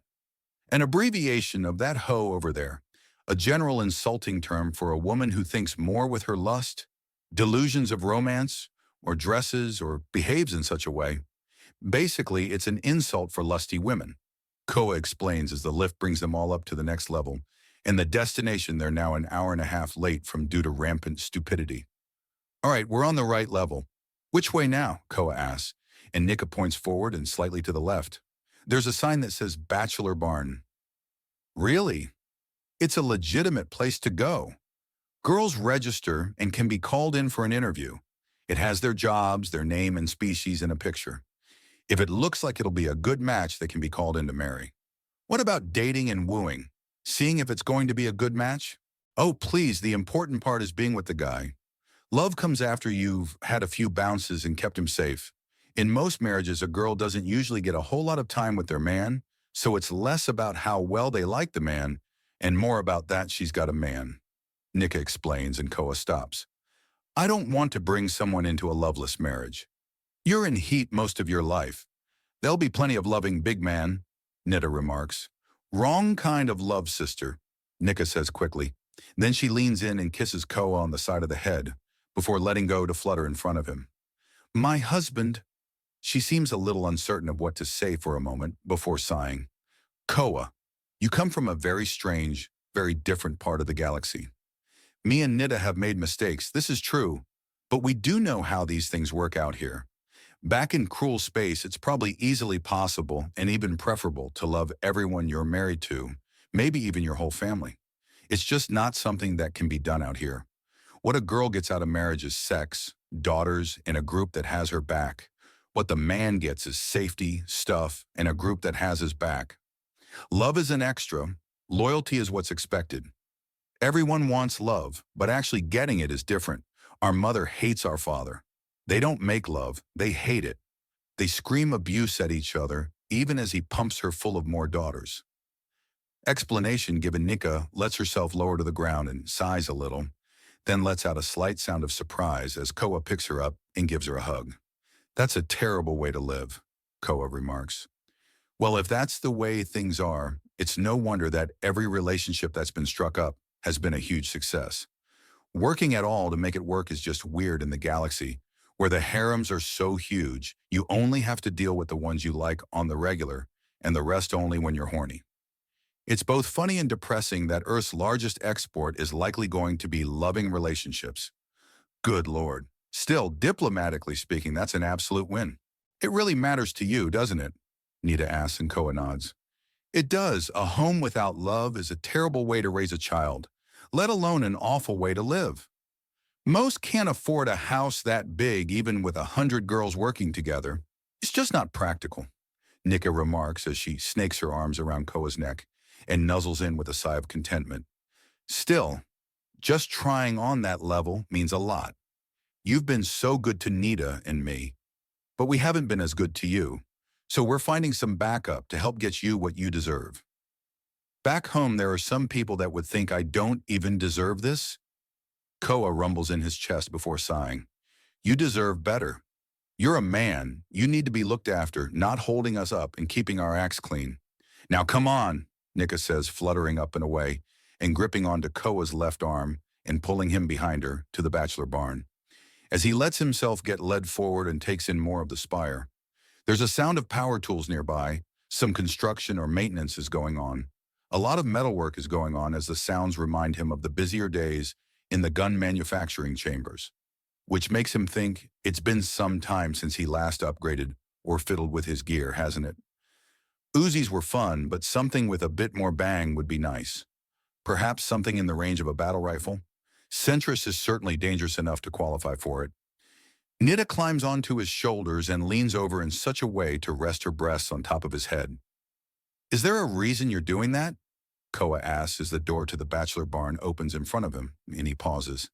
Your hair feels neat like this, Nita remarks as Koa takes in what looks like a combination of a restaurant that favors booths and a government services building. Nika leads him and Nita to the front desk and takes a number before landing at Koa's feet.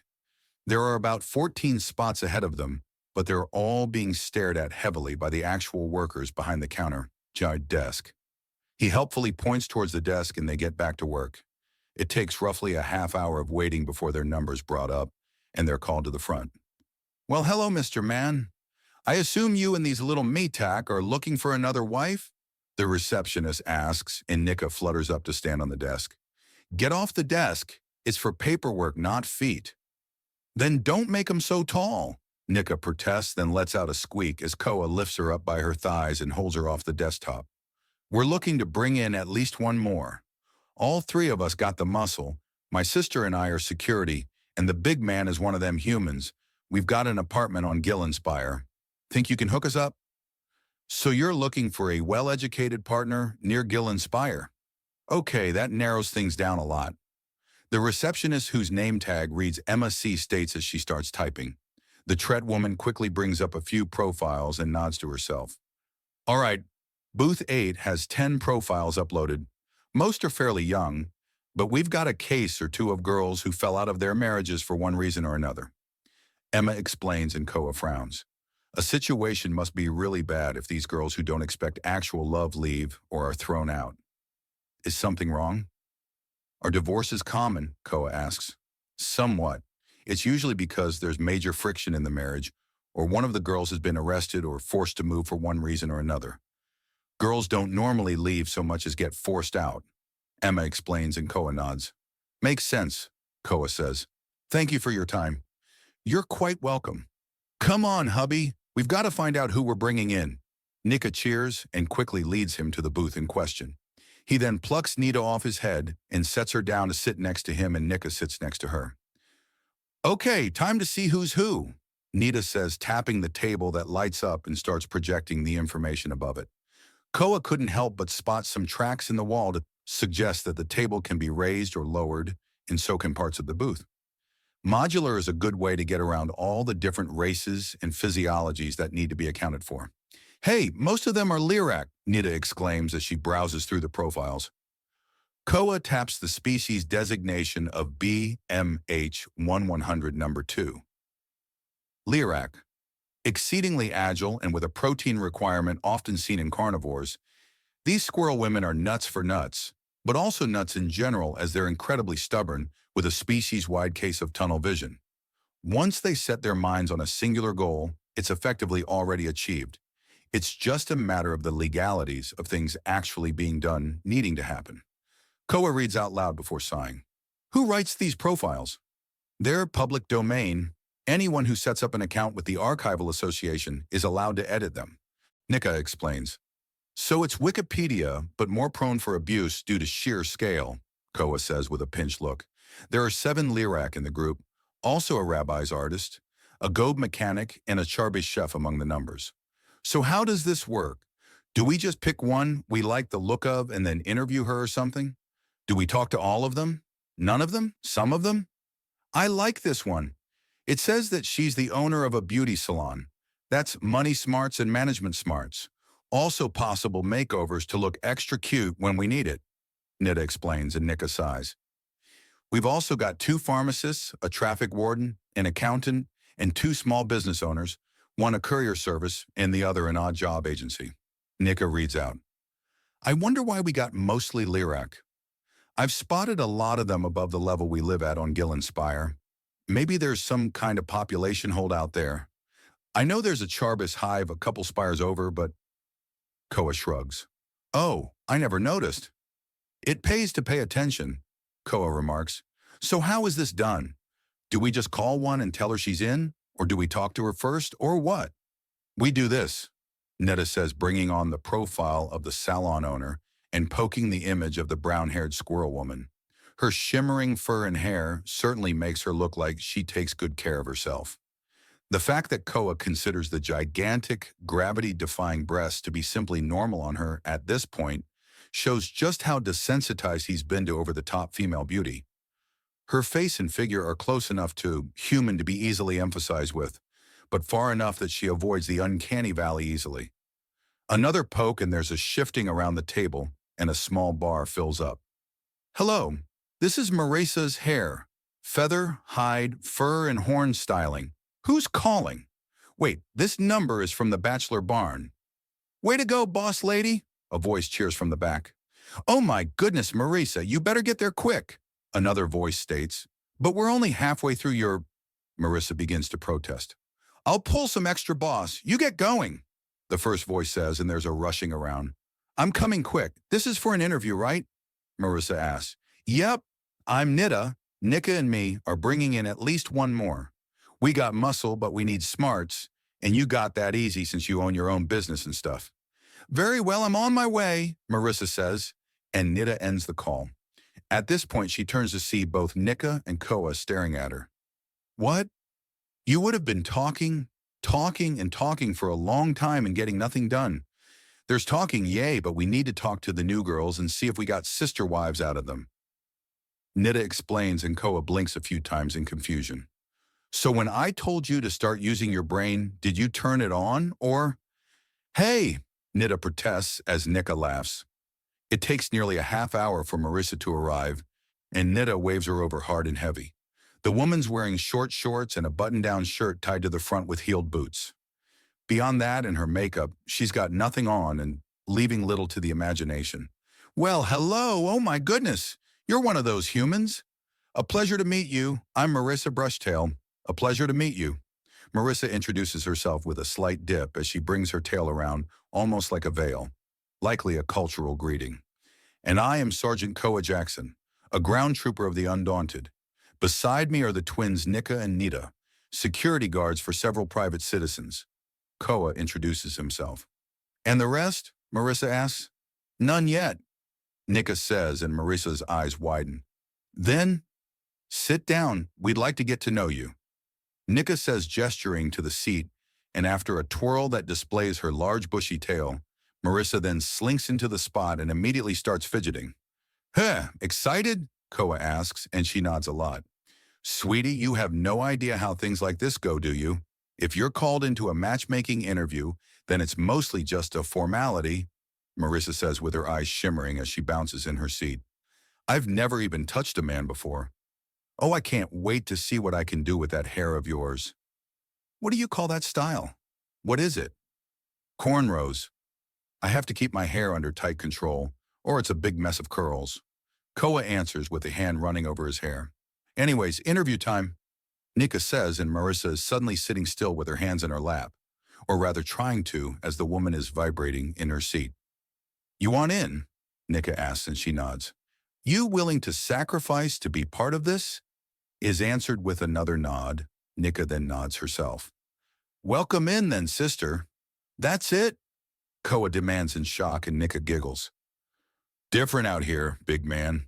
Not that I don't want you to try to follow that human tradition, Nika answers with a giggle. Tradition? What tradition? Marissa asks, looking like she's expecting him to suddenly peel his face off and bite her. Humans have as many men as women, so to them it's only natural to love your family. He wants to make it work. Nika explains with a little shrug, and Marissa blinks. Wait, so you're not only bringing me into a marriage at the ground floor, but with an exotic husband that's going to try and make sure we all feel loved and appreciated? May I just say that it's distressing how the standard home beyond Earth is what we consider a broken one by our standards? Loyalty is definitely needed, but it's only one part of a greater whole. Without love, a family isn't. Koa explains, and Marissa has a dopey smile across her face. Go ahead, Nika says, and Marissa pounces across the table to start sucking hard on Koa's tongue.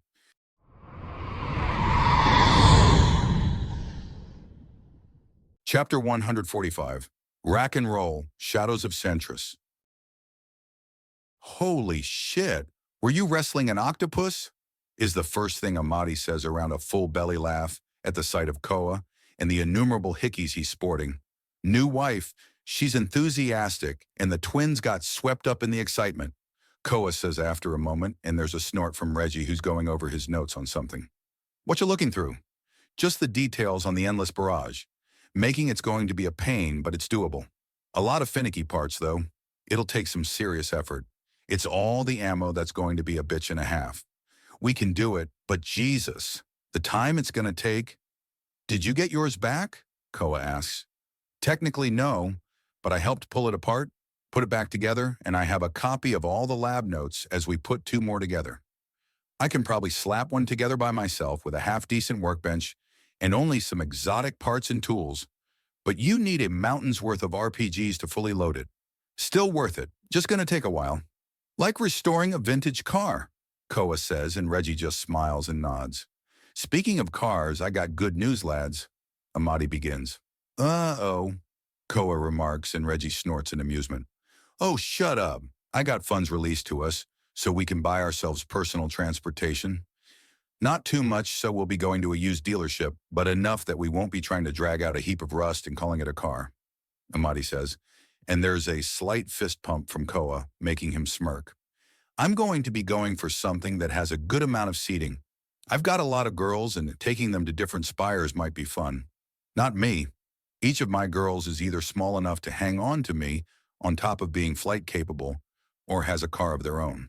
So I'll get a bike and see just how loud and powerful I can make it before I'm dodging pot shots from pissed off citizens. Koa says with a smile and a gesture as if showing off such a bike. I'm going to need a lot of space. Lidris are freaking gigantic. Also would leave me a lot of room to stash all kinds of tools and toys. So car, bike, and van then. Between the three of us, it's all but guaranteed we find a stash of drugs in the trunk or even a kidnapping victim, Amadi says with a smile. Awesome. It was always a dream of mine to be chased after by some drugged-up lunatics for some barely comprehensible bullshit. Reggie snipes and Amadi snorts in amusement. Let's go then, Koa says. Amadi's already planned out the route and leads them to Jumpin' Jenny's Junker Restoration Station. The gigantic owner of Jumpin' Jenny is somewhat overwhelming, and all three of the men resist drawing weapons as they allow the brute Arcana to approach. The fact that she looks like a woman with an extra pair of arms and legs to be shaped like a spider rearing up is more than mildly freaky. There's a sort of inflated shape to each of her limbs that gives them an absurd amount of strength. The downside of this stupid level of strength is that if their otherwise extremely tough skin is pierced, they bleed out in moments due to the sheer pressure her blood is under. Though that said, even a small amount of axiom lets them pick up and walk away with spaceships if they're feeling particularly audacious. Maybe it's a worthwhile trade. Oh my. I'm Jumpin' Jenny, owner of this repair and restoration shop. How may I help you? The gigantic black and white Spider-Woman asks as she taps around them with a gigantic smile. Large bangs cover her entire face except for her mouth, with tiny fangs poking out between her lips. Well, ma'am, my friends and I are all finding ourselves a little grounded and immobile. We're looking for personal vehicles, Amadi says, and she claps her hands together in a diagonal method in her glee. Oh, wonderful. I love making a good sale, especially to such good-looking customers. Come. Do any of you know what general type of vehicle you're looking for? I'm looking for an air bike, basically something fast, easy to use and easy to fix. Hopefully with a couple of ports for some larger weapons, Koa says, and Jenny nods a few times. Of course. Right this way, please. We've got all kinds of open cockpit air vehicles, from air spears to zoomers to sky cutters to blast platforms, Jenny explains as she leads them into the building, and then a room to the right. All right, first on the left is the sky cutters, and the right's got zoomers. In the distance, we've got air spears and flying platforms. I suppose that with so many body types, thinking there's just one kind of air bike is kind of stupid, Reggie notes as he examines the nearby zoomer. It's a pair of engines with what looks like crash webbing between them and the controls on the front. He looks at the controls, and it's a very simple system with a pair of hollow projectors to show things like speed, altitude, and the state of the engines. Of course, but don't you worry. Jumpin' Jenny makes sure that as many of her vehicles as possible accessible to as many races as possible. After all, it doesn't help the bank to cut off part of your customer base. There has to be a point of diminishing returns. Amadi notes as he pays attention to a sky cutter with its curved blade-like design. The seat is in the interior of the crescent and is well padded. Well, yes, not all base frames suit every generally body shape. My kind are so big that a cutter like that will just be a pain. Smaller and moderate-sized races like your own will find it a wonderful way to get around. But me? Not enough vehicle. Not to mention only specialized versions of any cutters are big enough for something like me, or goddess forbid, a Lidris to ride. Poor girls, so big and strong, but so much more is needed to give them a good life. Well, if it helps narrow things down, I'm looking for something I can modify and toy with on days when I'm off duty and everyone I know is busy, Koa explains. Does that happen often? Jenny asks. Sometimes. We're all troopers, but I'm a fighter and guard more than anything. Reggie, there's an engineer and repairman, and at Mahdi there is a researcher and scholar. Koa explains, pointing to everyone in turn. Anyways, the ladies in my life either have their own ways to get around or are small enough to hang on. What do you recommend for that? Oh, a flying platform, most definitely. The ones I've got here have extending standing space so you can actually bring a lot of cargo and passengers, despite it being a very small vehicle. This way, They follow the scuttling woman that seems to be veering between a crab and a spider with the way she moves. Ko in particular is ready to run should she turn sideways and sprint. The flying platforms are large hexagons on struts with a casing to hide and protect the interior components. They have what seems to be a podium filled with controls, including a joystick and otherwise fairly plain.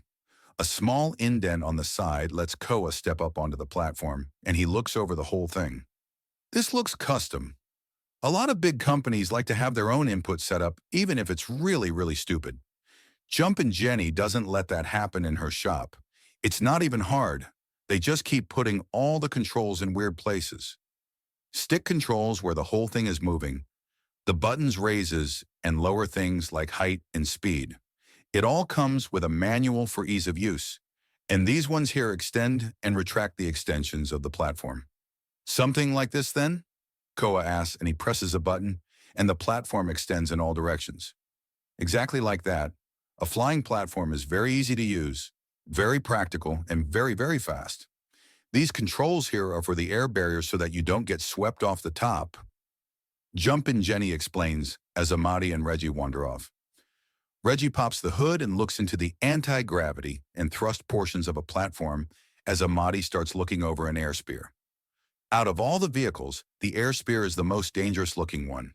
You just climb onto it and recline as the wedge of engines in front of you pull you forward with insane speeds. Between it and the Zoomer, it looks like one of the two most streamlined racing beasts.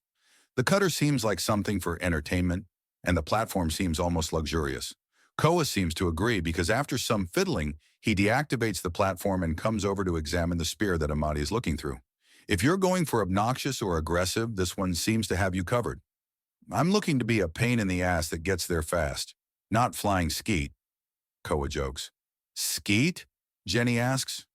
Kind of clay discs that are shot for target practice. I was just joking anyways. I'm looking for speed and weapon ports. We've had some bad run-ins with the less friendly sorts, and to be honest, we both attract and tend to look for trouble. So getting the hell out of danger and having the power of some serious cannons would be useful. If it's sheer speed, you're going for the Zoomers and air spears are best. If you want something more stable to use as a weapons platform, then the platform, ironically enough, can't be beaten. The middle ground is the crescent. I'll go for speed, so that leaves me between a spear and a Zoomer. Do you see yourself carrying a lot of supplies or friends around? If so, the Zoomer is better. If you want more protection than carrying room, you should get the air spear. Koa thinks on things before looking back and forth between the two. Looks like I'm going with a Zoomer. A small, agile thing like this, if it gets hit, and armor isn't going to help. Right, well, for a first-time Zoomer buyer, then what you should be looking for is the Bastion Corporation. These ones are about as tough as they come and very, very easy to fix. Not the absolute fastest, but you can also modify them without too many problems. Bastion, hun? What else do they make? Ko asks. Oh, a great deal. The Bastion Corporation is a major exporter out of the Meccan Reach. Like most thing out of the Reach, their products are reliable and powerful. Jenny explains and Koa nods as he looks the Zoomer up and down before nodding.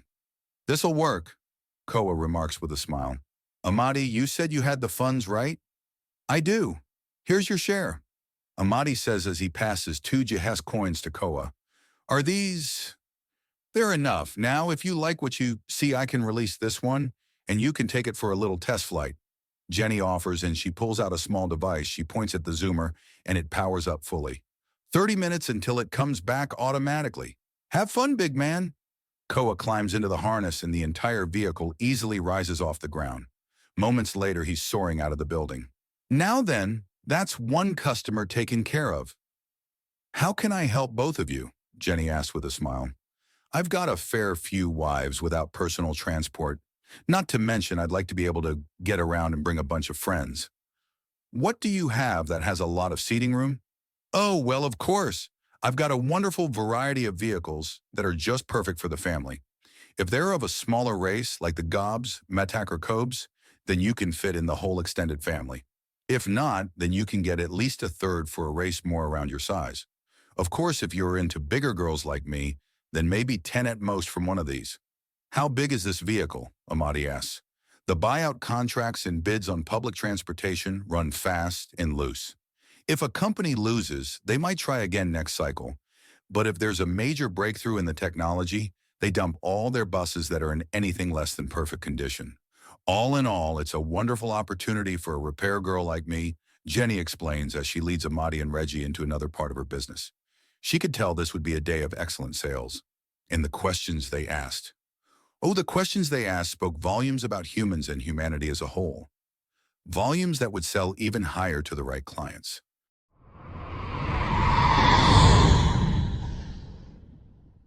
Chapter 1, 146, HFY, Herbert's 100 Harem. You know, we're only going to wait so much longer, Hretha remarks, and Herbert raises an eyebrow at the Zedin girl he's married to. We know you're full of it. Hretha, I work in intelligence. You need to narrow things down, Herbert remarks as he reads through the tips and advice hidden in the fourth book he'd gotten. You don't have a problem with our ages, do you? Hretha says with her hands on her hips, and he raises an eyebrow. He clearly and easily spots the wire on her. Yes and no. There are issues, but I don't want to pressure anyone, Herbert says, turning the page. He was struggling at times to figure out exactly what level of truth was needed to make a lie or manipulation well and truly confusing and simultaneously easy to swallow. The balance is truly delicate, much like this situation. Pressure? Hretha asks, and Herbert considers before shrugging. This isn't a situation that requires deceit or manipulation. Think about it.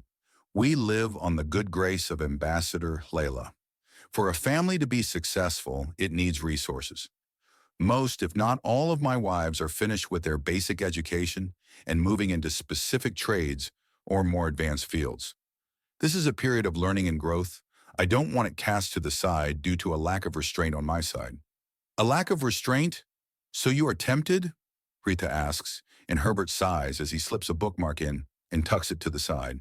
He turns fully to face her and look her dead on. If she had eyes, then he'd be staring into them. Hretha, it is a struggle to keep my hands off you girls, one that I almost routinely fail. You're all gorgeous. It's not a question of want or temptation, because it's a big yes to both. It's a question of rationality, or rather rationing. Rationing? We don't technically have the money to keep ourselves well kept. Out of all 101 of us in this marriage, I'm the only one with a full-time job.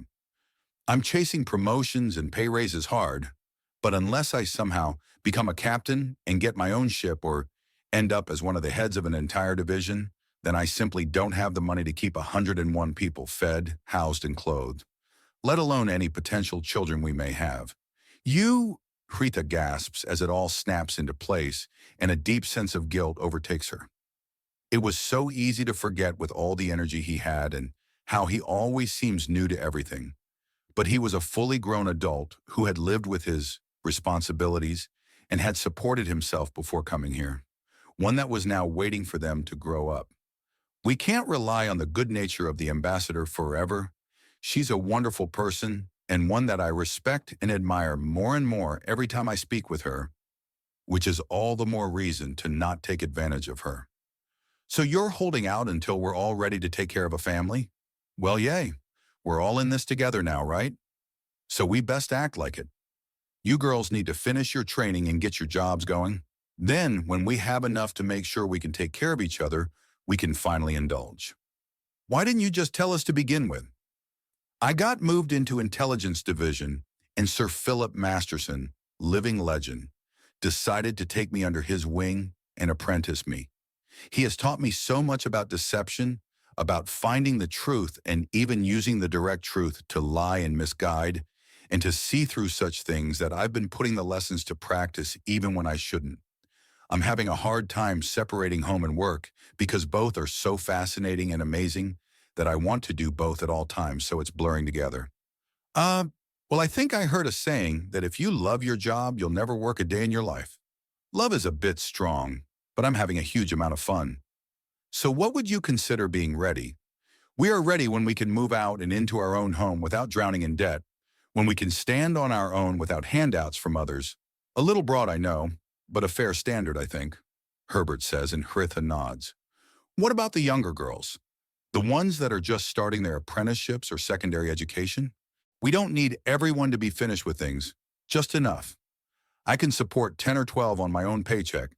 I'm getting a lot of money, but it's all going into savings at the moment. We need more, but pressuring you all to make more here and now will cause terrible decisions. So no sex, because if we start, it will be hard to stop, and we're not ready for the consequences. But the ambassador would be thrilled to hear about us having children, Kurtis says, and Herbert shrugs. Yes, but we're still on her budget. Even if it's a tax break, it's still not really right. There's more, isn't it? Yes, but it's the last practical barrier. If we can stand on our own and support the children with our own efforts, then there's no more silly fighting or reluctance, Herbert explains. And yes, I'm being very honest with this, girls. I'm quite aware of the wire that Hretha's wearing. The only question is if Ambassador Halela is also privy to this conversation. Oh, you could tell? Yes, now is there something else, or is there going to be? Herbert trails off as Hretha starts going through her pockets and brings out a sheet. This. What do you think of this? She asks, holding it out to him. He takes it from her and scans it. A schedule for who's sleeping with him. It shifts nightly. Am I really considered this cuddly? He asks curiously. We want to feel close. Ambassador Halela thinks we're being overcrowding, but, well, the axiom in Hretha's head crest starts shifting to show embarrassment and uncertainty. What's wrong? He asks. Well, She begins, and he thinks he understands. The speculations that panned out from the reports. The few interviews he'd given to male aliens had panned out. These weren't families. These were clans based around the creation and protection of children. For that, you needed a great deal of women working to support it, and a man to help initiate the children. He was the clan center, meaning he had the power to guide it and the responsibility to guide it well. All right, what do you want? What? Oh, no, I'm not. We're married. Tell me, Herbert says, and she fidgets. There's a flash of a lust pattern in the axiom in her head, and he lets out a little ah of understanding. He steps close and gives her a kiss on the head before hugging her close. All four of her arms wrap around him, as well as her tail, as she cuddles in and lets out a sigh of contentment. Girls, I know you're all listening. If you all just want affection, don't be afraid to tell me. The worst that will happen is I say no. He assures them all through the wire before chuckling. And you don't have to spend spies and representatives. If you have questions, ask for goodness sakes. But you might lie. Sometimes you have to lie, right? She asks as she unwinds her tail from around them both and takes a step back. Yes, but it's a question of effort. Start with things that you can walk back from or easily back out of. If things go wrong, if that doesn't work, then you bring out the heavier tactics. Information. Gathering 101, don't do more than you have to. If you can get what you need with a question, just ask her questions. If you can get what you need with a question and guilting them, do that then. If you need to blackmail someone to get the information, first make sure you need to, then make sure you've got everything you need to make sure they talk. Why are you teaching me about interrogation after a hug? So that neither you nor anyone else does something goofy like try to wear a wire when talking to someone who's trained in dealing with it. Now, are there any other questions or concerns? What's your plans? I mean, in, say, 5 or 10 years. What do you see us as doing? What do I see? A fair question. The problem is that there are a lot of plans up in the air, and we've got no idea what's going to happen. I can't imagine the Dauntless staying on Centris in perpetuity. There will be an embassy, though, and the way things are looking now, I'm going to be posted here. Or I could request it to lock it in. The question is, then what will you girls be doing? Most of you would have finished your apprentices or secondary education by then, so a lot of us will be working. Meaning we're likely soon to move out, even if Ambassador Halela is still willing to put up with us at that point. Any further explanation is cut off by Herbert's communicator going off. Hello, Ambassador Halela. I'm glad to know that my assumption on you listening in was completely correct. You're on speakerphone. You're doing very well as an intelligence officer, Ambassador Halela says, and there's a minor echo in the background from whatever she's using to listen in through Hretha's wire. Thank you. I want you to know that I fully support not only you and your wives, but that I encourage you to have children with them. Not only is it the right thing to do, but it's a healthy thing to do all around. There is no one in existence that a woman can love more than their children. It's a healthy love no matter how passionate or dispassionate their relationship with their husband is. You want to do right by these girls? Have as many daughters and sons with them as possible. But they're in their initial training, and putting that on hold will not hurt them in the long run. Do remember that you are younger now than before. You have time, they have time, but chance can always take things away. Let them have this love now. But there's an innocence that's lost when someone has to take care of another's life. Something precious and valuable that once gone is never coming back. Just how protective are you humans over the young? There are fewer ways to convince a human to hate someone than to tell them that the person has in some way hurt a child. Innocence is part of childhood. I'm running into a culture clash so big I've left a dent in a wall somewhere. Haven't I? Herbert asks out loud. He takes a deep breath and mentally gathers up his preconceptions and illusions into his lungs. Then he lets them out. His mind is cleared ever so slightly by the quick exercise. Something like that. While your protective instincts are wonderful, I suggest you save them for your own children and not your wives. Okay? I'll try, but no one's perfect. There will be some backsliding, Herbert says. Is this really okay? I mean, is this actually all right? Teenage pregnancy is something you want? Cultural hung-ups, I understand. How bad is the stigma back home? Ambassador Halala asks. Enough for it to be a massive scandal. I won't go into further details as the standards shift from culture to culture. But suffice to say, I'd already be in prison and probably have fallen on something sharp at this point back home. I see. Time for you to learn about some of our standards. Young lady, Ambassador Halala says into the communicator. Miss, take your man and get yourself a daughter. He's being reluctant, but understand that all of you are not only encouraged, but now expected to be pregnant before the year's end. That is a lot of children, Herbert protests. You want to be a decent agent for your own people, right? Ambassador Halala asks. I've taken numerous oaths I value higher than my life, Herbert says with a raised eyebrow. Is she... Then it's in your best interest as well. A man who's married without children? Very, very suspicious. You want to scuttle around and find things? Best keep everyone too busy looking at your daughters than at you. Ambassador Halala says, and Herbert sighs. That's a good point. Damn, I really am out of excuses. Part of reaching out and understanding other cultures is participating. This isn't onerous.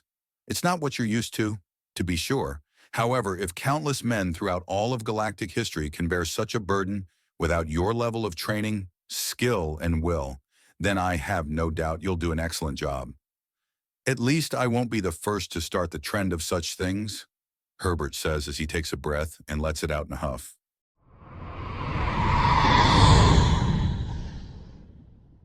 Chapter 147, The Bounty Hunters. Pukey wakes up with a smile. He's a little sore, and no doubt Cindy is thoroughly but smugly sore herself. By the time they'd been driven back to the ship, she had been well and truly sloshed. Granted, with him spiking his own drinks, he had a pleasant enough buzz as well. He begins to squirm out, and Cindy lets out a little whimper. It's too early. We slept for 10 hours, Pukey whispers, and she burrows into the pillow a bit more. Not enough, she mutters, and he nods. I'll get you some water and breakfast, he says even softer. Take your time, just want to sleep, Cindy mutters. No breakfast, he asks. Eggs and bacon with toast were universal enough. No, she mutters, and he suppresses a chuckle as he stands up, then bends at the waist to give her a kiss on the cheek. She lets out a happy little sigh, and with utterly silent feet, he slips out of their shared bedroom. He takes a minute to relieve himself in the nearest bathroom, and with a stretch and a sigh, he walks into the main mess hall. Yo-ho, a pirate's life for... The whole crew greets him with as Scaly shoves his tricorn hat onto his head and darts away with a laugh. That the kid's dressed in a striped shirt and has an eye patch over his cybernetic eye is not lost on him. Not that something as thin as an eye patch could actually stop his or Pukey's cybernetic eyes. Cork it, he orders with a laugh. Unless you've got the rum, lads? Yar, Mustard replies, holding up a bottle, and Pukey straight up laughs in amusement. Not for breakfast. I'll take some coffee, though, and whatever's hot. Oatmeal, Loaded up with that meat honey the bee women make, the hat remarks before taking a spoonful of the slightly pinkish concoction himself. Isn't that the stuff that tastes like maple bacon? Yay, it's kind of weird, but more than all right. Healthy and tasty enough, you can ignore that first part. Mr. T adds in around a mug of something steaming and likely very British. All right, let's try it out, he says, and is quickly enough holding the warm food in his mouth and trying to mentally shift through exactly what he should think about this. The taste isn't bad, but it really, really doesn't match up with the texture. Like a bacon and oats honey smoothie. Right in the field of, I don't know what to think, isn't it? Tang asks as he takes a drink of a mildly green milk. What kind of thing did that come from? Pukey asks, stabbing at the off-color liquid with his spoon. Imagine a cross between a buffalo and a snake. Perfectly edible and even kind of boring. But the color keeps throwing me off. Really? Take normal milk and water it down a bit? That's this. Boring, but off-color. Tang remarks as he pours an entire glass down his throat. Quenches thirst well enough and is dirt cheap to get just about anywhere. Speaking of things happening anywhere, what about what happened here last night? Bit of a left turn, boss, but okay, Dong says as he puts his drained cup into his own bowl. But we were tested by and passed muster for the elder Crimson Hewers. We're going to need some bigger toys if they turn hostile, though. Sniper fire and standard munitions enhanced with Axiom both failed to penetrate the armor and do anything other than inconvenience them and knock them around. They were more entertained than anything, and the only reason we impressed them was that we turned the ambush backwards on them. On some good news then, I made contact with one of the owners.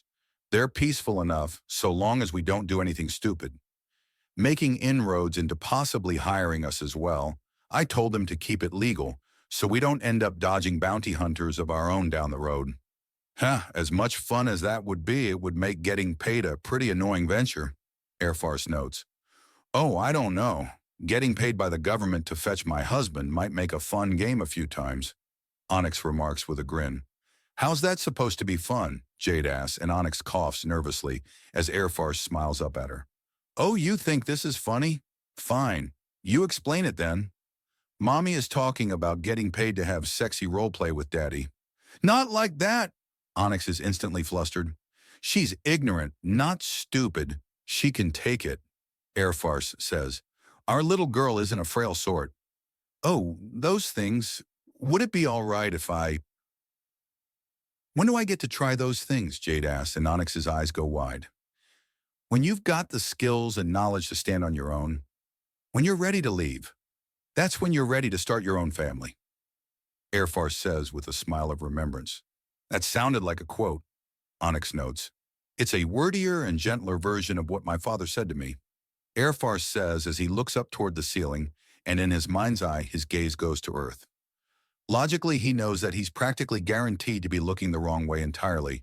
Space being in motion makes a straight line to anything a massive pain in the ass to even consider. I need to go flying or something. I'm getting kind of homesick again, he mutters to himself. Can you teach me how to properly fly a shuttle? Scally asks, and Airfarce smiles. Me too. I want to fly, Jade adds in. I'll do you both one better. You'll both be flying and I'll be telling you how from right behind you, Airfarce says, standing up. Who's on dishes again? I've got it. You have fun. J3 remarks, grabbing the dishes and quickly clearing the table. So what's next? We felt out the nightlife and already made an impression on the brawl yards.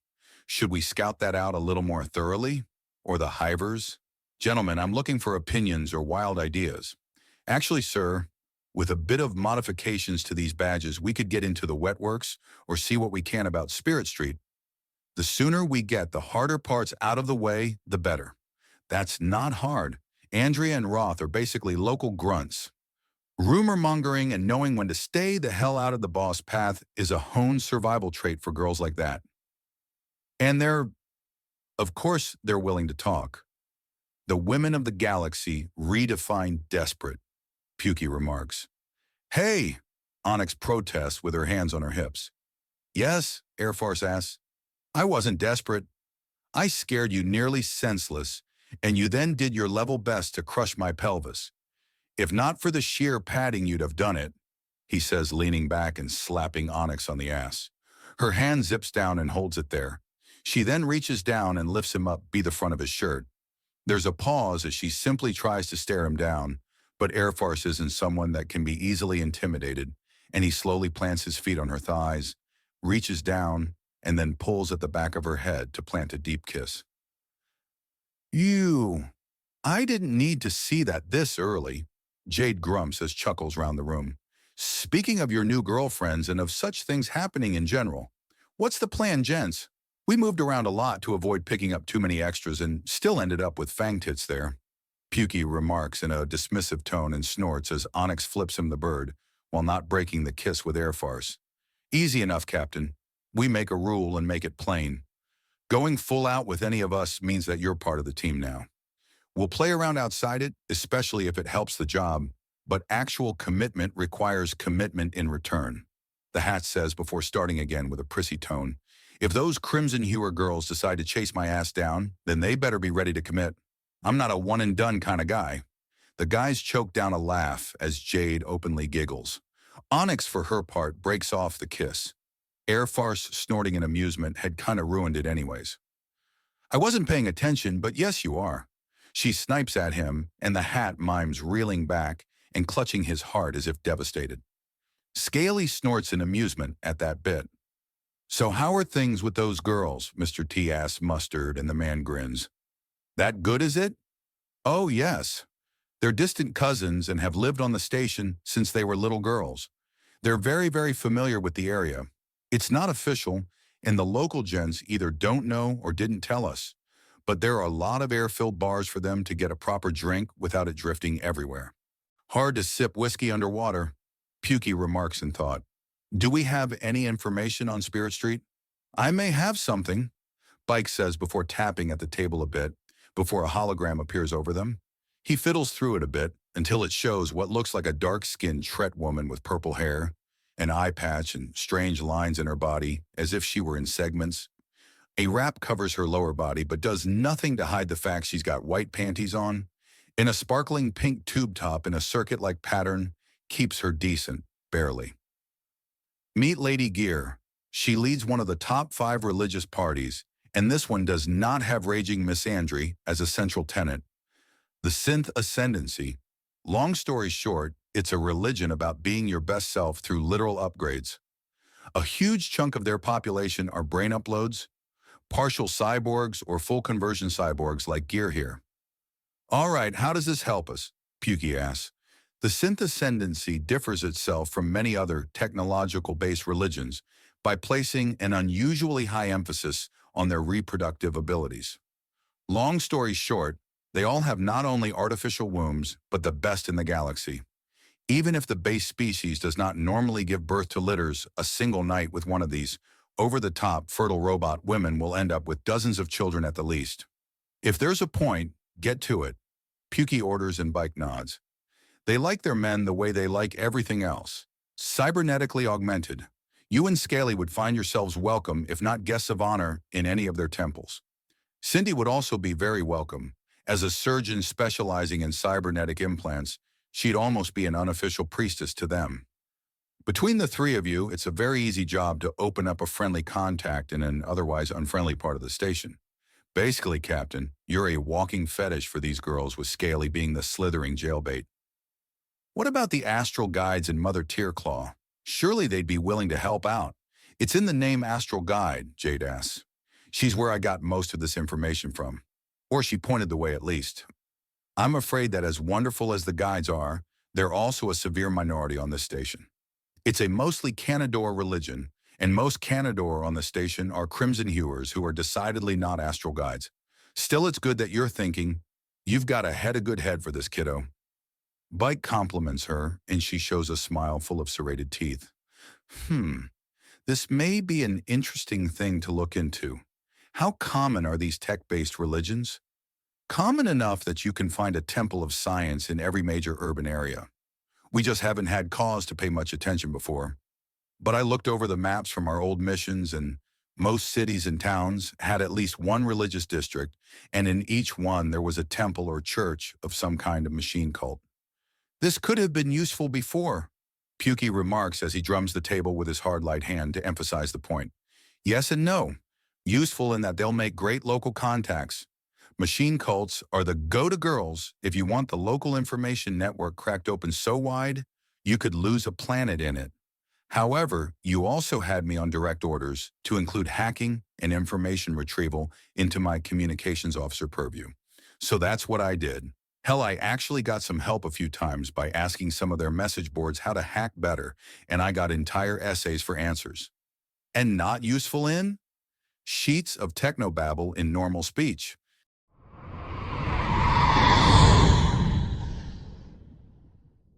Chapter 148, Love and Longing. Back to the grind it seems, Vernon remarks as he waves over the approaching men. Time enough had gone by and the honeymoon was officially over. Sheth Erla was already in the clearing, just listening to nature. Vernon had set up a more stable little shelter. It was enough to keep him dry, warm, and away from bugs with a soft bed. He'd flat out told the kid that the forest was a thinking thing and wanted to talk to him. He just had to listen back to hear it. He spent the 10 minutes following that trying to explain that no, this wasn't some vague wise man routine. This was very, very literal. The real cherry on top was that the forest itself was amused by his efforts and had outright pat him on the shoulder in consolation once he'd failed to get it across. Still, the kid was thinking, trying to figure out a riddle that isn't there. The revelation to not look for puzzles where there aren't any will help him grow. Holy crap, man, I'm jealous, one of the soldiers says arriving, and Vernon grins as he stands up with Miro Noir. How'd a dork like you rate a princess? An exotic soldier and sorcerer from beyond the stars? How'd a princess like me rate that? She returns and there's a pause before some good-natured chuckling moves around. You guys ready for this? It's a more or less permanent posting. We're making an entire settlement here, mostly by hand and axiom. Much of our lives will be in teaching kids how to understand and appreciate nature and... We get it. Stop trying to talk us out of it, one of the soldiers says before marching to the front and grinning. He's a short one with a bowl cut and glasses. Hello, Koga. Glad to see we've got our ninjutsu expert on hand. We've got the manuals, but the actual master is always welcome, Vernon says to the man who's already giving him an unimpressed stare. How is it that after knowing you, I've gone from ducking away from my ninja heritage to helping found a ninja village? Koga Daiki asks, and Vernon shrugs. You made the suggestion to me when I was talking to everyone on the ship for ideas. I didn't expect you to take me seriously, I was joking. Koga returns and Vernon snorts. Oh please, I remember the things you were saying on the way out of cruel space. Didn't you have an entire ninja phase with the cabin fever? That is completely unfair and you know it. I don't know, man, putting up with an ever-increasing mob of the Koga Ninja clan popping out of the vents every 20 minutes until we riveted them shut was pretty unfair in its own right. Vernon returns in an acidic tone, and there's a moment where the tension ratchets up. Then the two men laugh and clasp forearms before shoulder bumping. Good to see you, you stupid gaijin. So you said something about communicating with the woods and them being literally alive and aware? I did come this way, right under the boughs, Vernon says before putting his hand on the trunk of a nearby tree. It's really quite simple. Touch the woods and open yourself up, fully and completely. Stop channeling axiom and let it flow in. It's a hell of a thing, a heady experience that's over in a heartbeat. There's a sharp intake of breath all around as the men take turns reaching out to touch the nearest trees and look shocked as things happen. Their stances shift. They each grow more comfortable, more confident, and far more knowing of their surroundings. That was far too easy. Why are sorcerers rare if it's that simple? Koga asks, and Vernon smiles before pointedly looking to Mira Noir. It's our own strength we rely on, she says after a moment. We don't borrow it from elsewhere, and a Pook's power comes from within. It's much the same for many other races. They draw the power from within themselves. Yes and no. Most people draw their axiom from within, yes, but that just means they're using their own presence as a filter for the axiom they're using. The ambient energies will refill a person as swiftly as they can use it. The trick in sorcery is using external axiom, unfiltered from the outside. Something that we've been digging into a lot among the Undaunted. What's the latest nickname for our developing axiom style? Wasn't it technomancy? Considering all the crazy stunts the nerds keep pulling out of their bums, I thought it was called rectomancy. There's a swell of laughter as Vernon looks over the crowd to try and find the right man to give the stink eye to. Anyways, everyone link up to the woods. Your training will let you hook up quickly and easily. Once that's done, I'll lead you all to the clearing where we're going to be building. Vernon orders and more of the men start shuffling in and around the trees. Those that touch the forest go completely still and then move with certainty. "Shay, can we speak?" Koga asks, and Vernon nods. They take a few steps away from the crowd, and at first Koga raises an eyebrow as Mironoir comes with them before rolling his eyes. "You do know that there are very few, if any, actual ninjas left, right? We have copies of the text from both the Iga Ryu and Koga Ryu. You were taught ninjutsu to a level of mastery. Couple that with what the forest has to teach and we can get close, which is what we're aiming for anyways. We can't suddenly recreate the hidden clans. They're gone. They're not coming back. Look, I appreciate that you and the rest of the ship are so in love with that part of my family's history. I find it flattering, but no matter how cool you think it is, we can't remake it. Who said anything about remaking it? We're creating a sanctuary for disaffected non-human men and boys. We're giving them direction, training, and discipline with a ninja paint job. The forest will help. It will help enormously.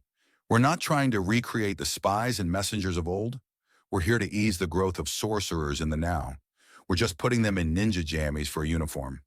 Okay, so just facilitate what's already happening and add little bits of wisdom. That's a lot more reasonable."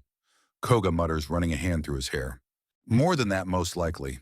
I'd not be surprised if your Grand Admiral did not wish for you to see if the sorcerers you train could be recruited into the Undaunted." Mironoir notes, and Koga slowly turns to look her in the eyes before slowly looking back to Vernon. "I see you went for more than looks," Koga remarks. "Word of advice? If any woman you meet from here on out introduces herself with a royal title, pay attention and mind your manners." Vernon says, and Koga nods.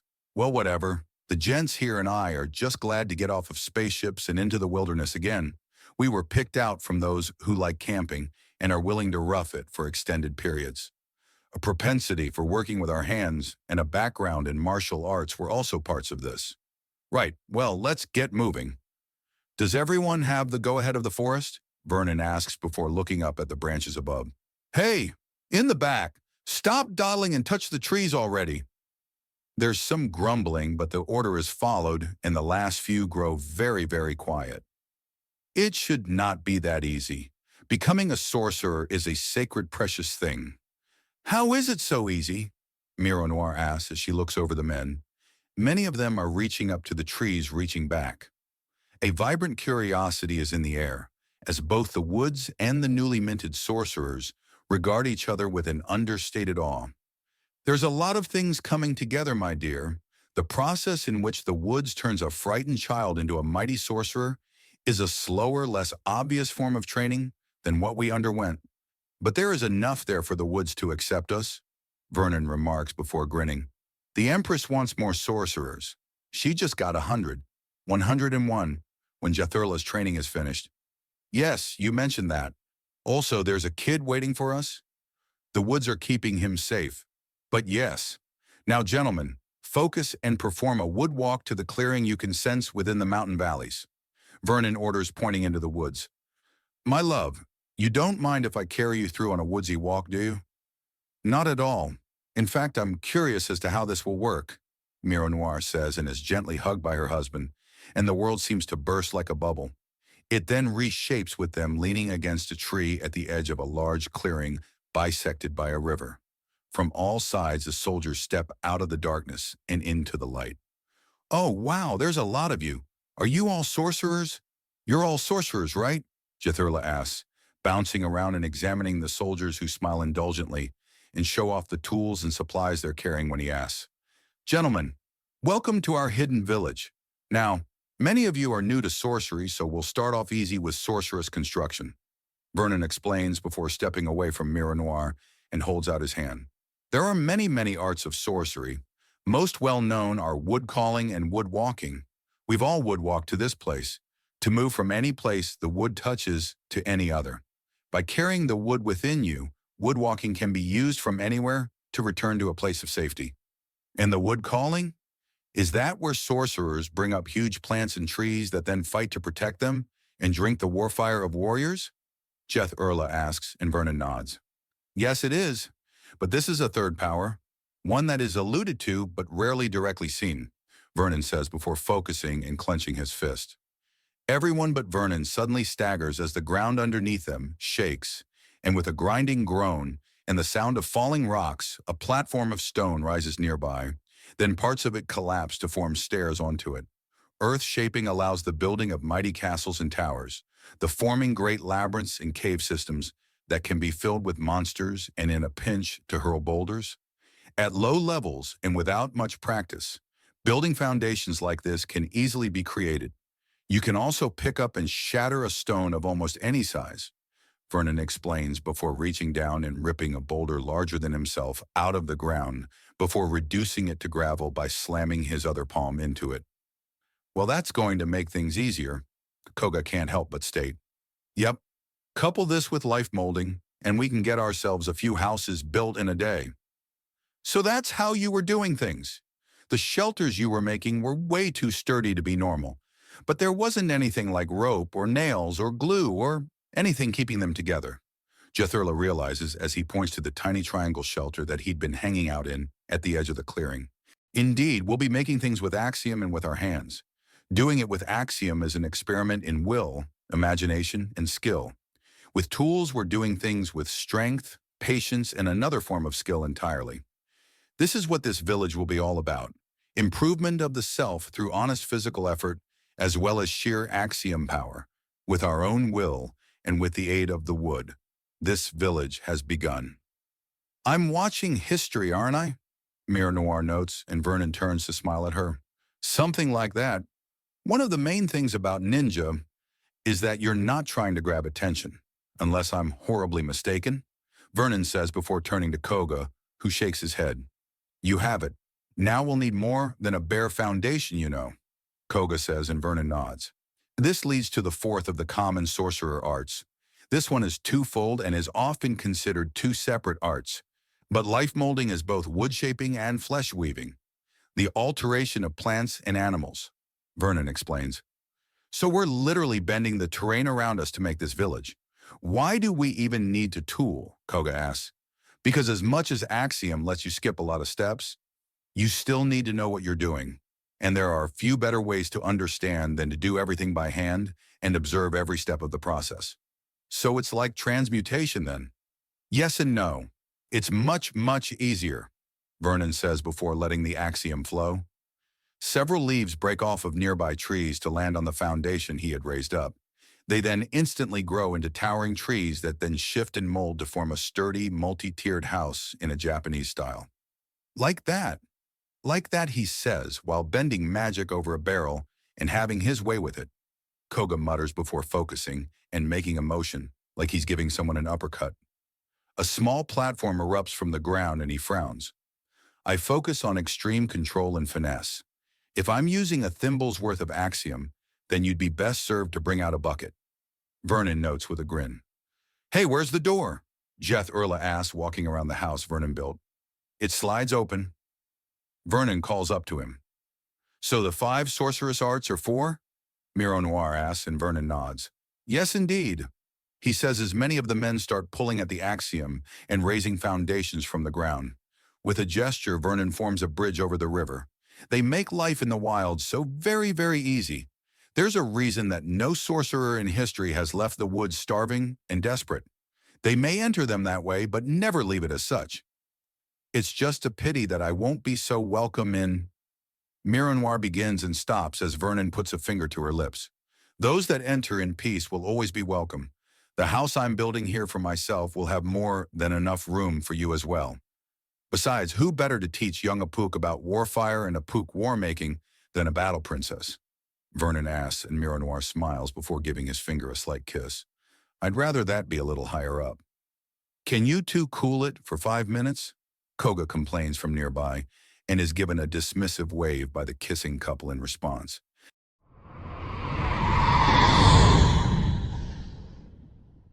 Chapter 149, Danger Zone. He toggles a few switches and grins. This sim was promising to be one of the best ones yet. A new feature had been added. The repairs and reinforcement of the planetary information network had borne fruit, and now HFY was going to fly with all the other hopefuls. 24 separate strike craft at locations that matched where they were actually playing from on the simulated Vuxa. This is Red Leader. All wings sound off. Red 1 standing by. The voice is deep and strong. Red 2 standing by. Also male with a slight rasp to his tone. Red 3 standing by. Male as well, stern and stoic, a man of few words. Red 4 standing by.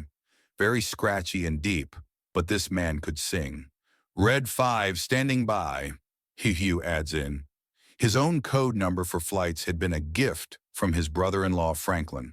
Some kind of in-joke among the humans that had them chuckling. Red Squadron was all male and heavily encouraged by the undaunted men on the planet.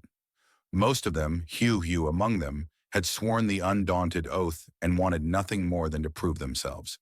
As green, yellow, and blue squadrons report in HFY looks over the display. The world was divided into 4 quadrants, which were divided further into another 6 smaller sections, where each of their ships would launch from. The simulation had already begun. Something had triggered the outer alarms of the system. A threat was approaching and destroying everything that would give them a warning. As it approached, they would get a better look at it and were going to be sent out soon. A threat from beyond, unidentified, and something they'd have to face regardless. Because sometimes you just have to gun the engine even if you don't know what you're facing, where death itself could stomp on you at any moment. But you go anyways, because people are relying on you to do your duty even in the face of the unknown and unknowable. Visual on unknown threat incoming at sweet goddess, Red Leader says out loud, and HFY's jaw drops at the image. It's a colossal battle station the size of a moon. It's large enough it likely won't need artificial gravity because its mass alone will produce enough. It's roughly spherical, with a dividing line around its equator and a continent-sized disk for some kind of communication or possibly even a weapon. Then there's a readout. It is literally an artificial moon, and the disk is actually a weapon. Its sheer power output is stated to simply be off the charts, with innumerable points for anti-ship weaponry mounted on it, and many dozens of areas indicated as launch bays for enemy fighters. Holy hells, one of the green team gasps. It's official. The humans are absolutely insane and are going to either drive themselves into extinction or conquer the known universe. I can't tell which, Blue Leader states in a dumbfounded tone. And we thought it'd be the war planets that would break your suspension of disbelief, Miles says over the lines. What are we even looking at? Yellow Leader demands incredulously. This is a Death Star, a planet-killing superweapon. That dish is a laser that can and will reduce Vuxa to dust unless you stop it. It has weaknesses, but it will take about 10 minutes of harassing in close proximity flying in order to expose it. Still want to try fighting? I don't know, you got any bigger? Someone on Blue Team asks, and there's some laughter. How much bigger? Another of the undaunted men asks, and there's a pause. Wait, you do have bigger? HFY asks in shock. Welcome to the impossible levels, where your opponents start at the size of a moon, then the size of a planet, then a star system. Unfortunately, the computer system just ups and crashes if we try and go bigger, so no galaxy-sized threats yet. What? The Death Star is a moon-sized threat. The Beast Planet is a planet-eating abomination that's a fair bit bigger than Vuxa itself. So that's planet scale. The War Star is something Franklin came up with, crazy bastard. And it's an entire star contained in a shell and used as a fuel source for both engines and weapons. Finally, we've got the Annihilation Belt. It's probably the least well thought out of the 4, in that it's a ring world that's made of guns and automated drone launchers and controllers and such. Whose idea was this? Red Leader demands, and there's a rueful chuckle. Mine, I want you all to see how you do against the impossible. Franklin admits and Hugh groans. The actual mission is that there's a powerful weapon pointing at the ground with a stupid level of point defenses and a massive screen of fighters. Are you skilled enough to pull it off? Fine, I'm in, Hugh says. But this better not be ranked because Blue Leader called it. You're crazy. That's fair. We call him crazy too, Miles says as Franklin chuckles in the sidelines. Anyways, game time. Pilots, our ships have been sabotaged. Our outer defenses have been compromised, but hope remains. Your ships are in pristine condition, and we have identified a weak spot in this battle station. The image of an insane maneuver before highlighting a tiny target appears. You will have to navigate down this trench and directly hit this exhaust port twice, first with plasma, and then with a magnetic round. This exhaust leads directly to the main reactor through numerous gravitational rifts. This thing's engine is ludicrously powerful and thankfully warps space in such a way that if you directly get a physical shot into the center of this exhaust port, it will carry through and into the main reactor to damage it severely, if not destroy it altogether. It's armor-plated as well, so first you'll need to hit it with plasma before launching your magnetic rounds. You're not going easy on us, are you? Nope. We expect complete failure. Disappoint us, Salders. Consider that an order from your commanding officers. Aye, sir, Hugh says with a grin. We'll take the lead. Red Squadron launch. Red Leader commands and Hugh hits the accelerator. He's flattened back against his seat, teeth showing bright as his fighter streaks upwards. Flames engulf him, and he looks out with first radar, then his eyes. He can vaguely make out several other ascending stars out to defend their homeworld. Look at the size of that thing, Red 2 gawks and Hugh chuckles. All the more to blow it up, boys. Come on, you want to let the ladies take all the fun? Red Leader asks and cheers sound out. The IFFs read the whole of Red Squadron and thousands of enemy targets. Then the indicators that blue, green, and yellow are not going to be sitting on the sidelines flare up, and soon enough all 4 squadrons are rushing towards the enemy. All right, ladies, hike your skirts up and open up with full lasers. We've got limited plasma and magnetic rounds. Make them all count. High priority targets only. Cook the chaff, no melting or shattering it. Yellow Leader broadcasts on all channels. Hear that, gents? The ladies think they're going to protect us. Red Leader snipes into the channel as they form a V in space to let loose a massive cooperative burn into the heart of the oncoming opponents. The orbs with a square welded to each side scatter, and Red Squadron does likewise, burning massive lances of lasers across the battlefield. Shit, Hugh curses as he activates a sideways burn on his fighter to dodge away from a burst laser attack. Burst lasers! They're packing burst lasers! Acknowledged. Red Squadron, recalibrate shields to burst laser frequencies and open your scanners wide. We need their actual frequency cycle yesterday. And the longer we're vulnerable, the worse off we are. Red Leader states and Hugh nods even as he finishes adjusting his shield frequencies and checking his emergency thrust fuel. He'd lost nearly 5% in that one maneuver alone. These ships were absurdly nimble in space but had no staying power. 20, maybe 21 or 22 extreme maneuvers before they were stuck using the same basic maneuvering systems as everyone else. This was a new add-on since Hugh's last big flight. They were as much testing out new ideas as they were practicing to be pilots. The ships evolved and advanced as they worked on them. A good thing, too, as the burst lasers were as plentiful as rain in a hurricane and twice as aggressive.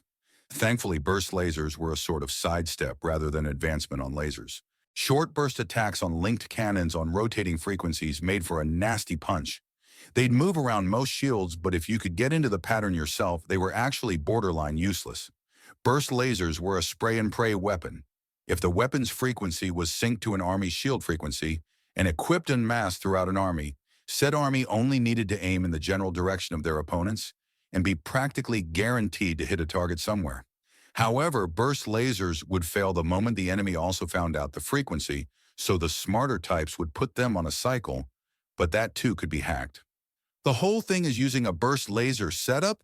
I get that the bastards are popular in space, but this is ridiculous, one of the Yellow Squadron shouts. Cut the chatter and focus, ladies. I'm uploading the frequencies I've gotten off a few of these wrecks. Use them well. Green leader commands, and there's a quick info packet that follows. Hugh has his shields adjust to the frequencies inside just in time to bounce off a burst laser blast from several different enemy fighters. They're safe until the buggers start using a different frequency cycle. This is Blue Squadron. We're going for a trench run. We need cover. You heard the Lady Red Squadron. Give the Blues some damn cover already. Red leader commands, and Hugh starts going towards the trench and opens up a few quick burns on his laser to cook a few of the enemy fighters. Blue, Red, some new kind of fighter are coming in hard and fast. They're... Someone on Green begins before being cut off. We've lost Green 3. We've got actual enemies on the field. The rest are automated defense drones. Green leader exclaims, and everything descends into sheer chaos. The basic fighters go from panicky to focused as they form up on more angular versions of themselves that prove themselves to have defensive barriers capable of resisting basic lasers, and not just the absolute rain of burst lasers blasting everywhere. Something flickers, and Hugh jolts his ship to the side. He can't see it, but his sensors do. He just dodged a magnetic round at barely 3 kilometers distance, and it missed by barely 10 meters. Damn. No one's that lucky twice. He's already on borrowed time. Fine, you want me? Come get me. He adjusts his heading to meet the formation head-on and thin his profile as much as possible to them.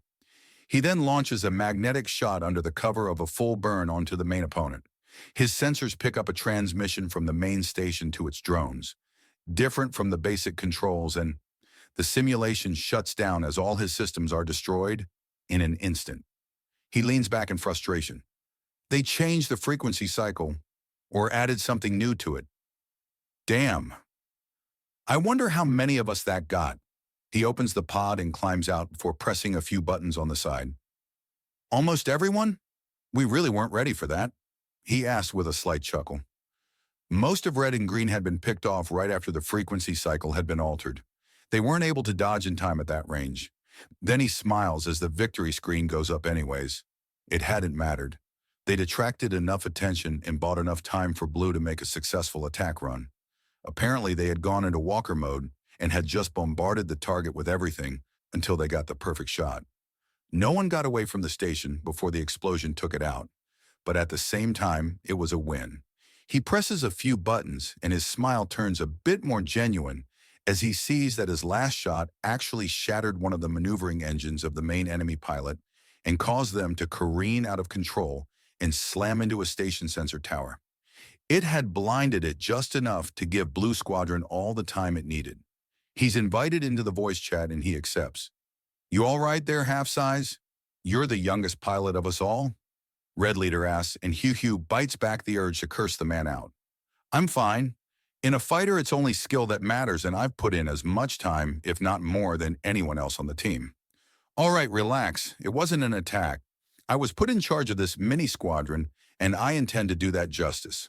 Which means checking in on everyone. You're just someone else I'm responsible for. Just another pilot to me. Thanks. Yeah, I'm fine. I even got a good hit or two in, and I was eliminated almost instantly. It was a little shocking, but no long moment of a simulated burnout and crash. You're pretty tough to take all this without issue, or is this a side effect of swearing that undaunted oath or whatever it is? There is something about it. Makes you feel stronger, like you're taking charge.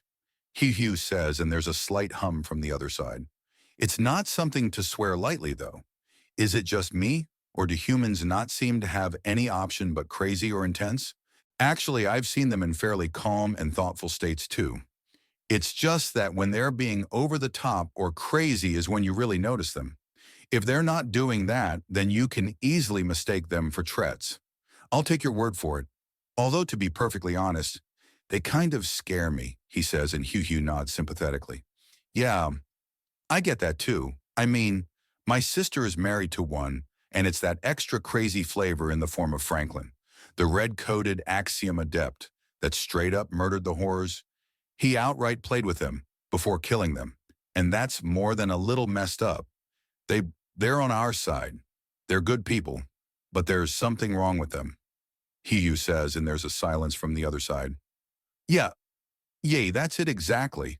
There's something almost indescribably wrong with them. It's not that they're violent. Plenty of violent races and peoples. It's not that they're military. There are more militaries than you can count. It's not that they're ambitious. People go off into frontier and wild space to forge little empires all the time. It's not that they look scary. If anything, they look normal and boring. I think that's it, though. Hugh interrupts him. Yeah, it's that the way they look and sound isn't the sort of thing you expect something like that to come from. Threats are everywhere, but they're harmless. Humans, though, not harmless and you know it. So it comes across as creepy, like some monsters wearing a Tret's skin. Yeah, I think that's it. Don't get me wrong. I'm grateful. I really am. Still freaky, though. It is.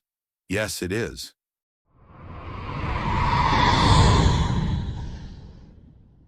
Chapter 150, The Dauntless.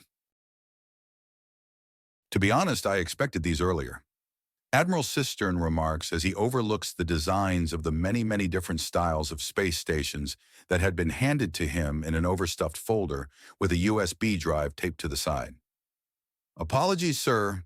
Everyone we tapped in to help went off on their own tangents, and before we realized what was going on, we had 50 designs rather than 5 designs with 10 people at the helm. Everyone's interested, and you'll see more than a few designs from popular science fiction. If I hear one more Star Trek joke, Agent O'Brien mutters before sighing. Apologies, sir. I've been bombarded with the same joke until it became tedious at best. You should hear all the Xueting cracks for being named Janet Polito. The good doctor remarks, and Agent O'Brien chuckles.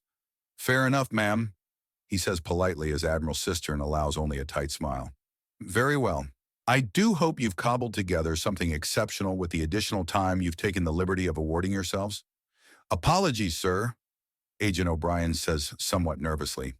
We'll skip the disciplinary actions this time, Agent and Doctor. This time. I'm rather eager to get to the results. Thank you, sir.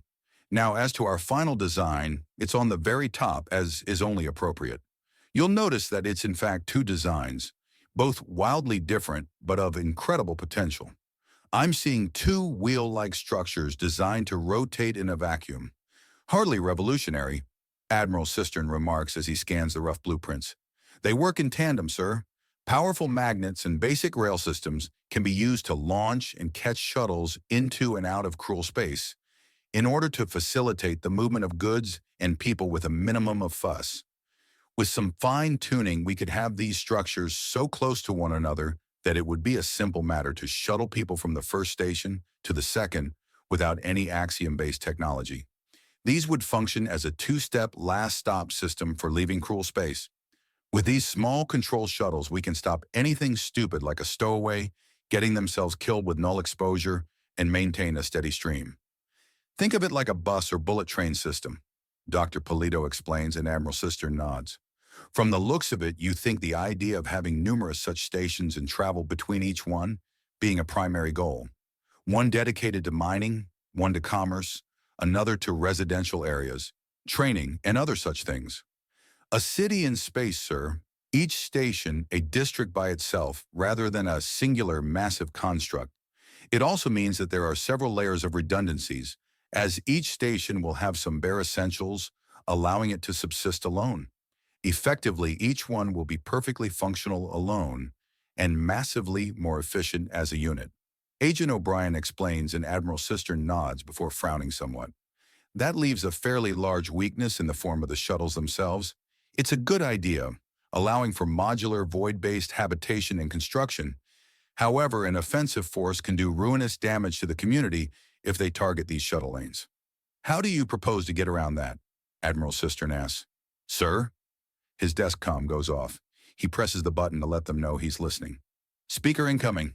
Oh dear, I advise you both to stand aside. Hurricane KyleKKent is a feathery menace. Generally, the bookcases are at a safe distance. Admiral Cistern advises the 2 as he closes the folder and sets it aside. Agent O'Brien and Dr. Polito quickly back away, just in time to avoid the... Lady KyleKKent does not charge in, but rather stands in the doorway. Grand Admiral Garfield Cistern, first of the Undaunted, she announces dramatically and receives only a mildly raised eyebrow in response. Lady Jacqueline KyleKKent, Speaker of the Council. He returns and her tail puffs out as a cascade of white feathers. Why are you here interrupting a meeting with my subordinates? I am... Wait, what? Lady KyleKKent cuts herself off and leans into the room to see O'Brien and Polito staring back at her. I wasn't told about a meeting. You ignored everything I said as you puffed yourself up and preened before opening the door. Admiral Cistern's secretary protests. Yes. Yes, I did, she remarks with surprising humility. This piques Admiral Cistern's curiosity. This is a rapid shift in behavior if there ever was one. He turns it over in his mind and lands on Trooper and Nerd Squad member Amadi Atagoki and his relationship to Lady KyleKKent's cousin, Miss Abigail KyleKKent. What is this about, madam? Admiral Cistern asked politely. I understand that with you humans, you usually have the men ask for the woman's hand in marriage. However, as I highly doubt you will ever ask for mine, I am asking for yours instead. Lady KyleKKent says grandly, Excuse me, I am asking you to marry me. I understand that marriage means something different for humans. However, I am asking for a more Pavorus-style marriage. I don't expect your love. I don't expect anything from you aside from the right to claim that we are married and to help me in the mothering of my children. If anything happens to dissolve the marriage, the fault will automatically be considered. Lady KyleKKent's explanation pitch is interrupted by Admiral Cistern, raising his hand for silence.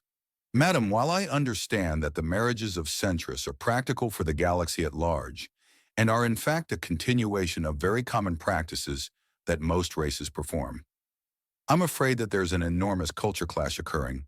Not only have I not entered any form of Centris marriage, but none of my men have, or likely will. He explains, and Lady KyleKKent looks dejected for a moment. We prefer more passion and affection in our marriages. What you have proposed to me is more akin to forming a clan with a single male participant as the hub around which the entire social structure turns. Such a thing is not overly disagreeable, however. It is not a marriage as nearly any human alive would consider it.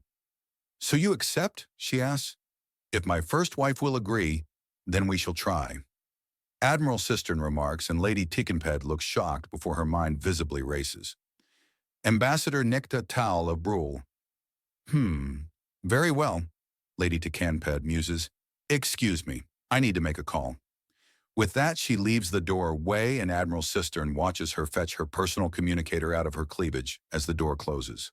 That was unexpected, Agent O'Brien remarks, and Admiral Cistern shakes his head. Am I missing something, sir? Lady KyleKKent is a Pavorus.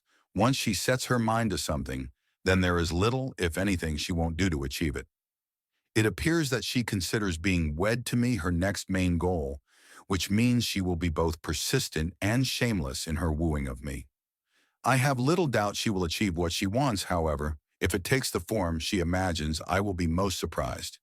Much like her political career, I imagine, Dr. Polito says with a bit of a smirk. Indeed, she'll find being in a relationship with a human man to be a bit more work than she expected. Greater work, greater reward, sir, Agent O'Brien says blandly before holding up a finger. The door opens again, and Lady KyleKKent struts into the room with an enormous smile. Your wife would like to speak with you, hubby. She coos as she holds out her gilded communicator to Admiral Cistern. He holds it up and then brings up his own to transfer the call over to his system, a trick that had taken an irritatingly long time for Philip to teach him. From his communicator, he places things into projection mode, and a holographic representation of Nikta appears. So she is right there with you. How interesting, Ambassador Tal says. While I understand that there is no form of ceremony for such things, this still seems rather... Admiral Cistern is cut off by a coffee being placed to his side by Sir Philip, who had pointedly not been there moments prior. Thank you, Philip. It's fine. I've already accepted a few concessions from her and told her exactly how she's going to behave like this. After all three of us are very busy, very important people. While it would be nice to indulge every now and again, we must put our duties first. The burden of command, Ambassador Tal explains as Admiral Cistern takes a sip of the steaming hot drink and thinks, this is good, but still something he struggles to grow used to. Yes, Effectively seducing and marrying the Speaker of the Council is politically a slam dunk. Her power may be ceremonial almost exclusively, but power is power and should not be scoffed at. Regardless, the idea of having to do so himself, he buries that thought before it can fully form. The leader that would issue commands they themselves are unwilling to perform is a poor one indeed. Very well. I appear to have been argued into a corner, but I wish one thing to be clear with you, madam. And that would be? Lady KyleKKent asked with a sultry look over Admiral Cistern.